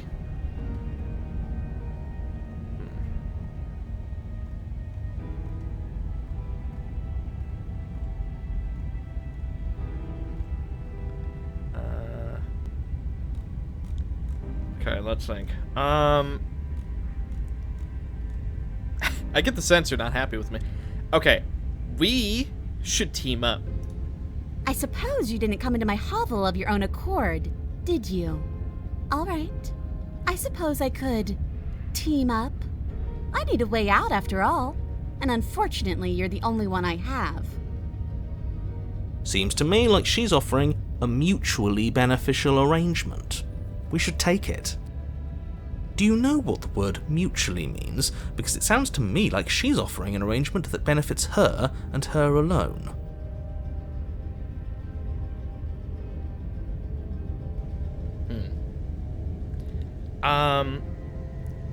I get the sense you're not happy with me. Is that a joke? Do you think a joke will charm my trust back? You'll have to try harder than that. Okay, then how about I give you a gesture of goodwill? You can't be serious. Oh, I'm serious. Now, hold on. We should put this to a vote. The blade is one of our most valuable assets. We can't just give it to her. What if she uses it to kill us?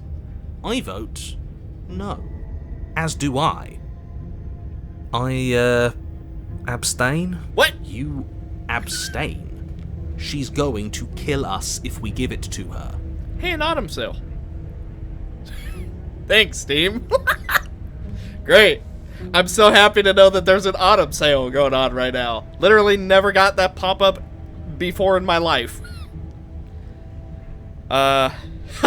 Yeah, never mind. That was such a silly idea. I'm not gonna give her the blade. She clearly hates us. Don't do it. No, we're giving her the blade. You're going to get everyone killed. You know that, right? But of course you do. You toss the blade at the princess's feet. She eyes it with suspicion before kneeling down to pick it up. See? I wouldn't have done that. Why did you? 'Cause I need to get your trust back. She creeps forward, taking one cautious step at a time until you and she are face to face. Hi. What do you think happens now?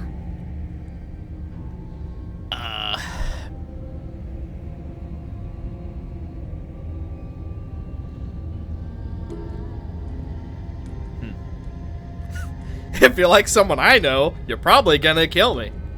You're beautiful. I want to actually save you, and this feels like the only way to do it. We're both scared and we're both hurting. If one of us doesn't make a change, we'll probably kill each other forever. Do you want that? I don't. We can be better than this. That's up to you. It's why I gave you the blade. I chose last time and I regret it. So now it's your time to choose. Oh, that's a powerful one. These two are really solid. Like, these are both really good choices. Also, you're pointing it at me. I don't really like that, but we're going to make the "you're beautiful" option. She pulls back, clearly caught off guard by whatever nonsense you just said to her. I thought it was nice. Whether it's nice depends on if we meant it. We didn't mean it. Did we? Yes, we If did. you were lying, we'd all know. But unfortunately, you weren't lying. What? What do you mean by that? What kind of game are you playing? I'm playing the game of love. The look of surprise that momentarily softened her features vanishes as she steels her nerves. And then she buries the blade in your heart. It's fine. What? No, come on, that's not right. I told you this is what she was going to do. Glee dances across her face as you fall to the ground.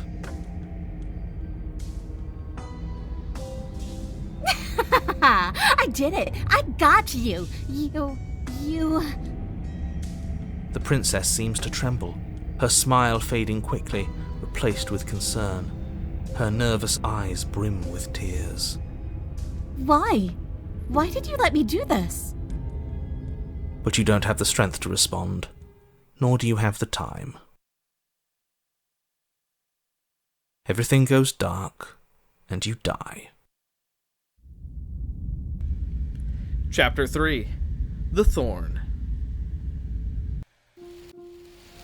You're on a path in the woods. I can't believe she actually stabbed us. I told you not to give her the blade. I told you it would come around to bite us. I voted against it. Yeah, we know. You already got your I told you so's in while we were bleeding out. I just wanted to make sure that everyone here knows that I was and am on the right side of that argument. Oh, you're far from being on the right side of anything. You're fixated on the past, whereas what you should be is fixated on the future. Oh, a visionary. I like it. Tell me more. Oh, Gladly, no. my dear fellow. By cruelly turning on the princess in her moment of vulnerability, we made ourselves an enemy. But by mastering our fear and insecurity and handing over our power, we've begun a journey to something so much deeper. I like journeys. Travelling is a bit of a passion of mine. It makes me so relatable. Now, where are we off to? Well, if we're lucky, it's a journey to love. She hates us. Does she? She hesitated before stabbing us to death.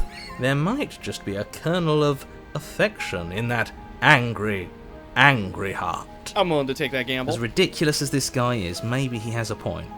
I don't know if I necessarily buy into his whole love journey thing, but maybe she won't be as keen to betray us this time. We've already proven to her that we can change, so maybe she'll realise that things don't have to end in violence. You know, maybe you're right. In which case, I suppose the only thing to do is to get back to the cabin and give it another try. Give what another try exactly? You are aware I've been listening to you, right?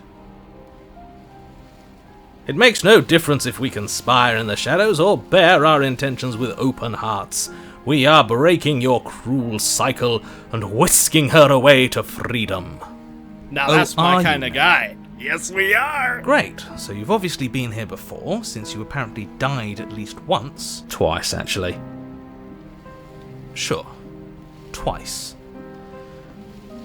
Then I'll spare you the little introduction I had planned. You already know about the princess, and clearly you already know that she's dangerous. So don't muck this up. It's bad enough that this isn't your first time through.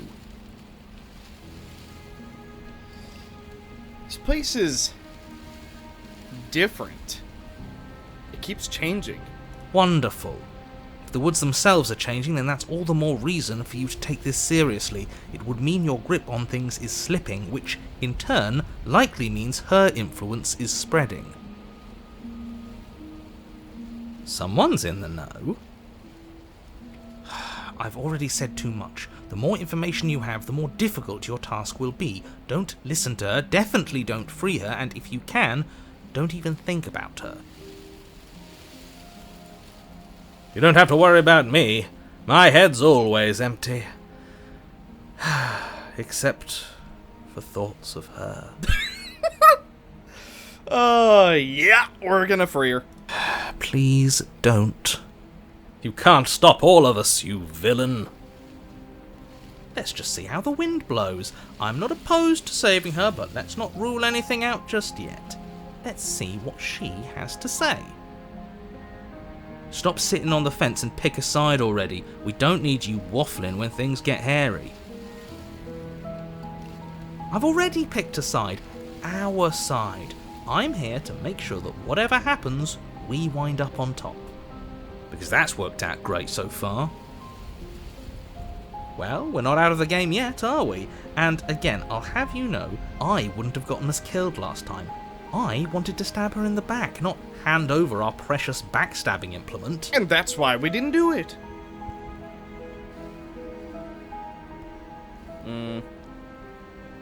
Alright, let's go to the cabin.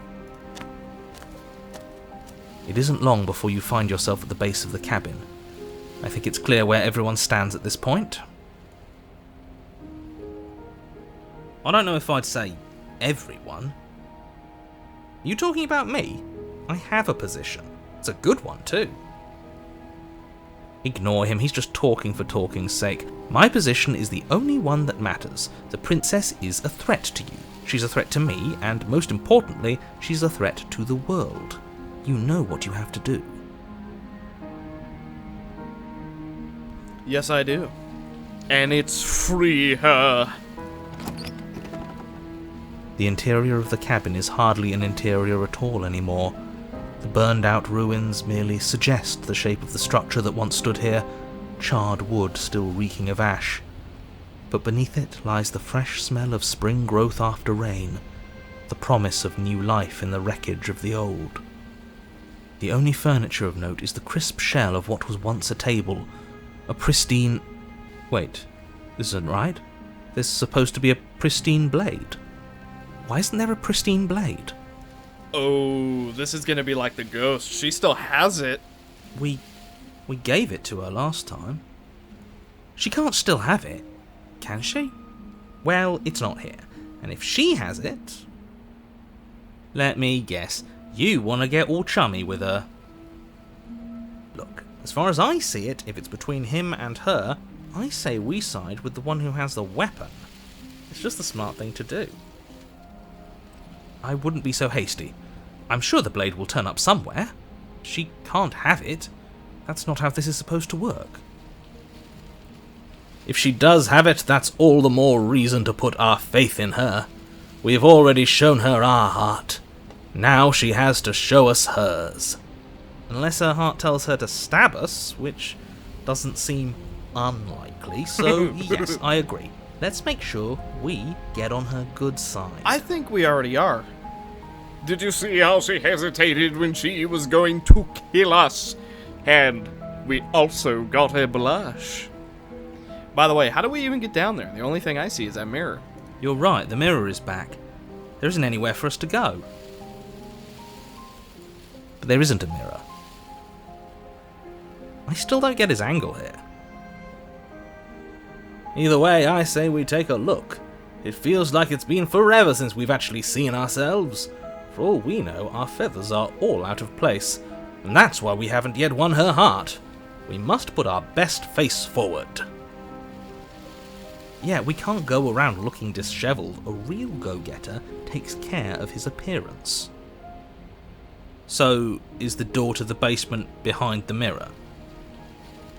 I promise you there isn't a mirror, and there isn't a door to the basement. The entrance is more of a burned-out frame than anything else, and it's right there on the far side of the room. Do you really not see it?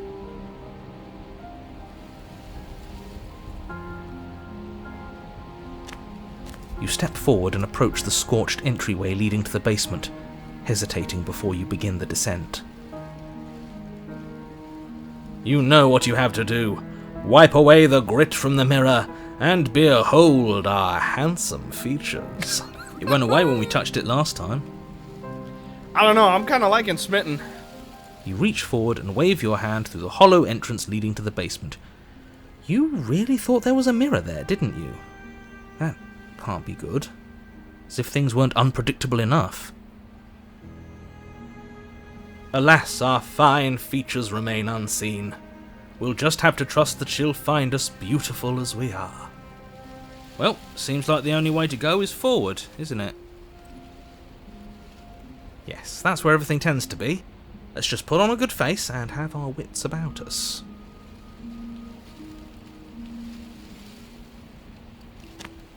You step through the frame of scorched wood and make your way into the darkness below.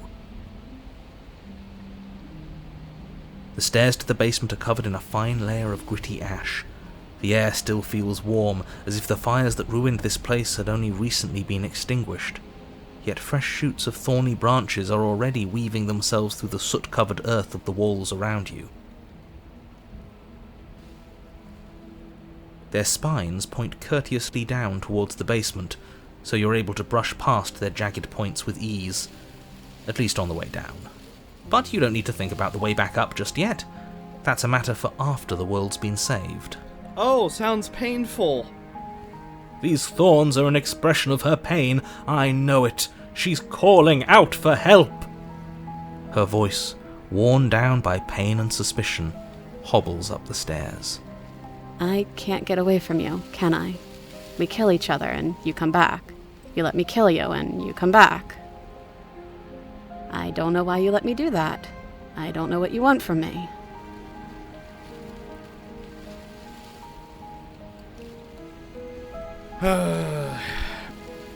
Quick sec.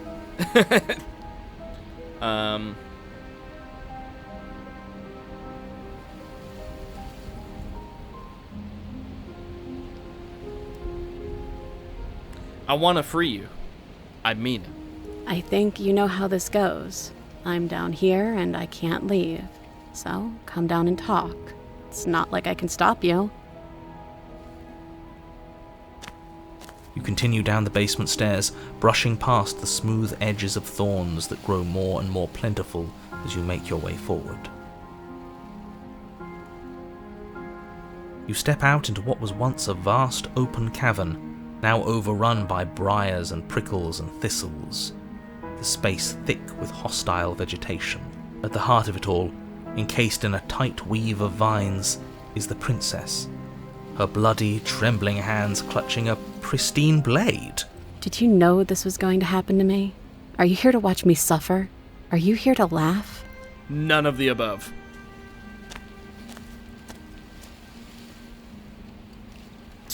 Yeah, I'm here to laugh. What'd you think would happen? I can cut you free, but you'll have to give me the blade. Reach for the blade. That's a bad idea. You're in a prison of your own making. I broke our cycle of violence. If you still want to wallow in it, be my guest. Turn and leave. Ah! I guess I don't have anything left to say to you. Turn and leave.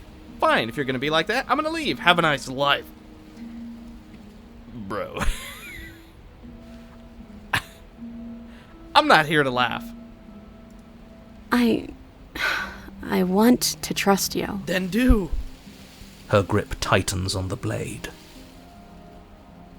But you're hiding something, aren't you? Why would you help me if you weren't helping yourself?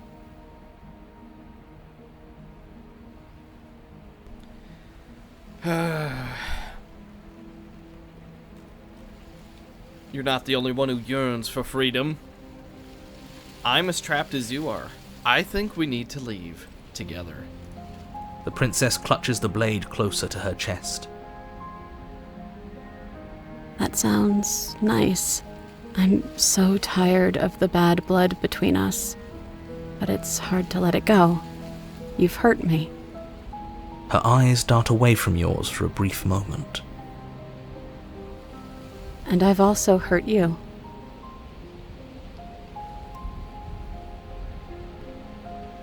Is there nothing I can say to change your mind? I don't know. What can either of us really say at this point? How can we trust something as hollow as words? She's right, there's nothing left to say. So let's get a move on and do something before she comes up with a scheme to get out of here on her own. We don't need words to send a message. It is through action that we can show her our adoration, our devotion, our kindness.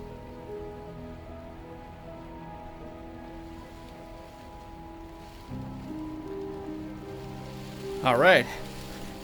Then maybe it's past time for either of us to say anything. All that counts is action. You reach towards her bloodied hands, laying your palm on her trembling fingers.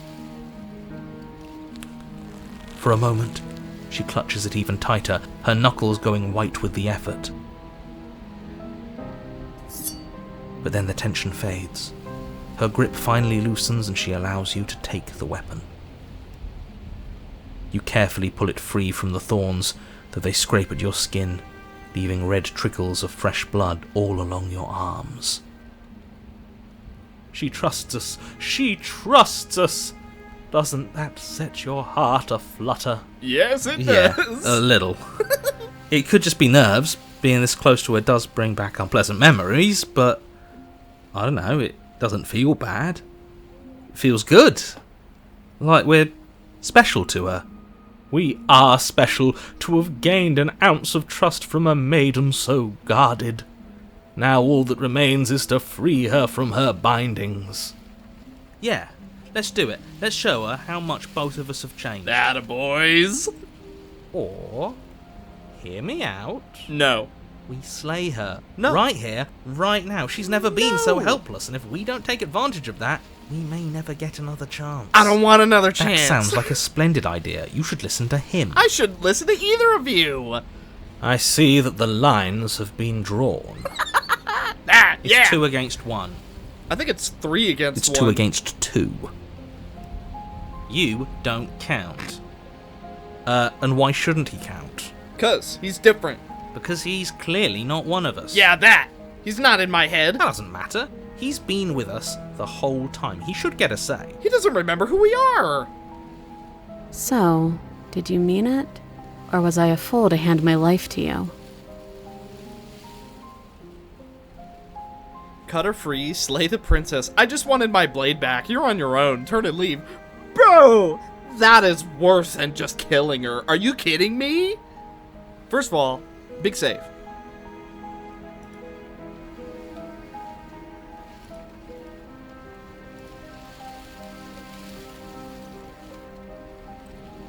And now that we've done that, cut her free. Yes! What a good idea. Let's cut her free. Oh, now you're on my side. Oh, so you're suddenly team free her? Yeah! You can't just switch sides as soon as we make a decision. I can do whatever I want, and I believe with my whole heart that this is the right course of action. Let's free this princess! Everyone deserves a chance at redemption. Let him join us and be merry. We are all united by our passion. That's right. What he said. We've already given him a chance at redemption. And who says I don't deserve another? I really mean it this time. I'm big enough to admit when I'm wrong. So I want to help you all free her. Oh yeah, I'm sure you do. And I have no problem with that. Welcome to the team. You're one of us now. One of the good guys. You take the blade to the thorny vines imprisoning the princess, and she flinches, relaxing only slightly as the blade slices into the thick vegetation rather than her arm.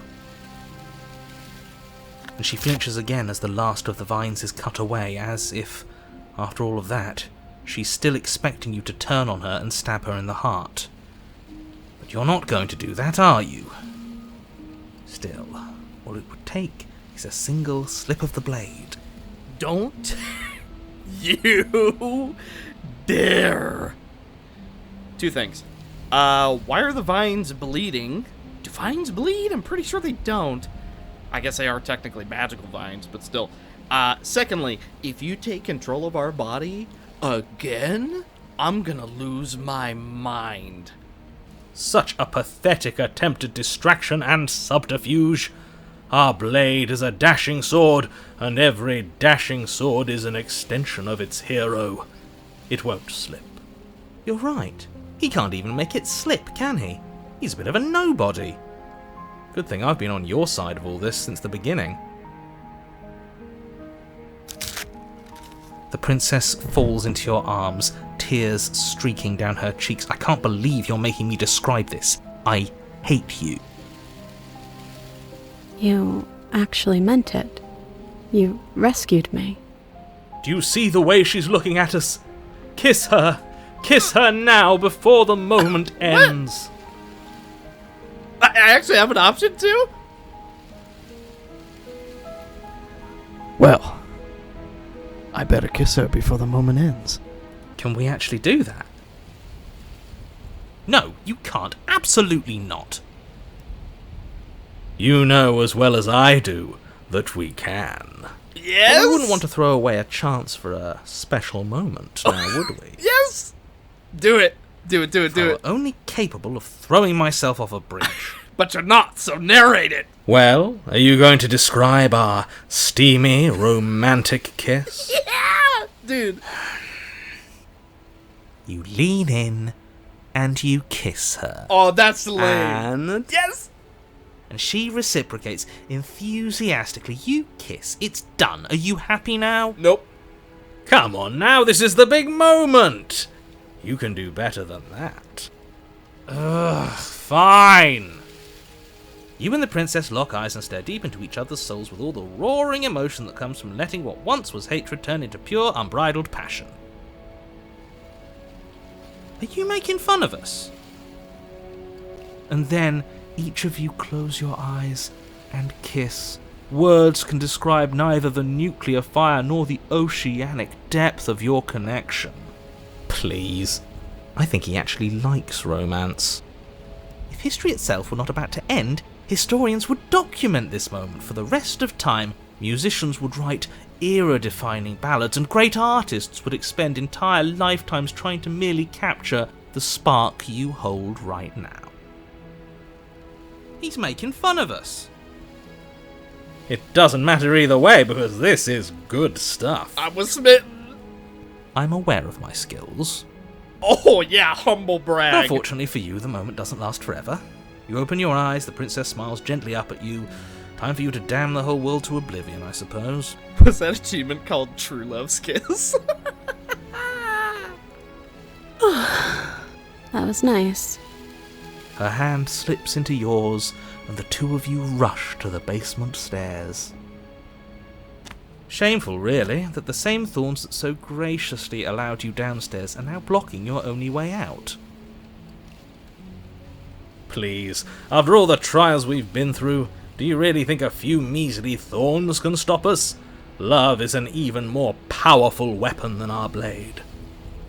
We cut through those other vines just fine. They're only thorns. I'm not afraid of getting a few scrapes.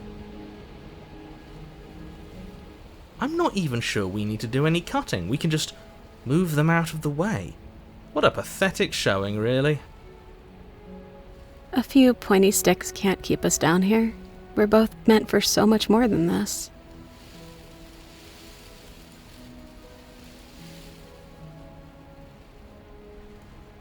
Cut into the thorns, step into the thorns. Well, I'm not afraid to get a few scrapes. As you step into the thorns covering the basement stairs, they yield. True love is Both a you and the powerful princess ascend thing. the stairs without obstacle. This is unacceptable. The second you step out of this cabin with her, the world ends. Do you hear me? What did the world ever do to you to deserve this? Your nightmare is our dream. Whatever world would condemn star-crossed lovers like us to a cycle of violence and despair isn't a world worth saving. We'll weave something new together. Something better. Get 'em, Smitten, get 'em! You and the princess hesitate at the cabin door. This is your last chance. Not taking it. We've already made our decision. Yeah! We're finally leaving here together, aren't we? And all we had to do was trust each other. It wasn't easy, but I'm glad we finally could.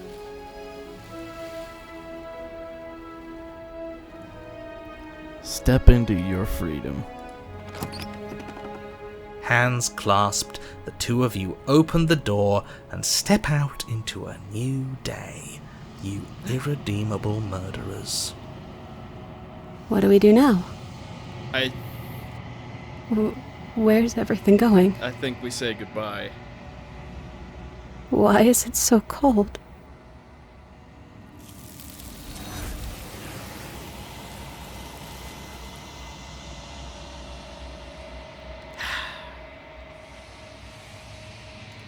You do not get the chance to respond, nor will you ever. It's time to leave. Memory returns. She's gone. Where did she go? Should we try and find her? And there's that mirror again. Why is it here? Why now?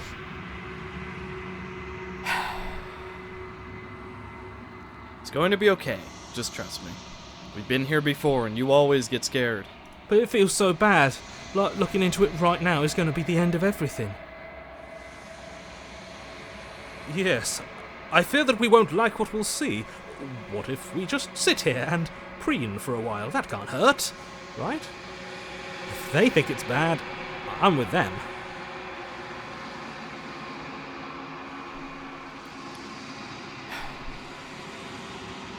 It's not the end. Whatever's on the other side is going to be nice. Okay. If you say so. We'll trust you. She'll be there waiting for us. I just know it. Finally, we're going places. Approach the mirror. You approach the mirror. Silence as you reach forward. They're gone once again. The mirror always makes them leave, but you need to see what's in it. You are nothing at all. But that isn't right. You can't be nothing. You refocus your gaze, and then you see it. A figure, faint and veiled in shadow just beyond the reflection. Are you me? I think you know what I am. A crack slides down the center of the mirror, splitting the image in the glass in two. And then another crack forms, and another, turning the mirror into jagged shards of broken glass.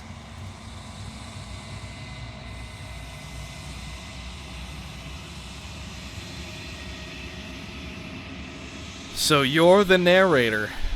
I was wondering if I'd ever get to see you. The narrator, yes. I suppose that's my job, isn't it? You needed help, after all. An objective voice to guide your blade. But you were never supposed to see me. I wonder how many worlds you've damned to extinction to fall this far. Whoa.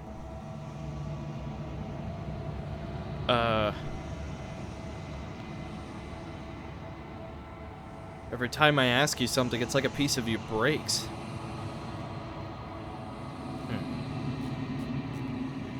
What are you? Are you something like me? Oh, I'm nothing like you.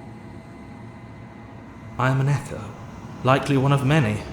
Somebody made you, after all, and I'm what's left of him. Not that I'm the only one who can make that claim. I'm sure you've met many others like me.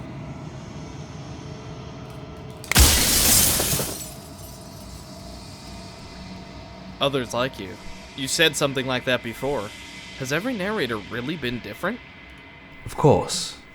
That is by both necessity and design. This construct you're in exists in many places at once. Any time you failed, any time you thought yourself dead, it would restart and shunt both your consciousness and hers into another world. But you'll be awake soon, and then it won't be able to work like that anymore.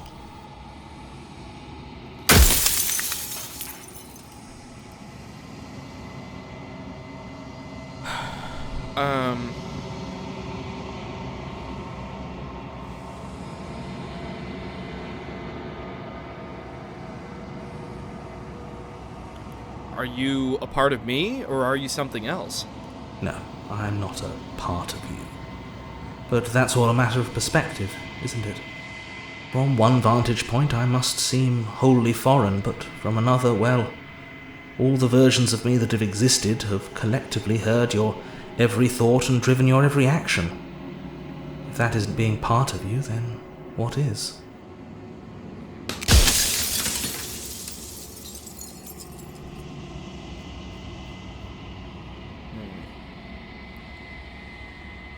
If you made me, then what am I? You're the long quiet, the god I made to rid the world of death.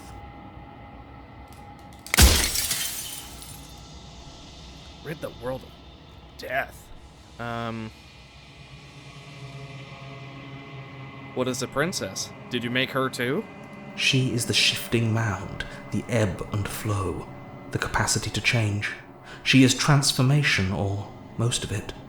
Her nature is why I had to die, for she becomes that which others perceive her to be. But an echo can't perceive things, not in the way that people can. So I tucked a part of myself into the folds of this construct to guide you. This isn't the end just yet. You can still destroy her and save everyone. You were made to do this single task, and you will still have a chance to fulfill your purpose once I'm gone.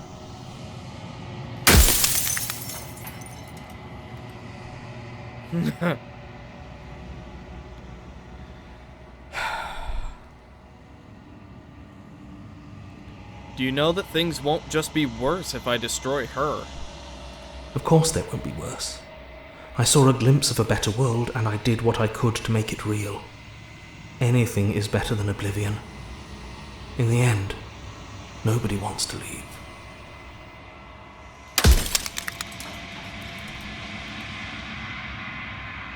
You made us, and I want you to know that this has been torture. The inevitability of death is torture. I would gladly put two infinite beings through what you've been through to spare infinite lives from oblivion.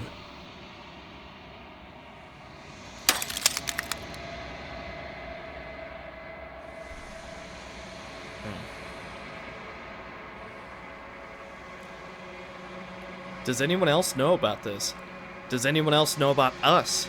Of course not. The only way this construct could function was if nobody knew what it was doing.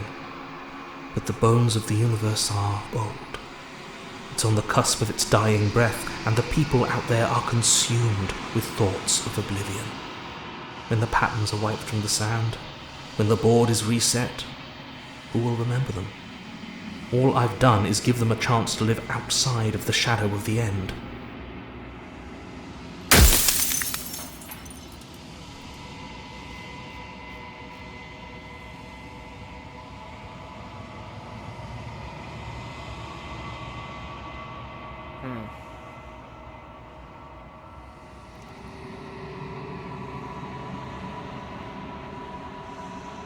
So many questions, but we can't ask them all. We only have 2 left.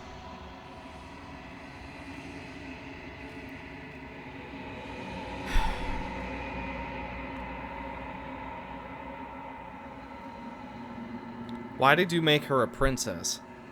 I didn't make her a princess, but I wove the idea of her into something your scattered mind could fathom. You chose for that something to be a princess.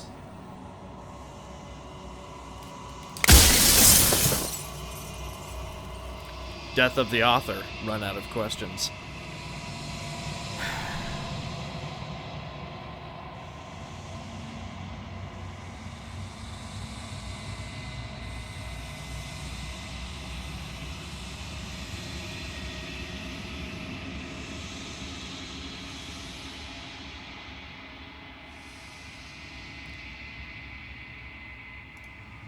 Lie. Rest easy. I'm going to destroy her. Are you lying? I can't tell. But I've said my piece, and my time is up. It's like I said, I'm just an echo. And echoes always fade away. You know what you have to do.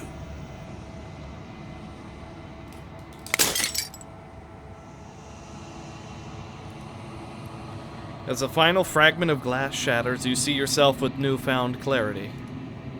The narrator was right. You are the long quiet, a vast and nascent god. And it is finally time for you to wake up. All of this is for you.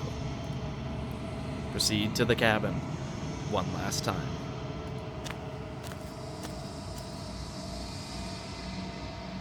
When you arrive at the heart of things, there is no final vessel for you to bear witness to. There is nothing for you to find.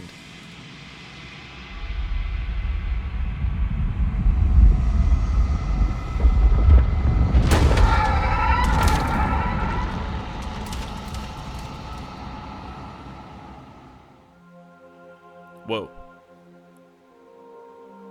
I can finally see you, and you can finally see me. Is this every single version of you? It's been so long, and my heart has ached for this moment. I've missed you dearly.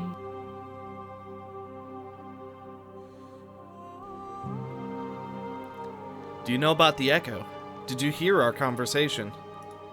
Every word you spoke found its way to me. I know him, and I know his construct. He was deluded by his fear of death. Pay him no mind. I'm the long quiet, but I don't really know what that means. Names are their attempts to capture that which cannot be captured. They call me the shifting Mound, a pale imitation of what I actually am. What happens now? Ever the passive player, always reacting and never acting. But it's woven into your nature, isn't it? When the echoes spun us from one into two, he gave you a choice and me a role to play. I am not death, but I contain it in my multitudes. So, will you attempt to destroy me and bring about a world devoid of death and the possibility of meaning?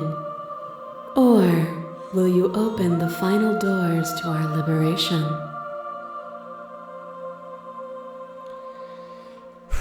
Oh boy. Let's talk this through. I still have so many questions, and I need answers before I can make a choice. My very nature is paradox, as is yours. You cannot use words to grasp at things that are beyond their reach, and you cannot rationalize that which defies logic. But violence and passion are dances that both of us know well. If this is what it takes to enlighten you, then so be it. I don't want to fight you. For multiple reasons. A thought is a vine, and some thoughts nurture thorns that bleed the soul, and endless growth that blots your vision and strangles your trust. When I succumbed to myself, you patiently stood by me and cut the thistles that rooted in my skin. Your compassion is what freed us both, but compassion is a thing that must be nurtured, and you cannot nurture that which cannot change.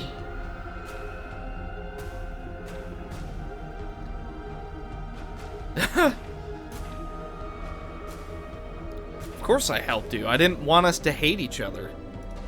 Then help me again. We are each other's liberation. Fear is what pretends to protect us from loss. To fear death protects from losing a body. To fear ruin protects from losing status. To fear rejection protects from being known. What the heck are we? I know we've looked weird basically this whole game with our, our feathery shoulders, our weird looking claw hands, but seeing ourselves through the princess's view, what are we? We're quite literally a walking paradox, I guess. But losing a body is contained within having a body. Losing status is contained within having status. Being known is contained within being conscious. It is in the nature of all things to transform, to go from known to hidden to known again. But when the ceaseless impermanence of all things strips away the finality of endings, what remains of fear? Is it a shelter protecting you from itself? Or is it a shelter protecting itself from you? You took fear by the hand and walked with it into the unknown, and through that, you feared nothing.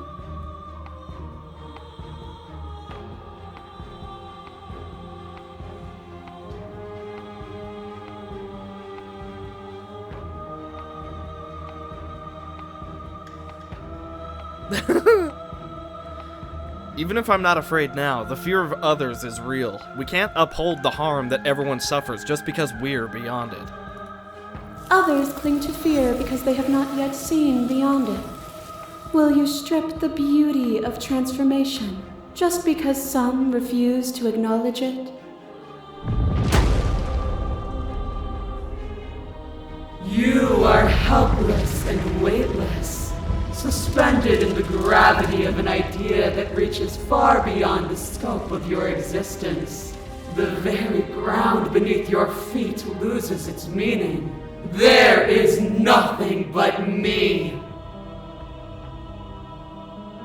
When you were confronted with my vessel's apotheosis, you chose to accept me, to allow me to burn away everything you are, and fill you with nothing but my divine will. You accepted that I was everything. Without me, there is no future to look towards. It is hope that carves meaning into consciousness.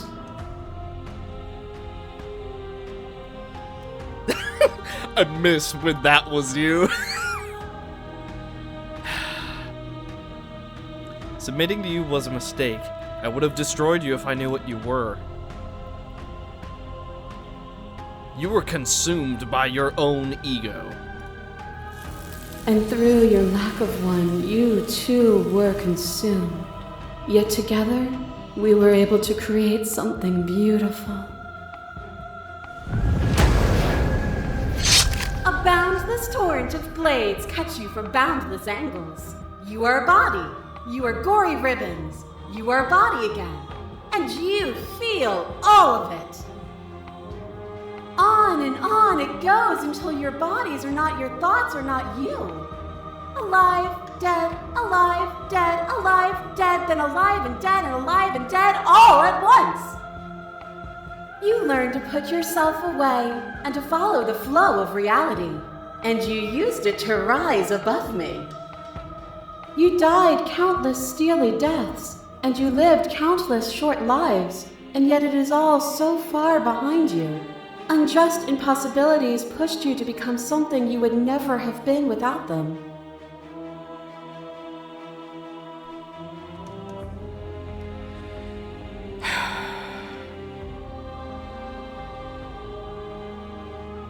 If you hadn't snatched that body away, we would have killed each other. We were self-destructive. Were we self-destructive, or did the beauty of our dance reach beyond the shadow of death? It was lethality that made us what we were. I kill you, you kill me.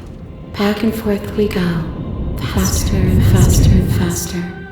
I kill you, you kill me. Hollow eyes watch from the dark corners of a forgotten place flooded by emotions left unspoken. The tide rises. I kill you and me. An ending is a passion that can only be expressed with a moment in time. It is a seed for a new beginning. To linger on an ending is to rob it of its life.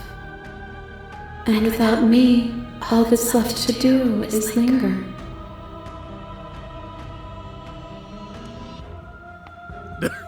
I'm okay lingering. I don't want to linger.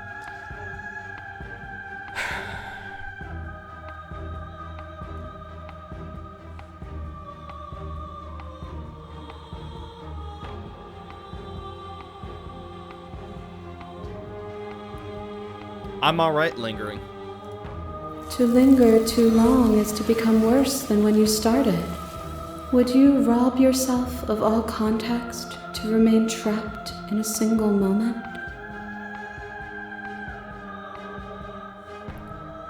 As the clash between you abates, the princess relaxes, smiling from a distance.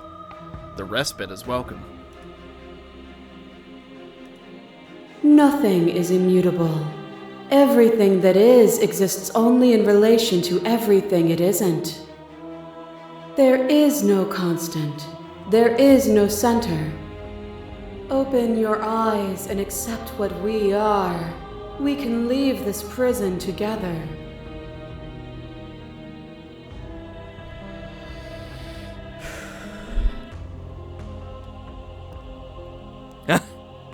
I can't let that happen. I can't let everything die. Slay the princess.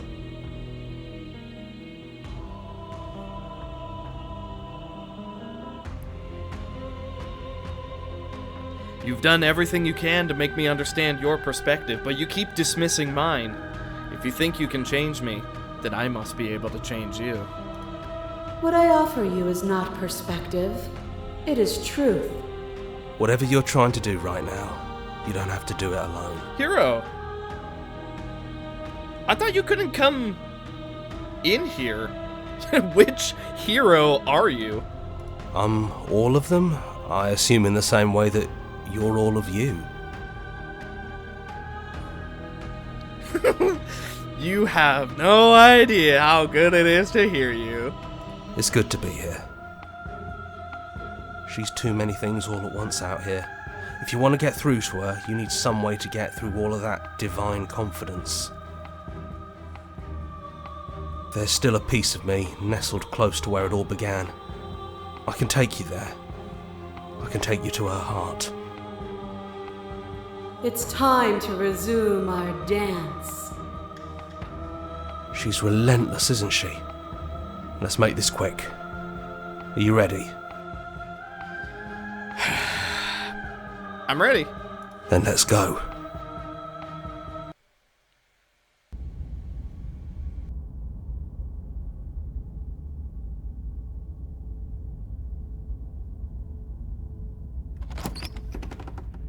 And here we are. I'd say we were back where it all started, but I guess it's a little after that, isn't it? Do you need me to describe things? Huh. I'd like that. For old time's sake. Yeah, of course. The interior of the cabin is, well, it's a cabin, yeah? There isn't much here, just a table and a knife and a door. And some windows. You know, come to think of it, I don't think he ever really mentioned the windows, did he? There's no mirror, either. I think you broke it. And I know you're still trying to find some middle ground, but if things go south, we're going to need that blade.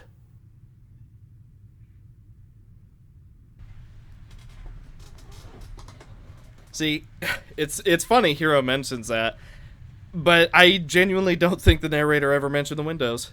Such a small thing. Actually, it kind of makes sense. He couldn't see mirrors. He can't see windows. Huh. Is it just you and me? Did anyone else make it to the cabin? It's just us. I think the rest of them are still out there, jumbled up in the rest of her.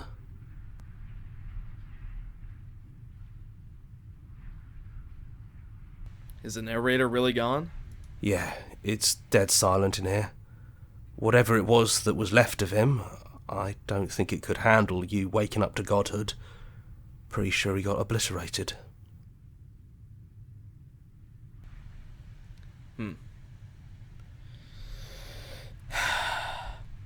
It's funny. After everything he put us through, I'm kind of sad to see him go. Yeah, it's complicated. He put us through hell, but he's been part of us since the very beginning, hasn't he?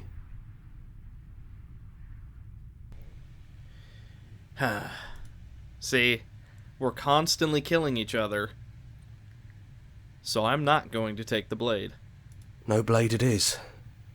I'm not sure what we'll be able to do without it, but your judgment has gotten us this far.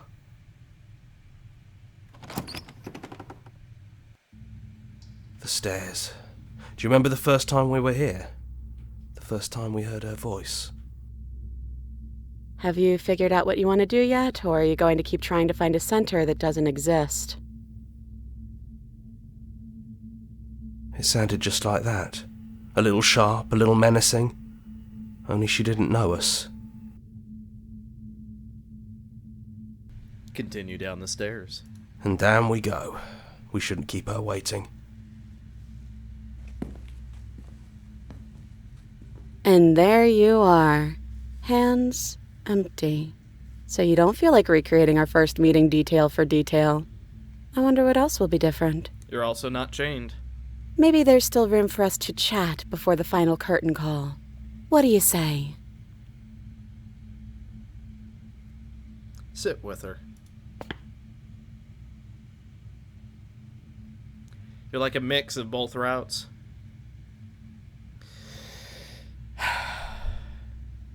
Are you the same as you are out there? No. I feel like I'm myself again. I don't want to be a god. Honestly, me neither. Well, you're very short on conversation, aren't you? What if we just leave? Do you know where this cabin is? Because I don't. I don't even know what's supposed to be outside other than us. What would even happen if we leave? What would that even mean?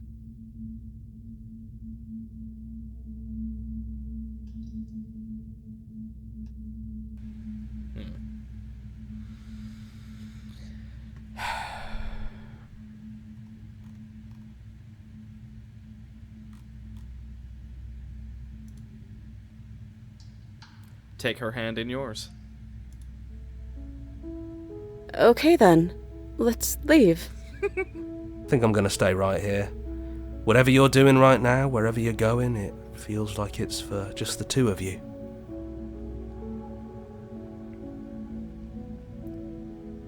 Are you gonna be okay alone? Yeah, I'm not sure I'll be alone for too long anyways.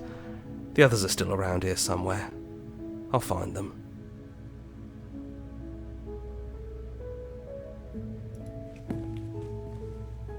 Hands clasped together, you and the princess leave the basement behind for the last time.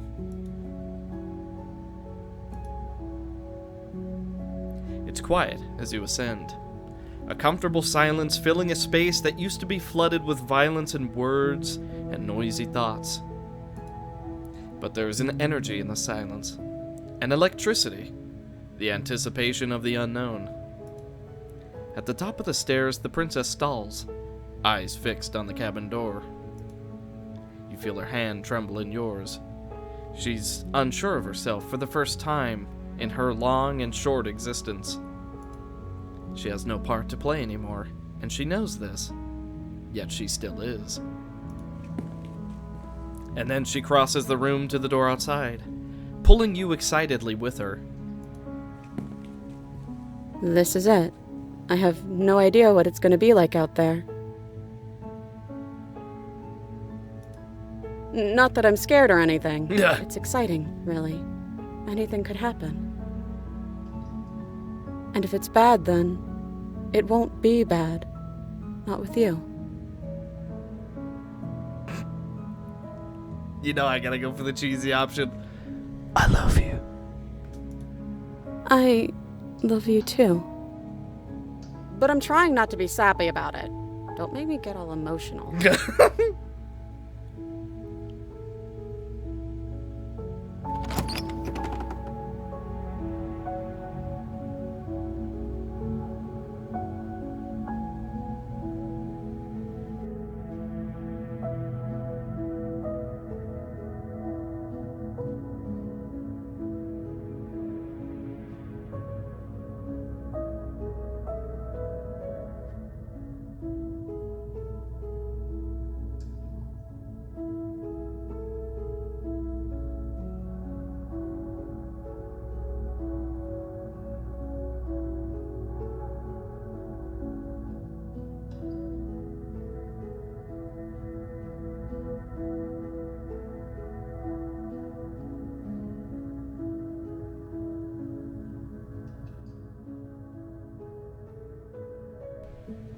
Thank you so much for playing. As an expression of our gratitude, here's a track order for a special playlist just for you. If you'd like to take a screenshot, you can hide the UI by hitting H.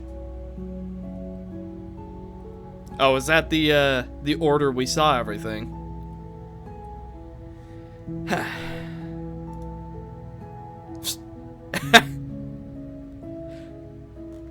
Join the Discord, join our mailing list, join the subreddit, follow us somewhere else, make your playlist, play our other game, and return to the main menu. I'll make a playlist. Oh, that opened my browser. And return to main menu.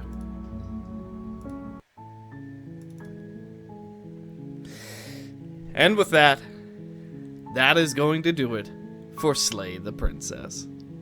So, like I said at the start, this is a game that I would not have seen, at least not for a while, were it not for Manly Bad Hero. Although, after seeing a little bit of it, I sort of just knew that this was one of those games that I just had to play. I had to experience it for myself. And I'm really glad I did, because this was a very good experience. Of course, It's another one of those games that Shadow finds in some way or another that, hey, even if this video doesn't do well, that's not really why I did it. But, yeah, I'm very happy we played through the game. Overall, I think the story was good. It actually had a pretty solid way of connecting everything together, despite everything being so disjointed. The music was by far the best part, jump scare. But I thoroughly enjoyed myself. So, I did mention at the start, we might be doing 2 or 3 episodes, but I think just so I don't flood anyone's feed, not to mention this video took a lot of time. I don't know. Maybe this is one of the very few times on the channel's history I'll put a like goal or something. I don't know. But if enough people want me to do the other endings, I will. Or say if we hit 20 likes, I will do the other endings as well. I think that's fair. But yeah, I'm very happy that I was able to play through this game. I think this is one of those games that really is just an experience. Once you experience it, it just sticks. And I feel like this is going to be that type of game where the memories of it, the experiences of it, just stick around for a long time. It's a very memorable game. Not to mention, the music, while simple, is very effective. And despite there only being, 2 voice actors? It still got its point across super, super well. So, with that being said, thank you guys so much for watching Slay the Princess. If enough people ask for it, or if we get 20 likes, one or the other, if we get both, then hey, double points. But yeah, if either of those happen, I will do a second episode doing the rest of the paths and endings and stuff. But for now, that is going to do it for Slay the Princess. So, thank you guys so much for watching, and I will see you in the next one. Bye.